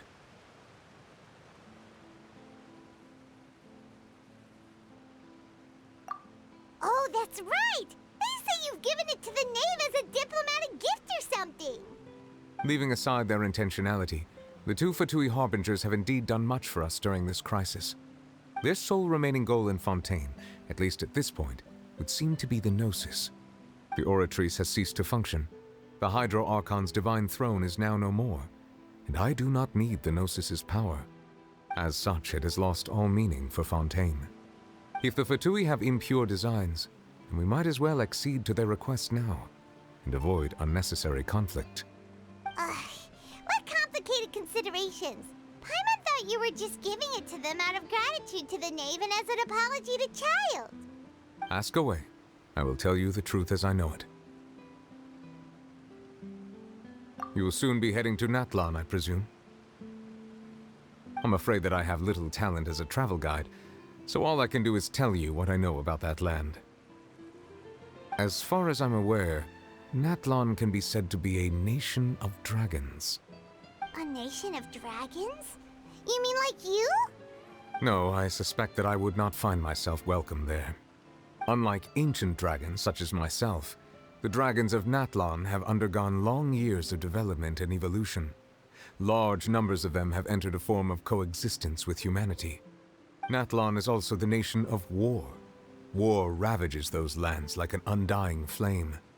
There is one other piece of information I got incidentally from my negotiations with the Knave that I believe may be useful to you.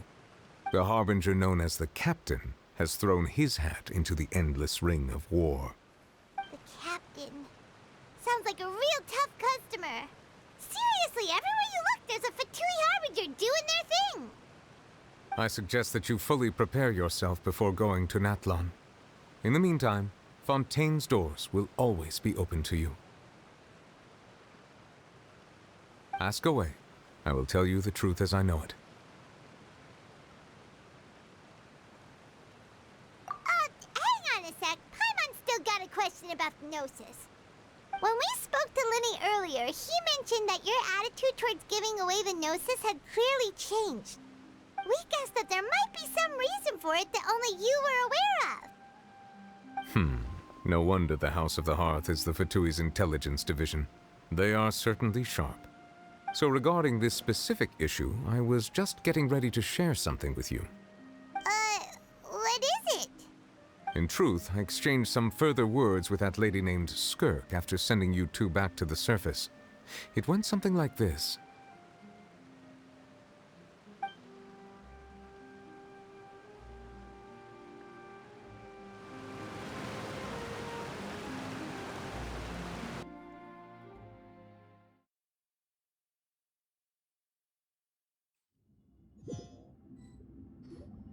Well, we're going to head topside to see what's going on. You hurry over soon as well, all right, Nervalet? What next? The all-devouring narwhal isn't here, so I'm no longer getting any interference. I can finally catch the scent of your power, what it's made of. It is the authority of the planet's primordial dragons, but with something very similar to a god's curse mixed in. It's quite a novel blend. I'm sure I've encountered something like this before. What was it again? I do not know what you speak of. Of course. How could I forget? You should have the remains of the third Descender on your person, yes? Remains?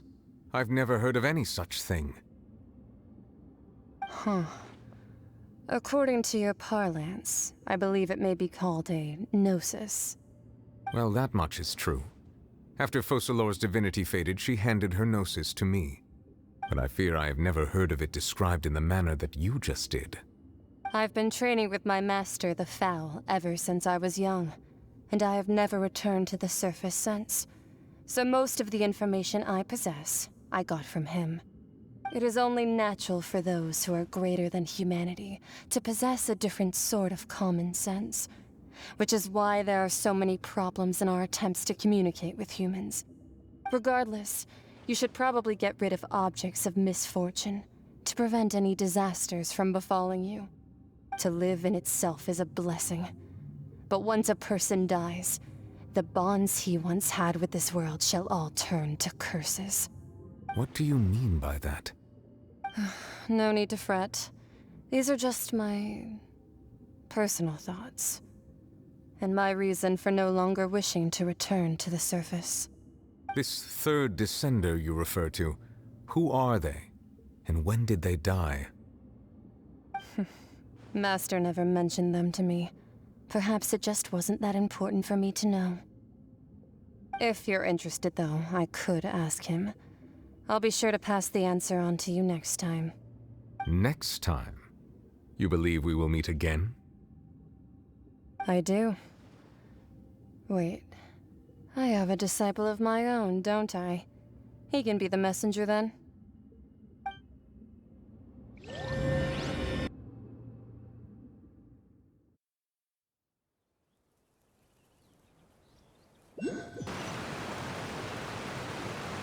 That's what she told me. Whether it would prove useful or not, I wanted to pass that information on to you. The remains of the third Descender? So that's what the Gnosis actually are. Paimon just thought they looked like chess pieces. How could they be a person's remains? All the same, assuming that there was no misunderstanding or special metaphor at play, that is what she meant to say. And she said that it would bring misfortune and that you should check it. which is why you gave it to the Fatui. If she speaks the truth, then I would simply be putting Fontaine at unnecessary risk by keeping it here.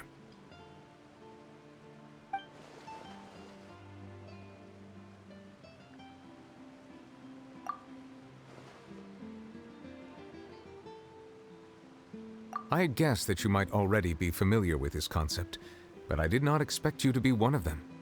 That means that the Gnosis, which are exceedingly element-compatible and can even enhance elemental abilities, do indeed come from the third Descender. I wonder, does your body also possess similar properties? Like being able to use elemental powers without a vision. That does sort of count as special compatibility, right? No, let's not think about this stuff right now. It just feels creepy. Comparing the Traveler to the dead third Descender and all. That's what you say, but this topic still feels like bad luck. Once Child recovers, let's get some more answers out of him.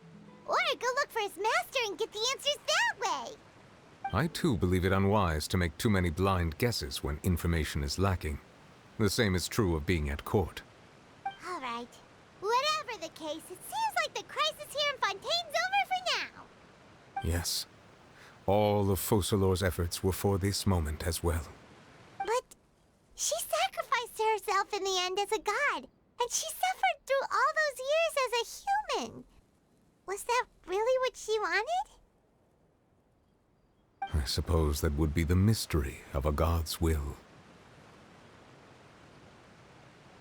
I suspect not. But once in a while, I too would guess that if wishes were like the clouds in the sky, they will one day return to the earth as raindrops. Life flows like water, and rain is the final answer. The water levels may sometimes tilt one way or another, but the rain falls fairly upon all. And what, ultimately, is the difference between the rains that fall upon all of us?